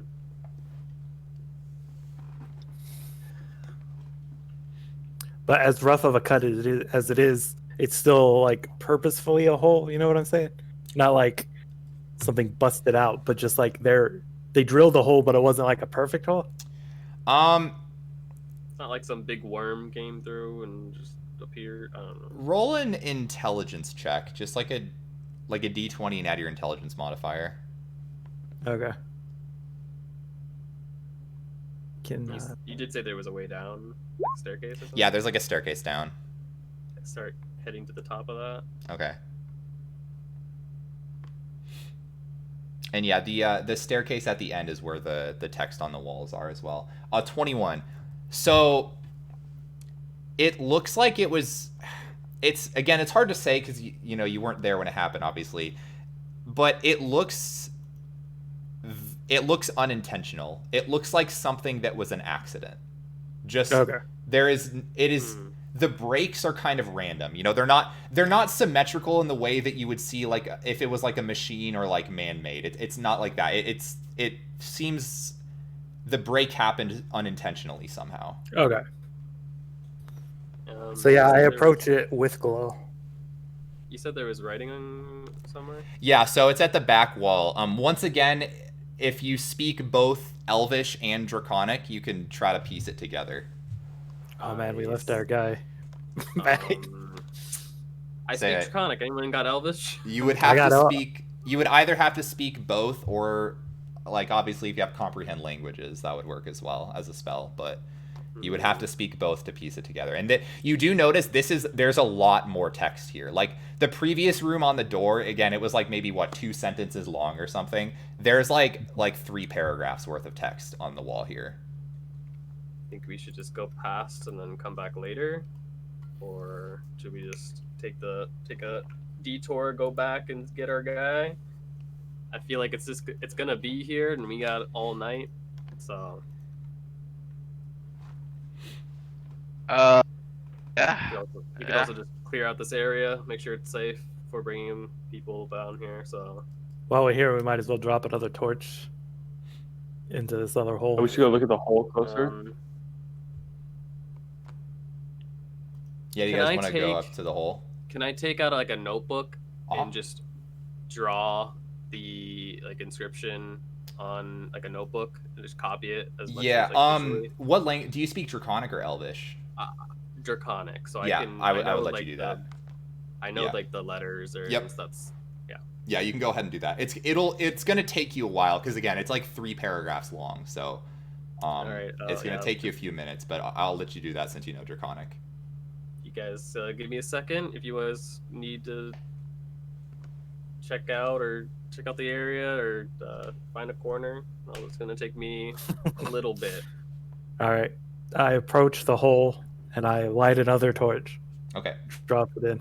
All right, so you drop the torch in the hole. So, as you drop it in, nothing happens. Okay, that's good. Kind of like what Glow saw earlier. Again,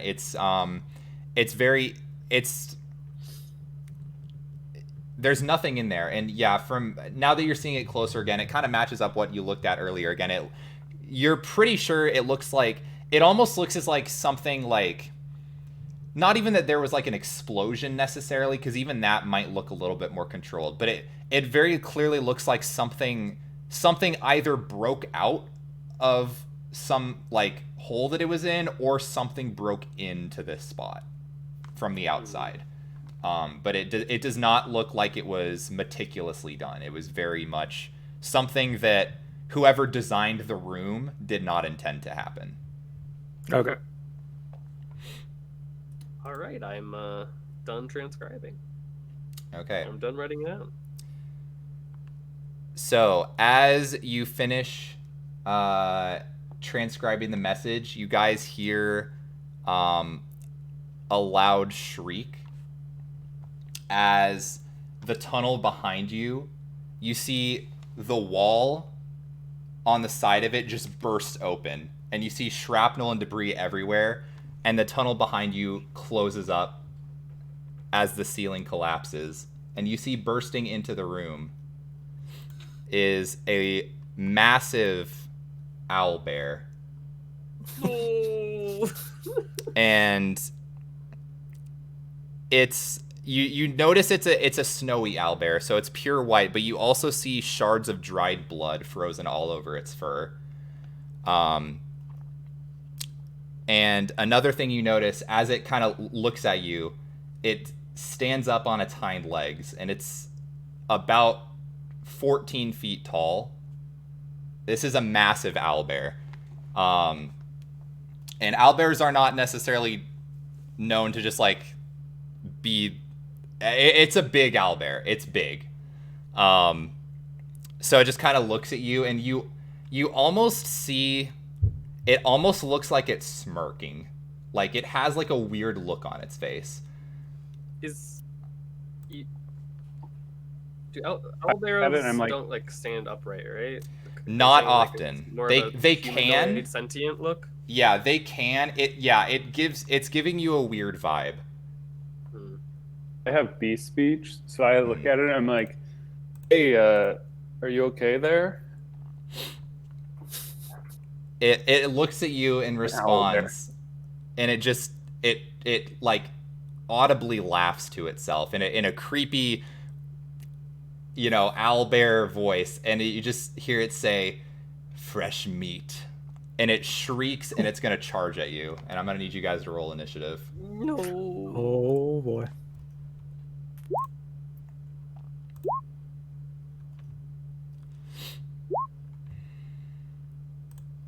Just always put me last. So this fight was balanced with 5 players in mind. So we will see how this goes. Just cut off a leg or something. Okay. All right. I'm sure it's gonna be fine, guys. What could go wrong? My steel defender has more hit points than blue. Yeah, that's true. You didn't have a lot.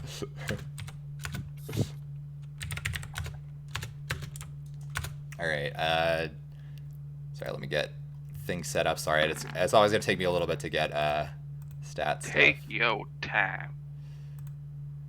Bathroom break if I have a second. Oh yeah, if you guys want to take a quick break, we can do that. Okay. If you guys want to go ahead. Yeah.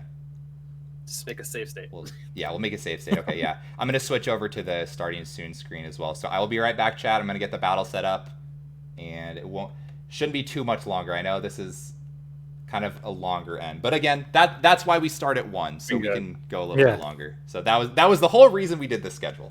All right. We will be right back, chat. I will see you guys in a sec. Be back after these messages. Be back after these messages from our sponsors.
Alrighty. So we should be good. I have to remember to like manually toggle my mute and unmute on Discord as well, because still for some reason the one that I have set up for OBS, like it toggles the mute on both. It toggles the mute wherever my mic is active. So That's weird. Yeah, it's weird. So I always have to make sure to. Yeah. I don't know what's going on with that, but it's whatever. All right. Heard we're fighting an owlbear. We are. All right. Okay. So you guys are set up there. I was about to ask, is somebody missing from the board, but then I realized Blue is not here, so that's why it looks a little bit more empty. So the owlbear is right there. Oh, he's huge. Yeah, Big boy. Yeah, he takes up 4 squares. Okay, can we recruit him to be in our party? You can certainly try. I would not advise it, but Hello. it's a little He could be a good bigger. ally. It's a little bigger than the one Spidey has on his shoulder. It's my familiar. Yeah. All right, so You're a ranger. Yeah. I forgot to can do roll that. initiative for the owlbear. Hold on, let me do that. Beastmaster. I've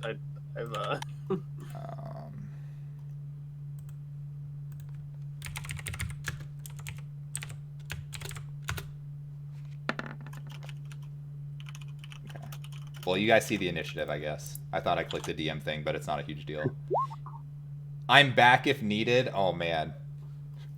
Well, his And character we got needed you locked right out, before but- this room. Yeah, he could be back. I think that'd be fun.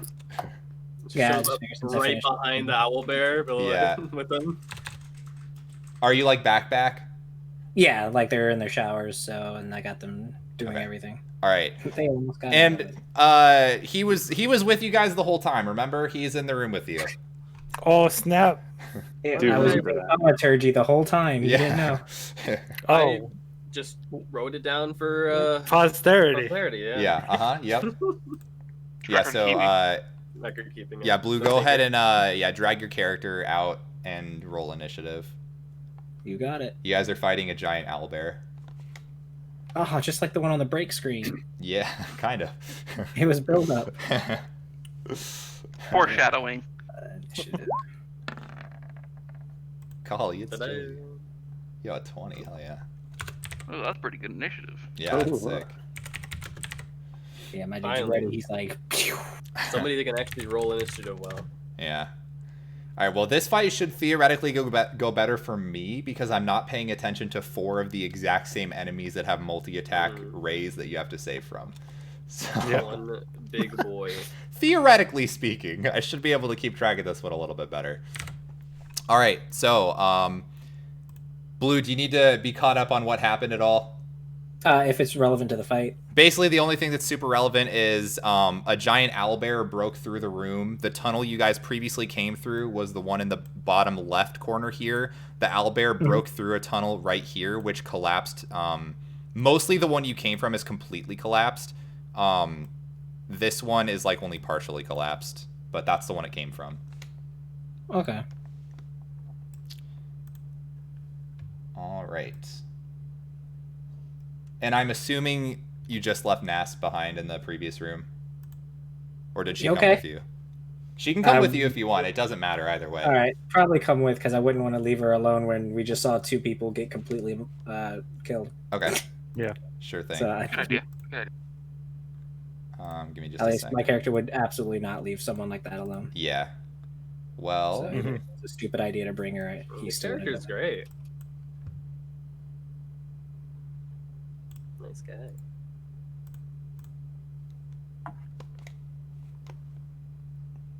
well, she has a token, so I'm guessing she'd kind of be sticking with you probably.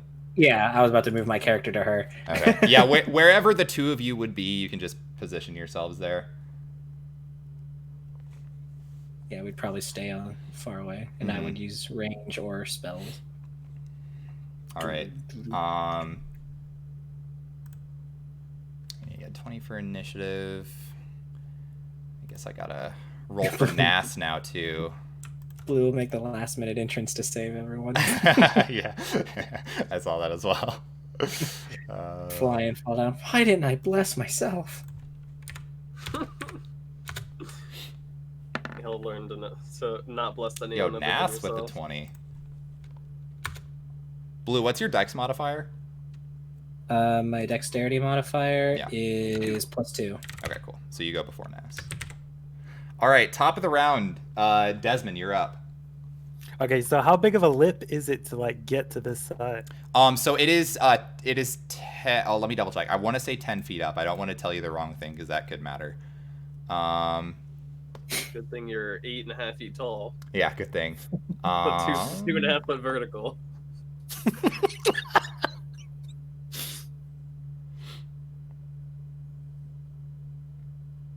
Yeah, it's 10 feet. So like it's high enough to the point where I would say you would have to make an action to like try to actually climb up there. Okay. So otherwise you'd have to So- take the stairs. All right, I'll ready my bow. Let's see how And you have my staff. 5, 10, 15, 20. Yeah. Whoops.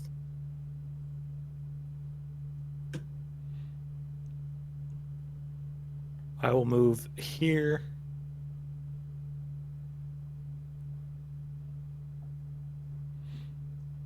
Yeah. Then I'll make a longbow All right, attack. go for it. Roll to hit. 14. 14 hits. Go ahead and roll damage. Sweet. Cheating? You think he's cheating? All right, 5 I can't points. see his hands, so I mean, And after that, I will use my psionic strike, which is where's the description for that? Probably in like your extra traits or Yeah. whatever. It says you can propel your weapons with psionic force once on each of your turns, immediately after you hit a target within 30 feet of you with an attack and deal damage. You can expend 1 psionic energy die, dealing 1d6 plus 3 force damage. So Yeah, I will roll that. sounds good.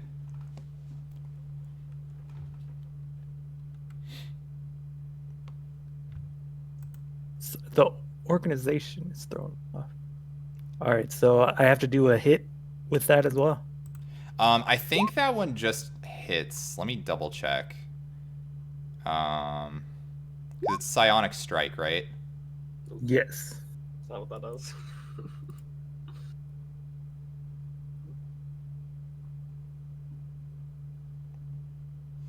Yeah, it just automatically. Basically, if you hit, you can just pump the psionic damage into them. So Mm. Okay.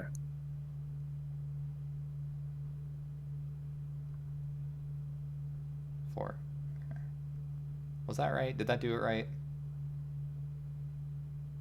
It looks weird. The psionic strike damage? Yeah. Maybe it's right.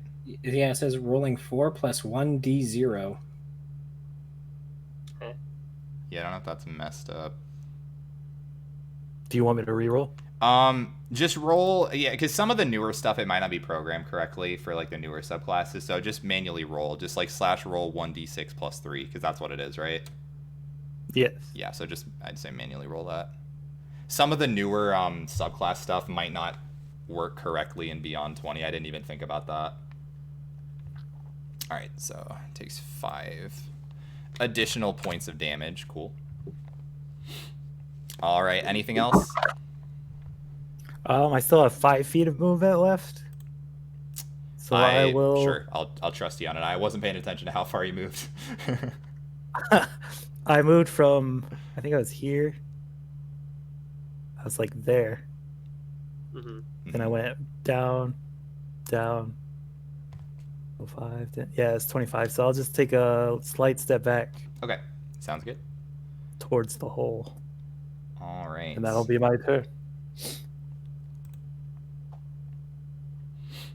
All right, Phil, you're up. All right, let's go. I'm gonna see what spells do I got. What does this do?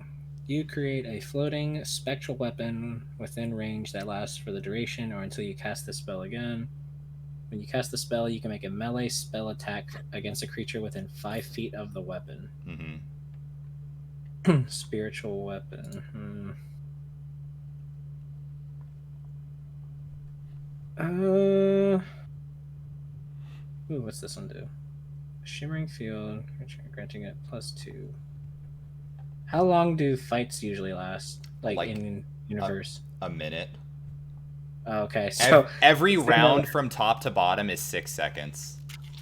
Okay. So if something lasts for a minute, it's very relevant in combat still. Okay.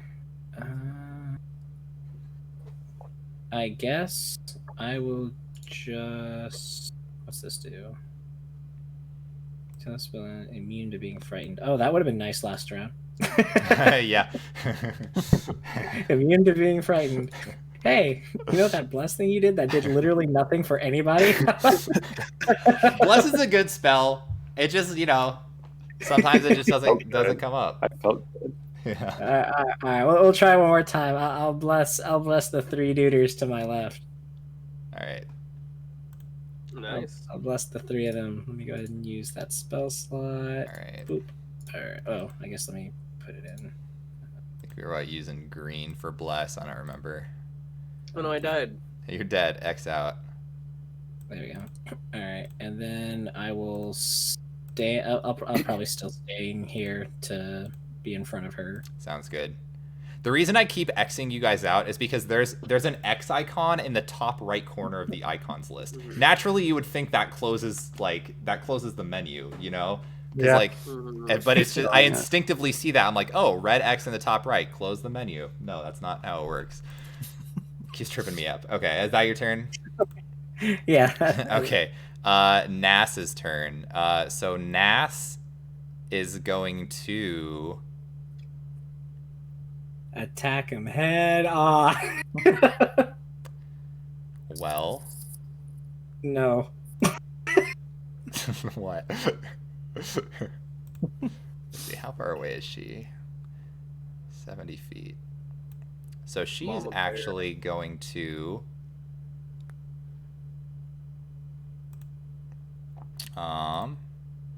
she's gonna move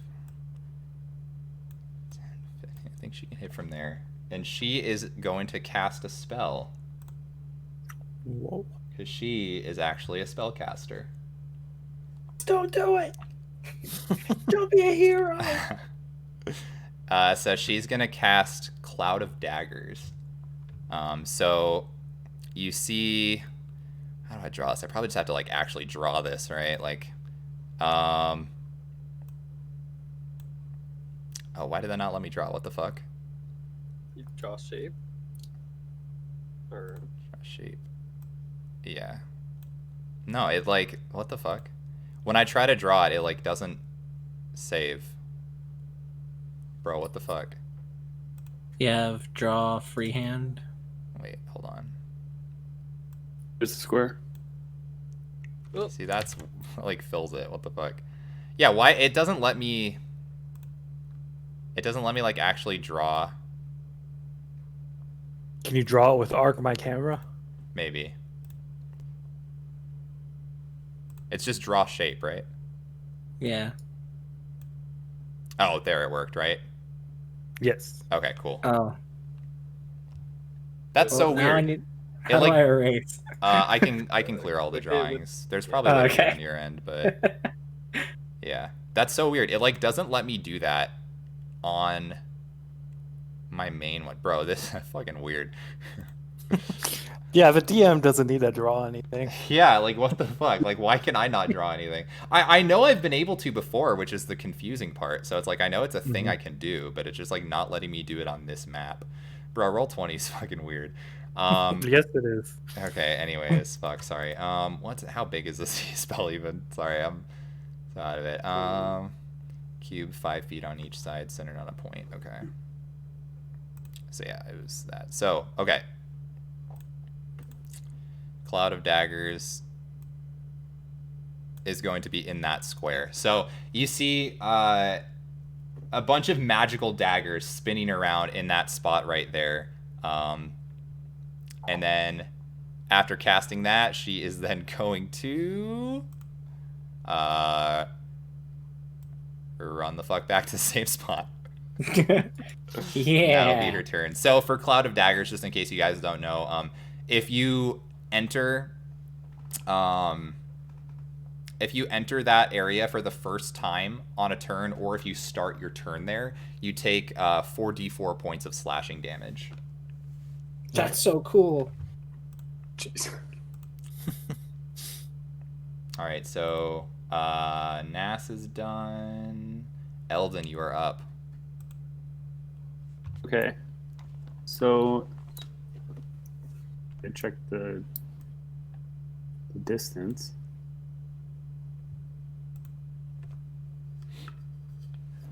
So on what I'm going to do is I'm going to start off by using Eldritch Blast, which has a 120 Yep. range. Sure. 11 does not hit, unfortunately. You actually, it almost looks like it hits, but there's so much dried blood on the outside of the owlbear that it almost like sort of protects it. It like kind of shields it. It hits that spot, so it doesn't seem to pierce through. Okay, and then as a bonus action, in square, I'm going to step. I step right here. Yep. And then in this square right here, which should be 60 away, Okay. I'm going to use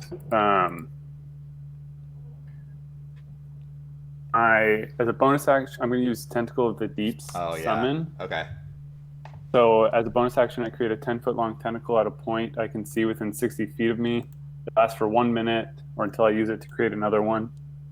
When I create it, I can make a melee spell attack against one creature within 10 feet of it. Mm-hmm. So if it's right there, yeah, that'll be. And I forgot to make a token for this. And then on hit, if it hits, they take 1d8 cold damage, and its speed is reduced by 10 feet until the start of my next turn. Yeah. Okay, so yeah, go ahead and roll for damage. I just gotta find it. And do you want to just mark the square that it's on? Because yeah, I forgot to make a. I didn't think to make a a token for that, or for oh my god, the cleric spell, whatever it's called. 17 does hit, so yeah, it takes 3 points of cold damage. And then did you say if it on hit, does it reduce his speed? Yeah. Okay. Does he have to make a save, or does it just automatically reduce it? It just says that the speed is reduced. Gotcha. Okay. Cool. I don't know how to share this too.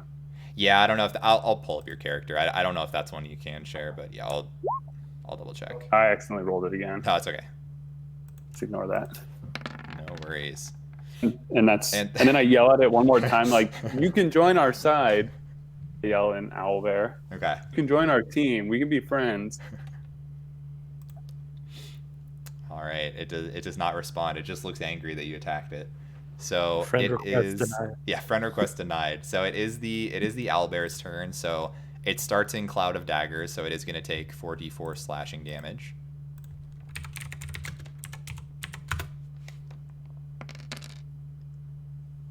So not great. Sorry. Hey, NASA's doing her best. She has frostbite. Okay. So, hello, let me save that, please. Thank you. Okay. All right, so it takes that. And yeah, let me just check something really quick here.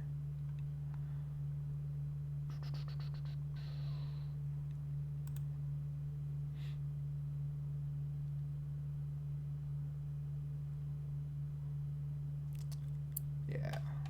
Okay, cool. Alrighty, so yeah, his speed is reduced by 10 feet. Okay. Interesting. Well, owlbears move pretty fast. So 5, 10, 15, 20, 25. How fast are they? 30. So that has 40 feet base. So it is going to do that. And I believe...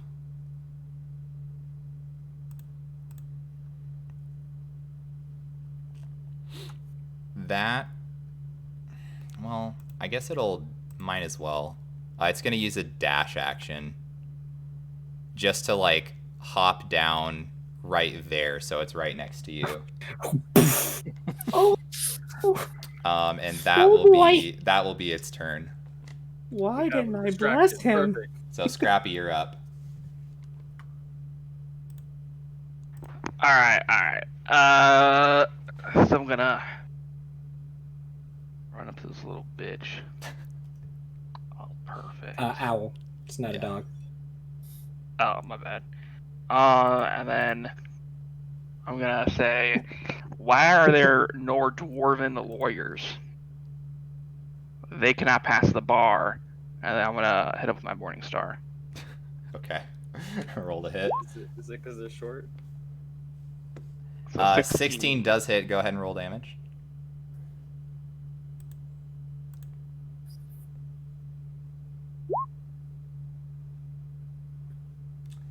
Five points of damage. Okay, okay. And with my bonus action, I'll send Scooby up. And I'll have Scooby attack. Sure. What it was?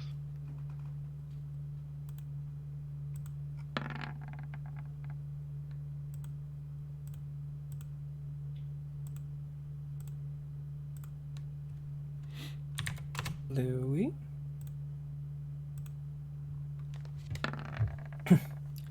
So 15 to hit. 15, yep, that does hit. Damn. Getting some big boy damage.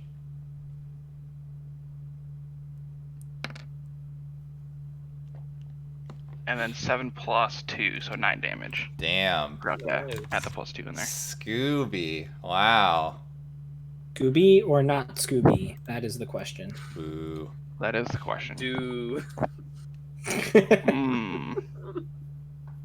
Oh, then that's my turn. All right. Let's see. All right, so at the end of your turn, it is going to use a legendary action. So Uh-oh.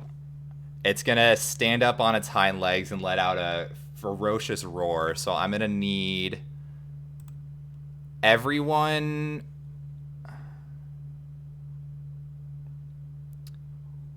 Okay, so everyone except for Glow and Phil. I'm going to need you guys to give me a wisdom saving throw.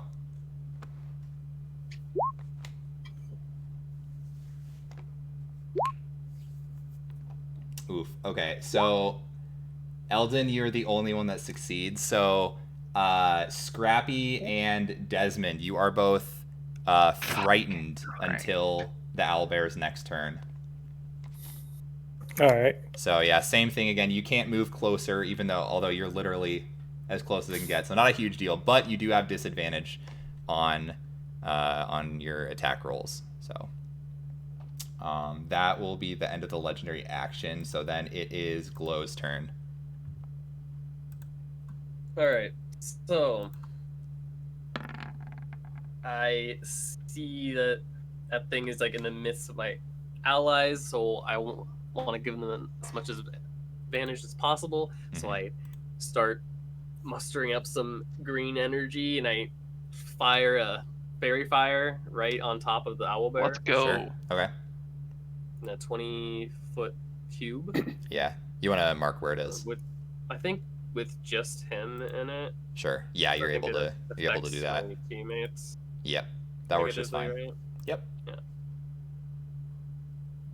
So that is, I can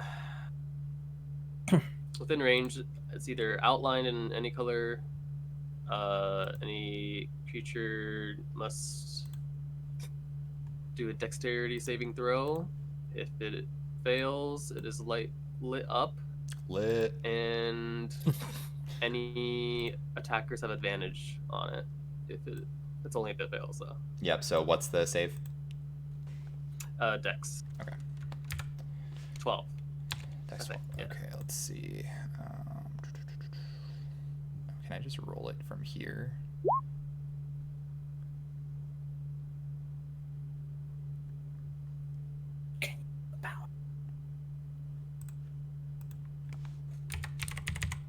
Oh my god, if I can spell right. IT. Ooh, let's Yep, go. Let's go. I want it. All right, so Light up it is yellow. very fired. Yeah, you see bright yellow lights Yeah. very clearly light up where this guy is, so he is very fired. That doesn't show up very well. It's a super bright yellow. Whatever. He is very fired. So yes, you have so now those of you who are frightened of him, you have just straight rolls Okay. against him because they cancel out. Alright, cool. And with my movement, I guess I can move a little bit. I'll move just 5, 10, 15, 20, 25, 30, just the other side. Okay, Just kind of main distance. sure. Alright, that's my turn. Awesome. Okay. Oh, Wait, see. one last thing. Oh yeah. Can I wait? No, I can't do that. Never mind. Okay, you good? Can I Hunter's Mark after I use the spell? as a bonus It would action? have to be a cantrip, I believe. Yeah. Okay, that's what we're doing. Okay. Yeah, no problem. Okay, Desmond, you're up, top of the round. Okay. So what are the rules for stowing the bow and drawing my rapier? Would that be my entire action? I think you could switch to a different weapon as a free action. I don't see why not. I don't know. Yeah, I believe that's a free action. I think it's a free action, so Okay. yeah, I'd let you switch weapons. All right. So switching to my rapier for up close, Sure. and then I, take a stab at it. Go for it.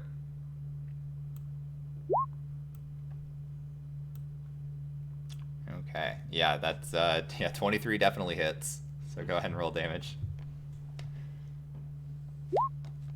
10 Jesus. And then I used my psychic strike again.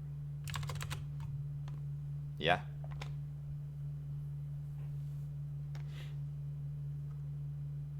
Did it work this time? I believe so. Yep. This Okay. Owlbear's Yeah. like, what the 7 hit. fuck? Yeah. This is Like, Christ! You're fucking it up. This is a stronger owlbear than normal though, but still. All right. Good damage. All right. Anything else? And then I move. Whoops. Just to right here. So that will provoke an attack of opportunity if you want to do that. So the bear will get an attack on you. If you move out of its range, it can use a reaction to attack. Likewise, you can also do that to enemies. So if it tries to run from you, you can swing at it. But yeah, it works both ways. So you can still move if you want to. Absolutely you can, but just letting you know in case you didn't know. I'll stay put. Okay. All right. So at the end of your turn, because you'd stayed put, it is actually going to do a legendary action to try to shove you into the hole. So That really is a legendary action. yeah. So I'm gonna need you to give me Not a strength saving throw. Not a. Strength it is gonna be a strength saving throw. But you're blessed. Oh, no. Oh, natural one. All right, so you have, Oh, wow. I guess you gotta make a new character. Oh, yeah, dude. you have been Scrap shoved him. into the hole. So luckily it's only 10 feet down, but the shove plus the fall means you take. And all the helping hands down there. There are no helping hands down there now. There's nothing to help you there. So you take 6 points of bludgeoning damage, and you are knocked prone. So you're lying on your back. And again, it is 10 feet to climb out of the hole. So to get out, it would have to be an action. Okay, on hit, I use. Where is it? Protective field? I don't know if that would work. Oh, Is it a reaction? Yeah, it says reaction. Oh, Use yes, you're correct. That would work. Yes, you can do that. I expend a die and reduce the damage taken by 1d plus 3. Yep. And you're keeping track of your psionic die uses, right? Yes. Okay, cool. Yeah, you can absolutely do that. Only 6 more. Did that roll? Yeah, you rolled a 6. Yeah. So Took no damage.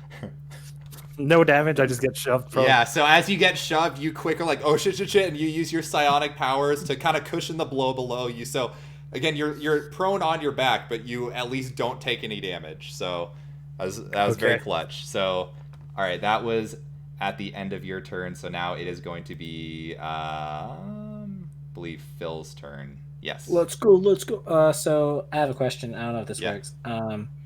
If someone is feared and then I use heroism, which makes it to where you're immune to fear, does that disable that?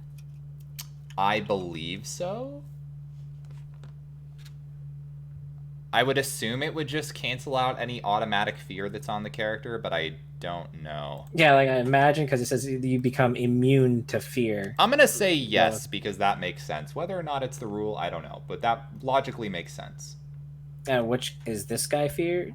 Or, is this guy feared? Yes, both him and Desmond are feared, right? Yeah, because Eldon succeeded on the throw. So yeah, it's Scrappy and Desmond are feared. Then I will move because it's on touch. So I'm gonna move here 20 feet. Sure. And I'm gonna touch him. Do it. Touch him up. Who touched me, daddy? You know what? On second thought, let's go back. On second thought, I'm gonna jump in the pit just to use it on Desmond instead. I was gonna jump in the pit. Help this guy. Y'all go down the pit. You can't follow us. See, where is it? Here it is. Cast.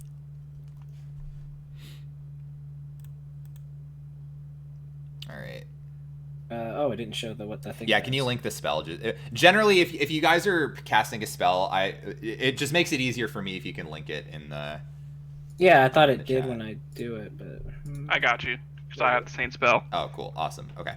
Weird. So concentration up to a minute, because I'm not super familiar with the spell. Okay, and so he gains 3 temporary hit points. Awesome.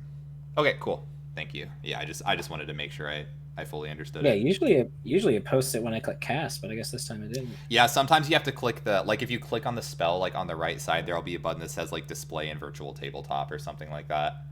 So. Okay. Awesome. Okay, anything else on your turn?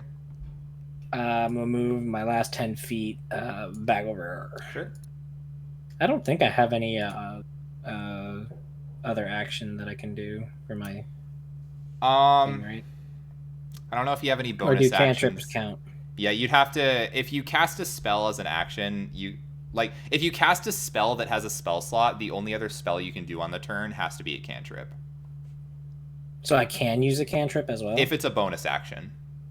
Oh, Which I don't think there are any. I don't think you have any. Like, for example, if you cast a spell that has a spell slot, which is a bonus action, you could still, like, for example, use Sacred Flame as your action. Okay. All right, then. I guess that'll do it. All right. Phil's turn. Nass is up. Let's see. Nass is still very not doing super well. So she's still cold. She's looking blue. Yeah, she is literally. Yeah, she is very, very sick from the frostbite. So she is just going to. She's actually going to cast. What's the range on that? Yeah, she is going to just go there to get more range. She's gonna cast Ray of Frost. So that is. No wonder why she's so cold. Yeah. Range attack. What's her spellcasting? We got our first Ice Queen. Yeah, Queen. I'd sit. Can I roll it from her sheet, actually? Will that work? No, it won't. Damn, okay. I was like, okay. I had her pulled up in D&D Beyond, and I was like, I don't think it'll let me roll it from her sheet, but I fucking tried. Okay, so I'm gonna have to roll that manually. So I make a ranged spell attack.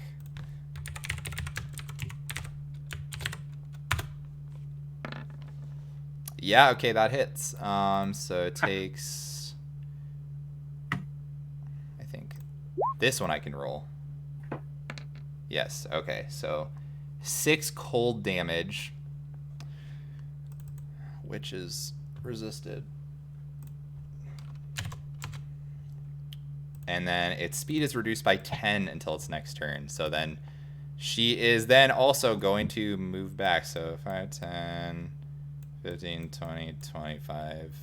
Or no, her speed is halved, so she could only get to there. All right. That will be her turn. Eldon, you're up. Go, Okay. Eldon. I'm gonna run up the stairs Okay. to this spot, or walk, or Mhm. move, regular movement, up to there. I'm going to cast Eldritch Blast. Mhm. That's just the attack. Yeah. 15 hits.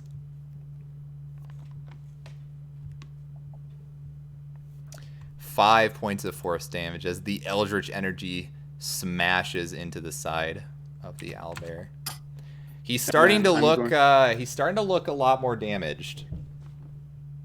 Then I'm going to use Move Tentacle, which is a bonus action. Sure. Move my tentacle to that right here, and then whenever I move it, I can attack with it again. Yep. Part of that. Oh yeah, that's Yeah. the new subclass. I really like that one. Yeah, The the Phantom Fathomless. one. Mm-hmm. I Yeah. thought about playing it. It's But it's a cool class. Yeah. I it. like. Well, next time I play a Warlock, that's definitely what I'm gonna play. Yeah. Yeah, I thought That about hits, playing so the 3 Beekeeper. points of cold damage, and its speed is reduced by 10 again, right? So his speed is now reduced by 20 because Nass hit him as well with a cold spell. So He ain't running from me. yeah, again, you do notice that he seems to shrug off the cold damage a little more than other hits. He seems used to the cold. I yell at him again, trying to maybe persuade him, Mm-hmm. her, or they them. Yeah, you never know. You can join our side. We can source fresh meat. You know, we can bring you on adventures. You'd be a great tour guide for this area. I kind of throw in a little bit quieter than the rest of it. Okay. Blasting him with tentacles. Make an animal handling check. Animal handling. 8. It doesn't seem to be listening to you. It's yeah, it seems beyond reason. imagine the 20. All right. It's happened. And that will be your turn then. So the Yeah, I'm done. owlbear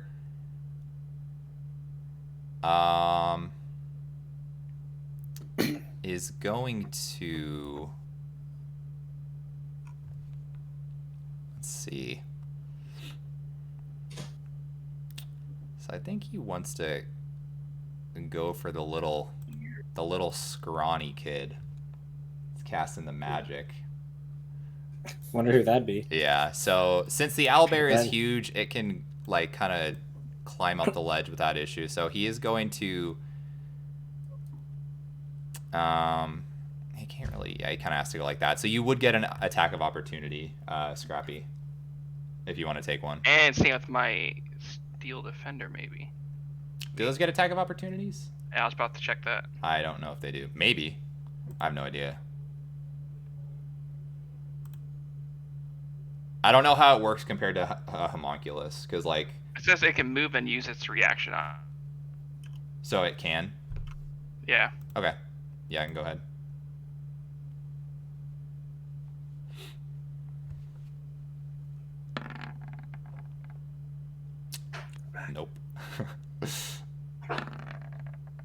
Get get 2 attacks because it's advantage, right?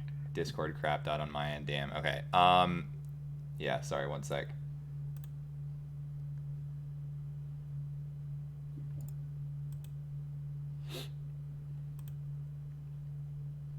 Is Discord crapping out? Are we good? I believe so. Did it crash for Looks you like guys as everyone's well? back. It crashed for me, yeah. Okay. Yes, it's fine. It's still fine. If you run into that again, we can change the I server. didn't mean to do another That's hit fine. there. I'm Yeah, I about think to we're good. do damage. Yeah. Server location. Okay. Alrighty. Okay. Sorry. So what were the rolls? It was 9 and a 17, 9 and 17. Okay, the 17 hits. and so I did 11 damage with my Morning Star, Okay. and so now my Steel Defender has to hit. I always forget what his is.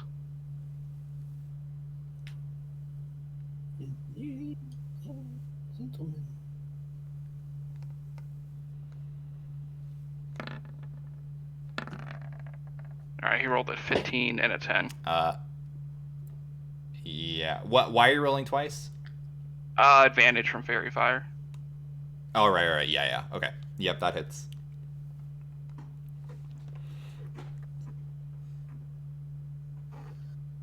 Does Fair Fire, even if they leave the area? I believe so. I think it just has to hit him, if I'm Yeah, remembering correctly, from And my then days 7 as a damage. druid. All As long right. as I'm concentrating on it. He is starting to look pretty rough. So he will continue his movement. So it's 5, 10, 15, 20. Oh, yeah, but his movement's reduced a bunch because of all the cold spells that you guys hit him with. Fuck. Okay. Hey, I can't move Only further move than 20. that. God, I forgot about that. Oh, shit. Okay, well, he's still going to burn an action then, I guess. To go 5, 10, 15.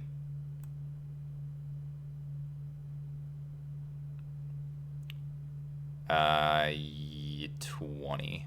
Let's put him there. So he takes another. No, he Does can only take do another? a reaction one time per turn. Boy, you better hope you kill me. So he is. Yeah, he doesn't get attacked. Damn. The movement spells actually mattered. I didn't even think they would, but that's funny. Okay, so that is his turn. Oh, you fucked up. Who's up next? Well, funny enough, it's Scrappy's turn now. After he got to do all those Scrappy! reactions. He's coming back! He's about to get off easy. Scrappy's coming. Hit again.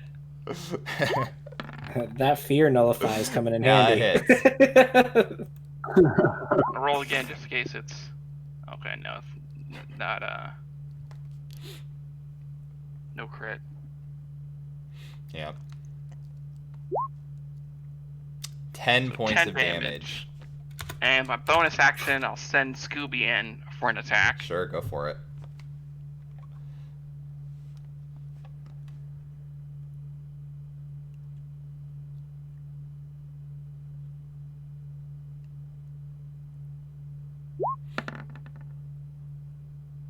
.21. Yep. And then... Oh, 3 damage. Big damage. I better hope this kills him. Does not quite kill him. Uh-oh. All that means is that it's my time to shine. Alright, so is that your turn? Yeah. Alright, so he is going to take a legendary action. Uh-oh. No one's about to die. And... He's gonna crit. Hit. He's about Power to do word kill. 48 damage to me. Mass power word kill. Uh-oh. Oh no. Okay, I don't think... Yeah. Okay. So, Blue, Spidey, and Nass. You see the owlbear stand up on its hind legs, and it yells out a roar, and a breath of cold air shoots out at you. So I'm gonna need you all to give me a Constitution saving throw. Oh, no. Uh-oh. Oh. Oh, and I need to roll for NAS Oh, as well. God.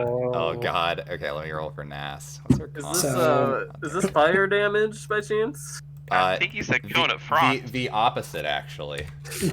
Funny you should mention that. No. Oh my god, they all fail. Oh fuck. I just happen to be resistant to fire. Okay, Just so We're still in the mountains, right? oh my god, who's that? yeah. How can I use that to my advantage? Did we all die? I One can of those see- No, people was already okay, practically so- frozen.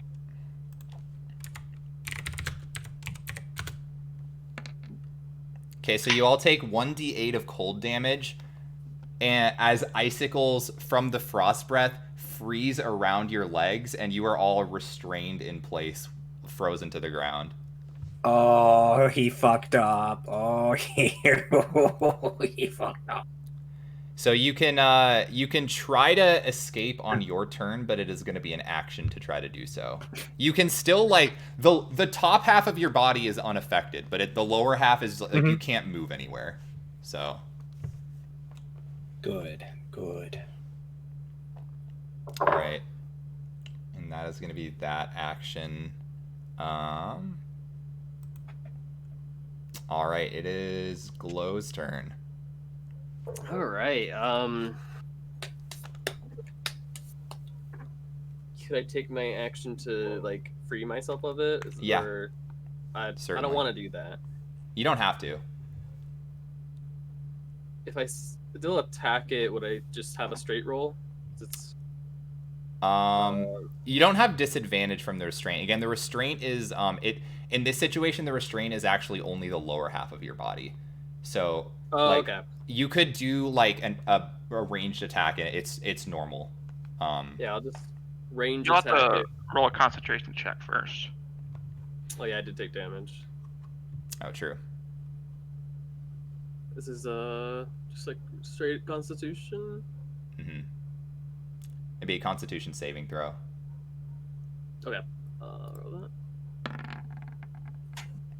Oh, How Fish's camera lower dropped than out. 10? Yeah. Whenever somebody drops out of video chat, it like messes up the order of the names on the capture. So I'm Fish now. Oh, you're a fish. It is I am needs to Fish. Turn on camera and it would work. Okay, Sorry, yeah, so change. that save drops, sorry. so that's Yeah. okay. It's all good. So It then doesn't I matter. can Hunter's Mark it. Yep. And you do see it's looking very hurt at this point. And then I'm gonna attack with my longbow. Sure. I click. Don't be a hero. Yeah, 25 just hits. So 8 points of piercing damage. And then I roll the d6. Which would be the first number, 5. Or, yeah. All right, that's enough. How do you want to do this? Oh, I want to just, yeah, pull out an arrow, and like as it, like right when it like the last breath from the ice and comes out, and I just like the arrow tip is like just frozen, and I'm just barely able to like pull back and let go. It like just cracks the ice off, and it just like slices right between the eyes and out through the back. Hell yeah, perfect timing. Yeah, as it breathes in right before the arrow comes in, it just goes right through and it collapses to the ground. So the owlbear has been slain. Ice to meet you. All right. So Looney's still in that hole, but Chilling in didn't the matter hole. too much. So Chisel out my legs. yeah. So now that the immediate danger's gone, I'm not gonna like make you roll like escape checks to get out. Eventually, you're with enough like sacred flames and all that stuff. You guys are eventually able to melt that ice to get you out. So Token is what he's looking like right now. yeah. Looney, you will still have to get out of the hole. I can Hey. throw a rope down. Yeah, that would really help me out. Okay, yeah. You're able to throw a rope down and climb up that easy enough. But yeah, without a rope, it would have been much harder, especially in the middle of combat. So that fight went a lot better than it could have. What I missed. Your saving check. True. All right. So yeah, what would you guys like to do? Hey guys, what's going on? Hey, Can I go over to the owl bear and like loot it? Sure. Yeah, loot him. I'm sure he's got like a nice sword. Yeah, you could Nice roll an longbow. investigation check. He's got a ring of protection on him. Couple thousand gold. Said what? Investigation? Yeah. It is an owl bear. It does not have any possessions on it. I will search real good. Yeah, you searched it real good. You found nothing. I didn't even find his hidden pockets. Rip. I guess we're gonna. Can I just take out a knife and just start cutting away? Sure. Get some travel meat, some pocket bacon. Yeah, later? sure. Go ahead. Roll a survival check. Get its pelt. We're 10. we're Okay. freezing. Easy enough. I mean, you're a ranger, so you can cut off a good chunk of meat. You're not able to get all of it. Again, some of it was a little destroyed from the impacts of the eldritch blasts and all the morning star bludgeoning. But yeah, you are able to get a good amount of meat from it. I mean, if butchers pound meat all the time to tenderize it, I'm sure the Yeah. bludgeoning just makes it even better. I guess. Yeah, maybe you might be right. It's really the same thing if you think about it. Same thing, basically. If you think Yeah. about it for less than 3 seconds, it makes sense. Yeah.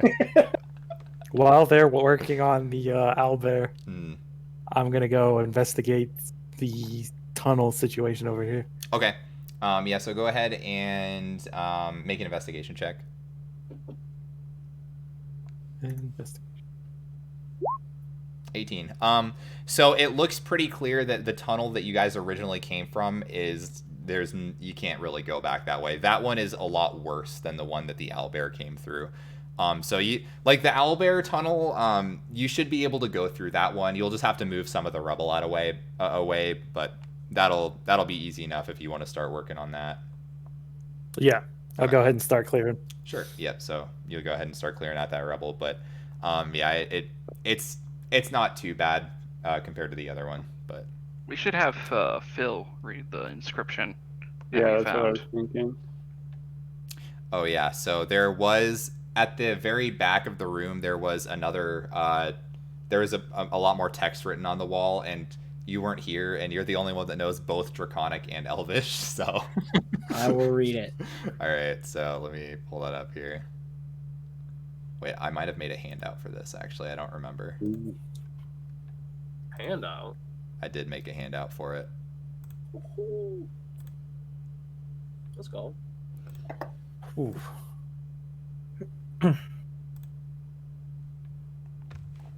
So if you want to read it out loud, that way it's not just sitting in silence while we all read it. Yeah. Yeah. Yeah, I want you to pronounce that first name. Yeah, for me pronounce real it all quick. for me. Kren Shinneban, also called the Crystal Cinnabon. Shard of the Crystal Tower, was a unique evil artifact created by 7 liches. It was a green crystal the size of a hand and drew energy from sunlight. It was sentient and sought out corruptible magic users, amplified their magical powers, and turned them into tyrants seeking only glory, power, and conquest. The Crystal Shard traveled from the deserts of Zakara far to the south to the frozen far of northwest Faerun. Yep. Faerun Leaving is like misery- it's like the continent you guys are in. Leaving misery and destruction in its wake. Evil undead sought to harness its power and transformed it into its crystal tirith form of a monolithic tower. While various heroes achieved the destruction of the crystal tirith, it had forever transformed the ice beneath and around it, infusing it with powerful magical energy and darkening its color. This substance, Chardalin,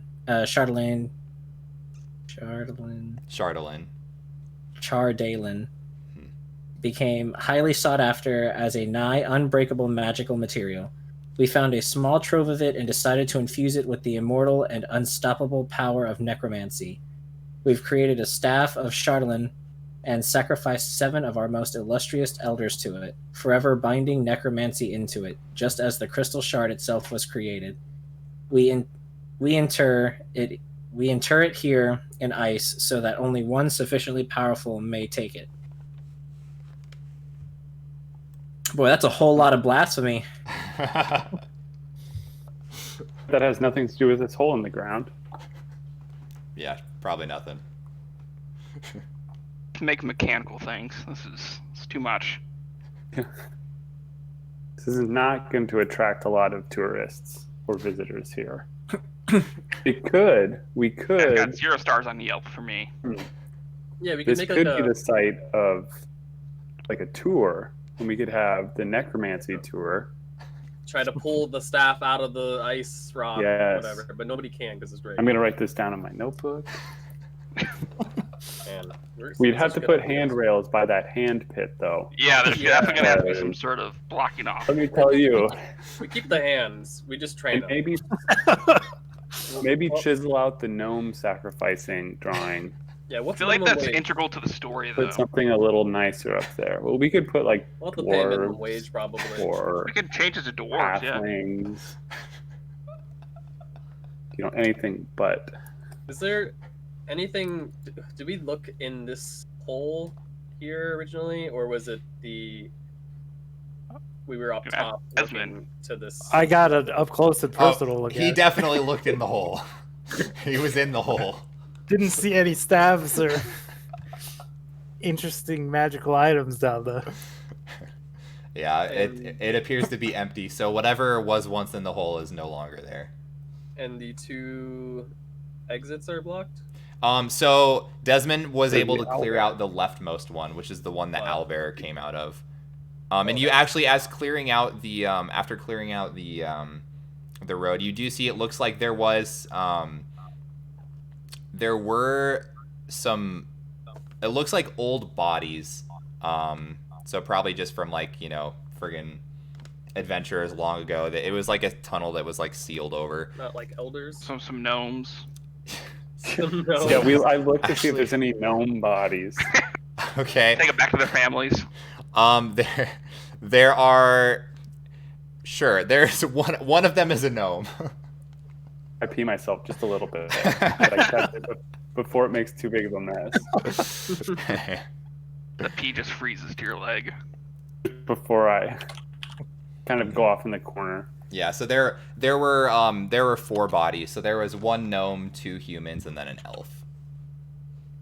And it looks like they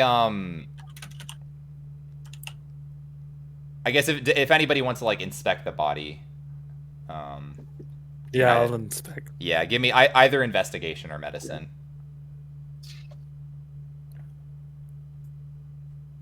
I will investigate. Whoops, I rolled it twice on accident. That's okay. They were both good. So just looking at the bodies and you see most of the other side of this wall was and again there is a tunnel that goes through. So there is a way to leave, but the bodies look like they may have been killed a long time ago, but they haven't fully decayed. So you get the idea that they may have been frozen, completely encased in ice. Mm-hmm.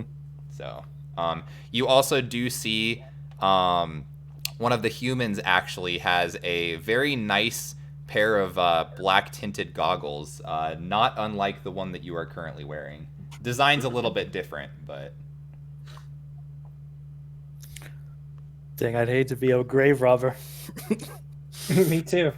Well, if you can't use them, I can. Start chipping away. Sure.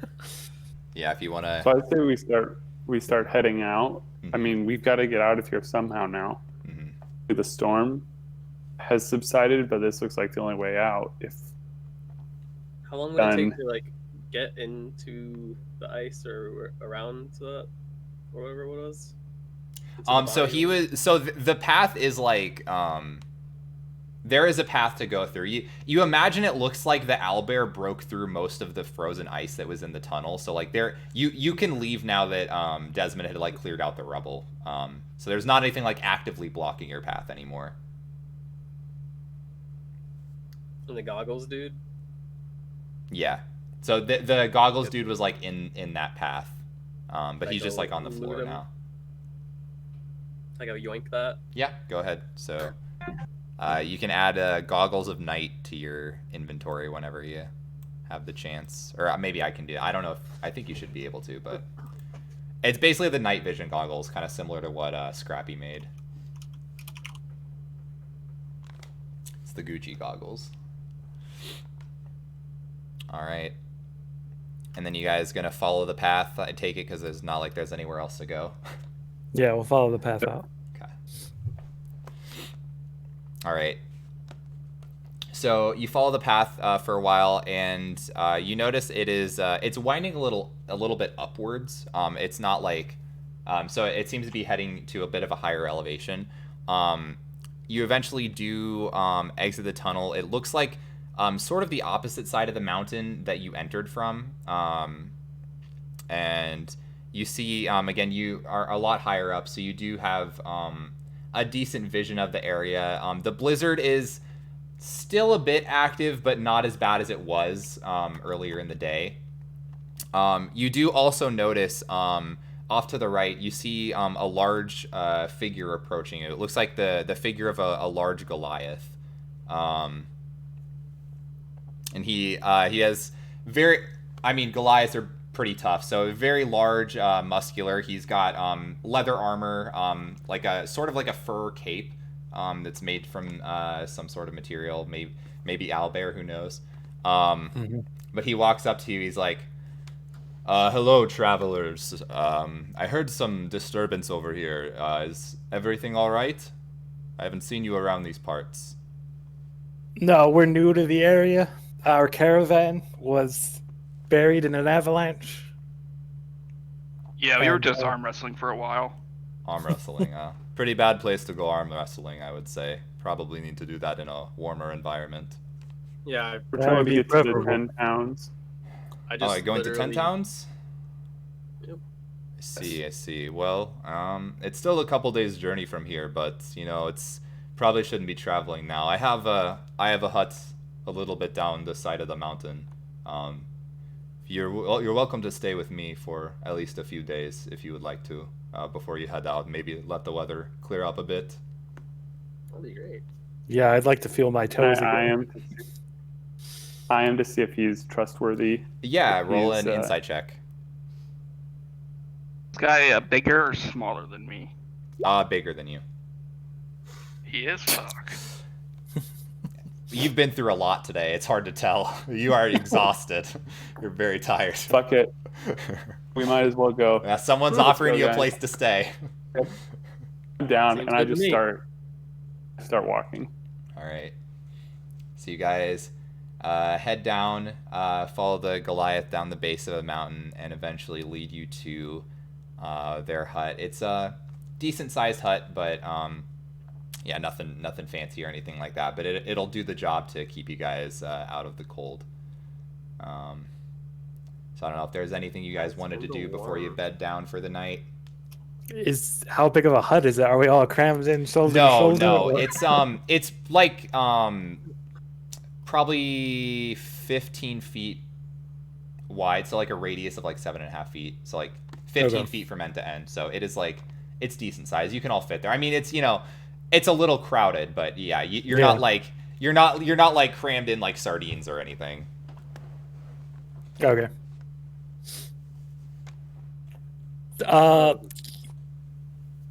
Oh, go ahead, Spidey. What was this the Goliath's name? Have we talked to him? You did not get their name. If you'd like to ask. Yes. Hello, my name is Glow. It's nice to meet you. Oh, nice to meet you as well. My name is Sook. Did you say soup? S-U-U-K. Sook. My name is... Pleasure to meet you. Pleasure to meet Quite- you. We, I'm Sook of the Thungalaga clan. I probably pronounced that wrong. Thunla Kalaga clan. It's a lot of syllables in there. Well, if you're offering some soup, I would be down. I don't have soup, but I guess I could try to make sort of a stew. I have salted meats. if owlbear meat. That owlbear soup. if you have that, I could help cook it. Well, we already killed one. We already butchered it, so Oh, okay. Well, unless you could use the parts. We still have a full rest of it over there. I mean, it's not gonna go bad in here. I mean, it's just basically a refrigerator. yeah, Whatever pretty those much. are. That is, I guess that is one of the benefits. So, but yeah, you're welcome to any kind of motions toward the fire in the center. You're welcome to cook any food you would like. If not, again, I have some meats to share if you don't have any food of your own. Yeah, just make yourself at home. Awesome.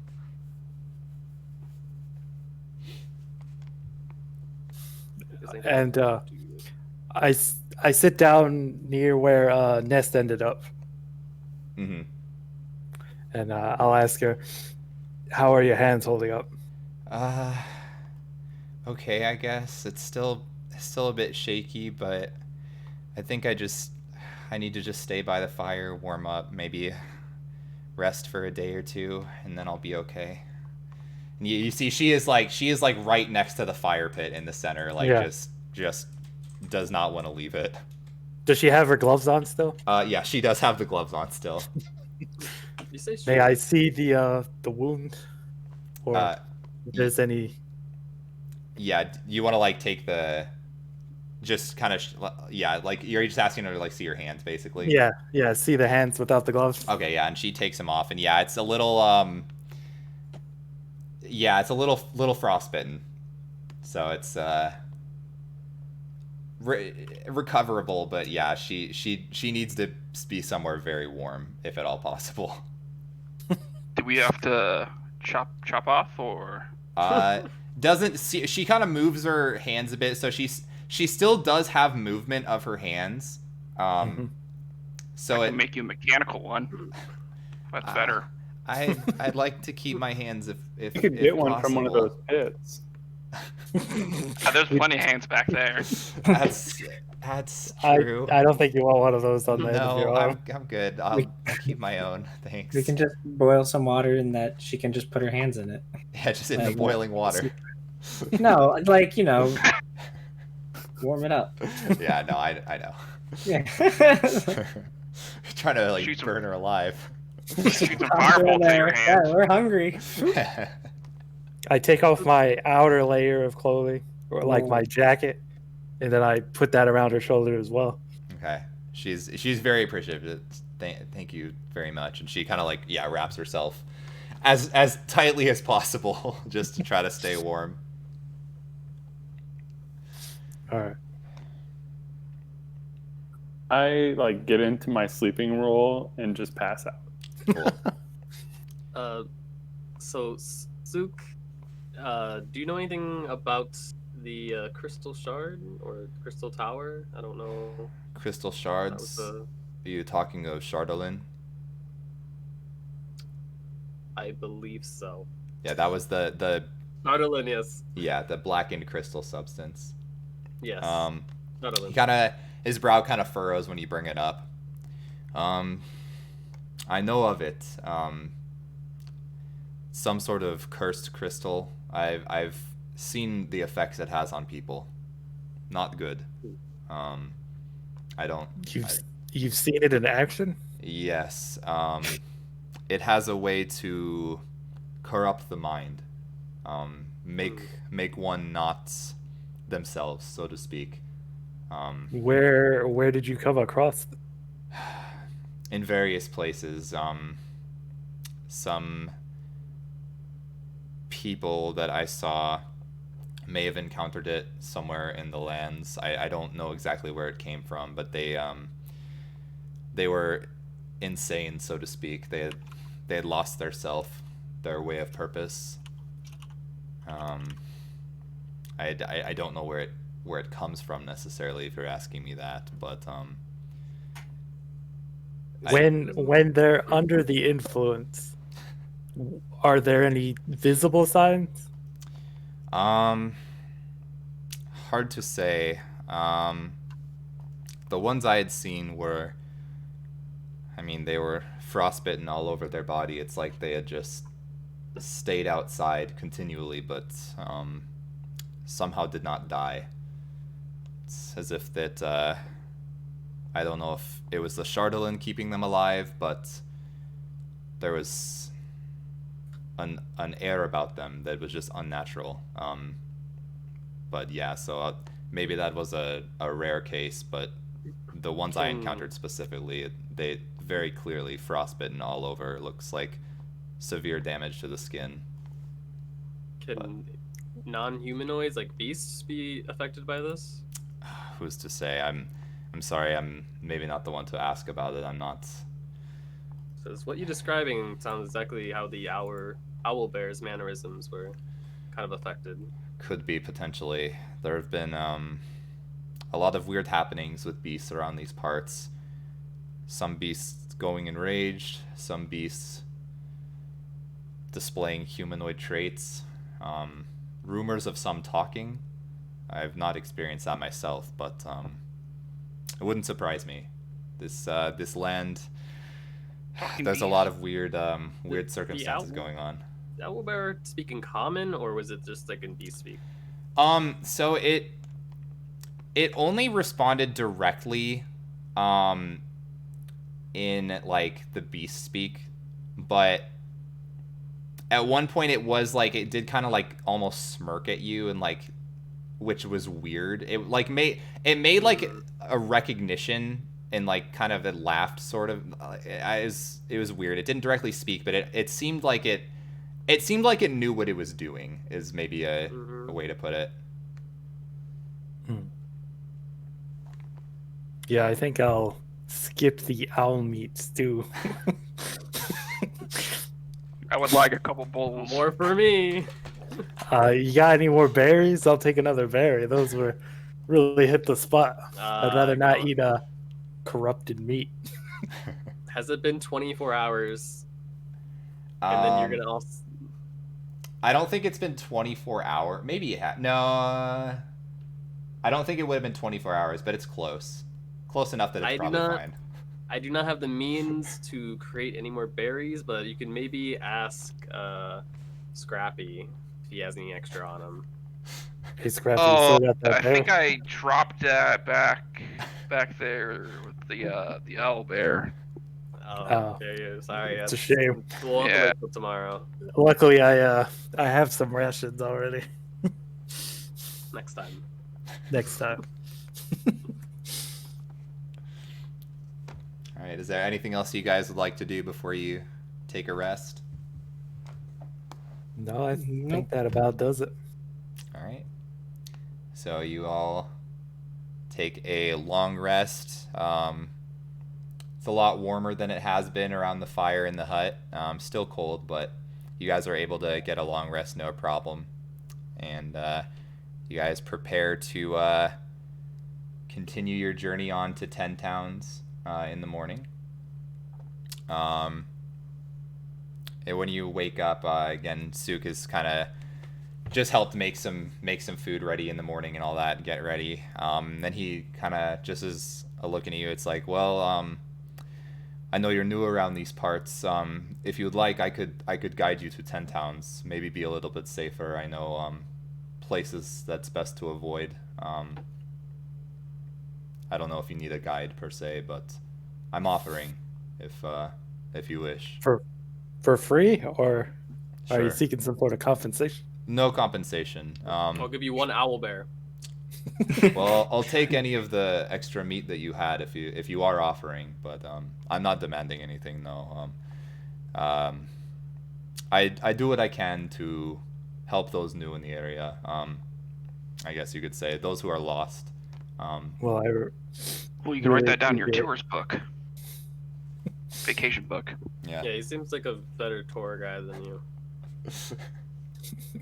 Yeah, not all Goliaths necessarily may share the same view as me, but there are a good amount of us out there that are willing to help for the greater good of people, keep them safe. These lands are dangerous, so we're very understanding to newcomers. You know, we've been around the block a few times, so to speak. We know it's rough out here. So Yeah, these mountains, don't we know it? First hand crash course.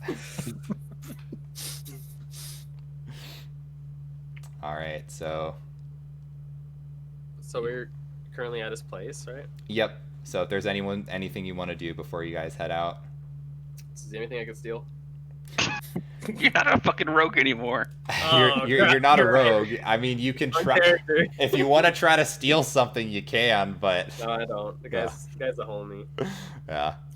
Do you have any He does alcoholic silverware. beverage? Unfortunately, not on me. No. Ah, Yeah. This is that not. I don't necessarily partake in that. understandable. So Suk, Yes. I was wondering if, let's just say, theoretically, we had people coming up here, visiting Icewind Dale.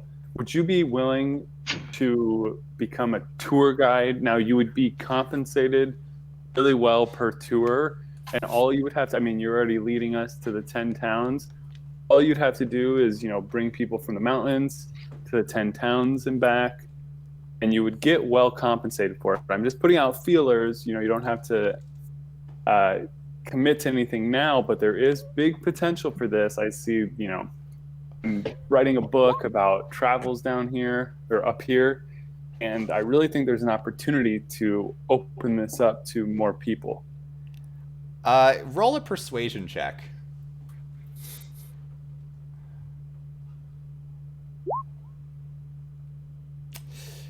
Oof. Kind of looks and thinks it over. I don't know if that's necessarily my cup of tea. I'm welcome to help people out who are in dire need like you folk were, but I don't know if I'm one to necessarily take people around for pleasurable purposes, if that makes sense. I understand what you're offering. No problem. Yeah, there may be others I was here. just throwing it though. out there. There may be others here. Some people in 10 towns, maybe other Goliath potentially. But not for me. I prefer to kind of stick by myself when all possible. Unless it's again, like I said, helping out. So. Okay. Understandable. Yeah, thank you so much for your hospitality so far. You've been amazing. Yeah, thank you. No problem. All right, so you all ready to head out? Yep. Yes, sir. Yes, sir. Yep. Ready. All right, so you guys follow Suk as they guide you on their way to 10 towns, and I believe. Are we walking? Yeah, you guys are walking. I think that's probably where we're gonna end the session. Ooh. Just gonna, because it's been kind of long. We'll just assume that Suk is able to guide you there. Don't need to play that all out. Okay. A dragon the comes out giant of hand nowhere. comes down. A Does- dragon that shoots does- teleportation beams. Yeah. Does Ness know where to go once she gets to town?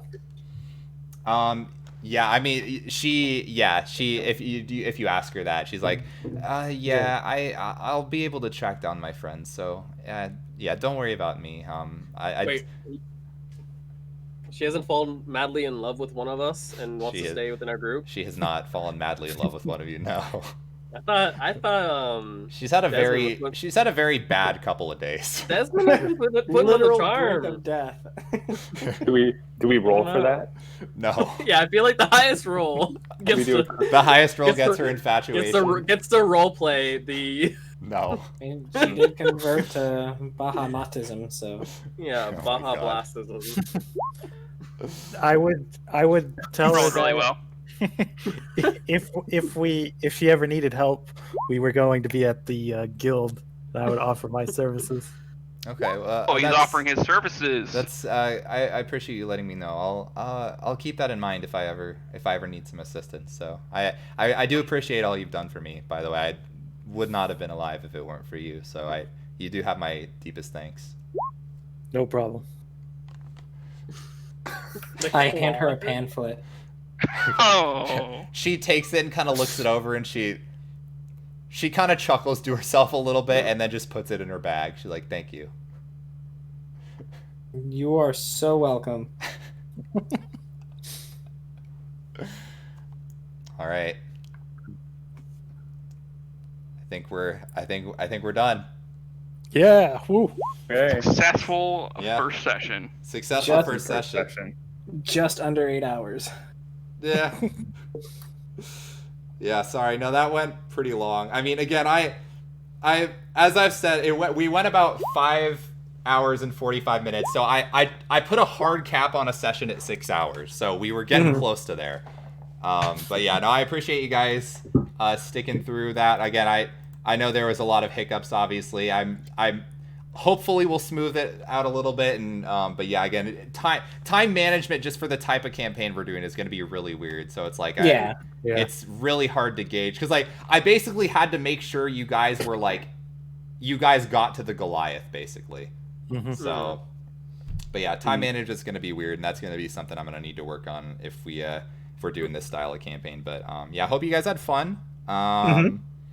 Definitely. Yeah, so next session, again, it's 2 weeks from now. Yeah, for anyone who's in chat, I don't think I mentioned this at the beginning of the stream. I don't remember. Maybe I did. But we're playing every other Sunday at 1 p.m. So next week we're off, obviously, but we'll be back the week after. But I don't know who's going to be playing next week. And I think Matt and Brooke are playing.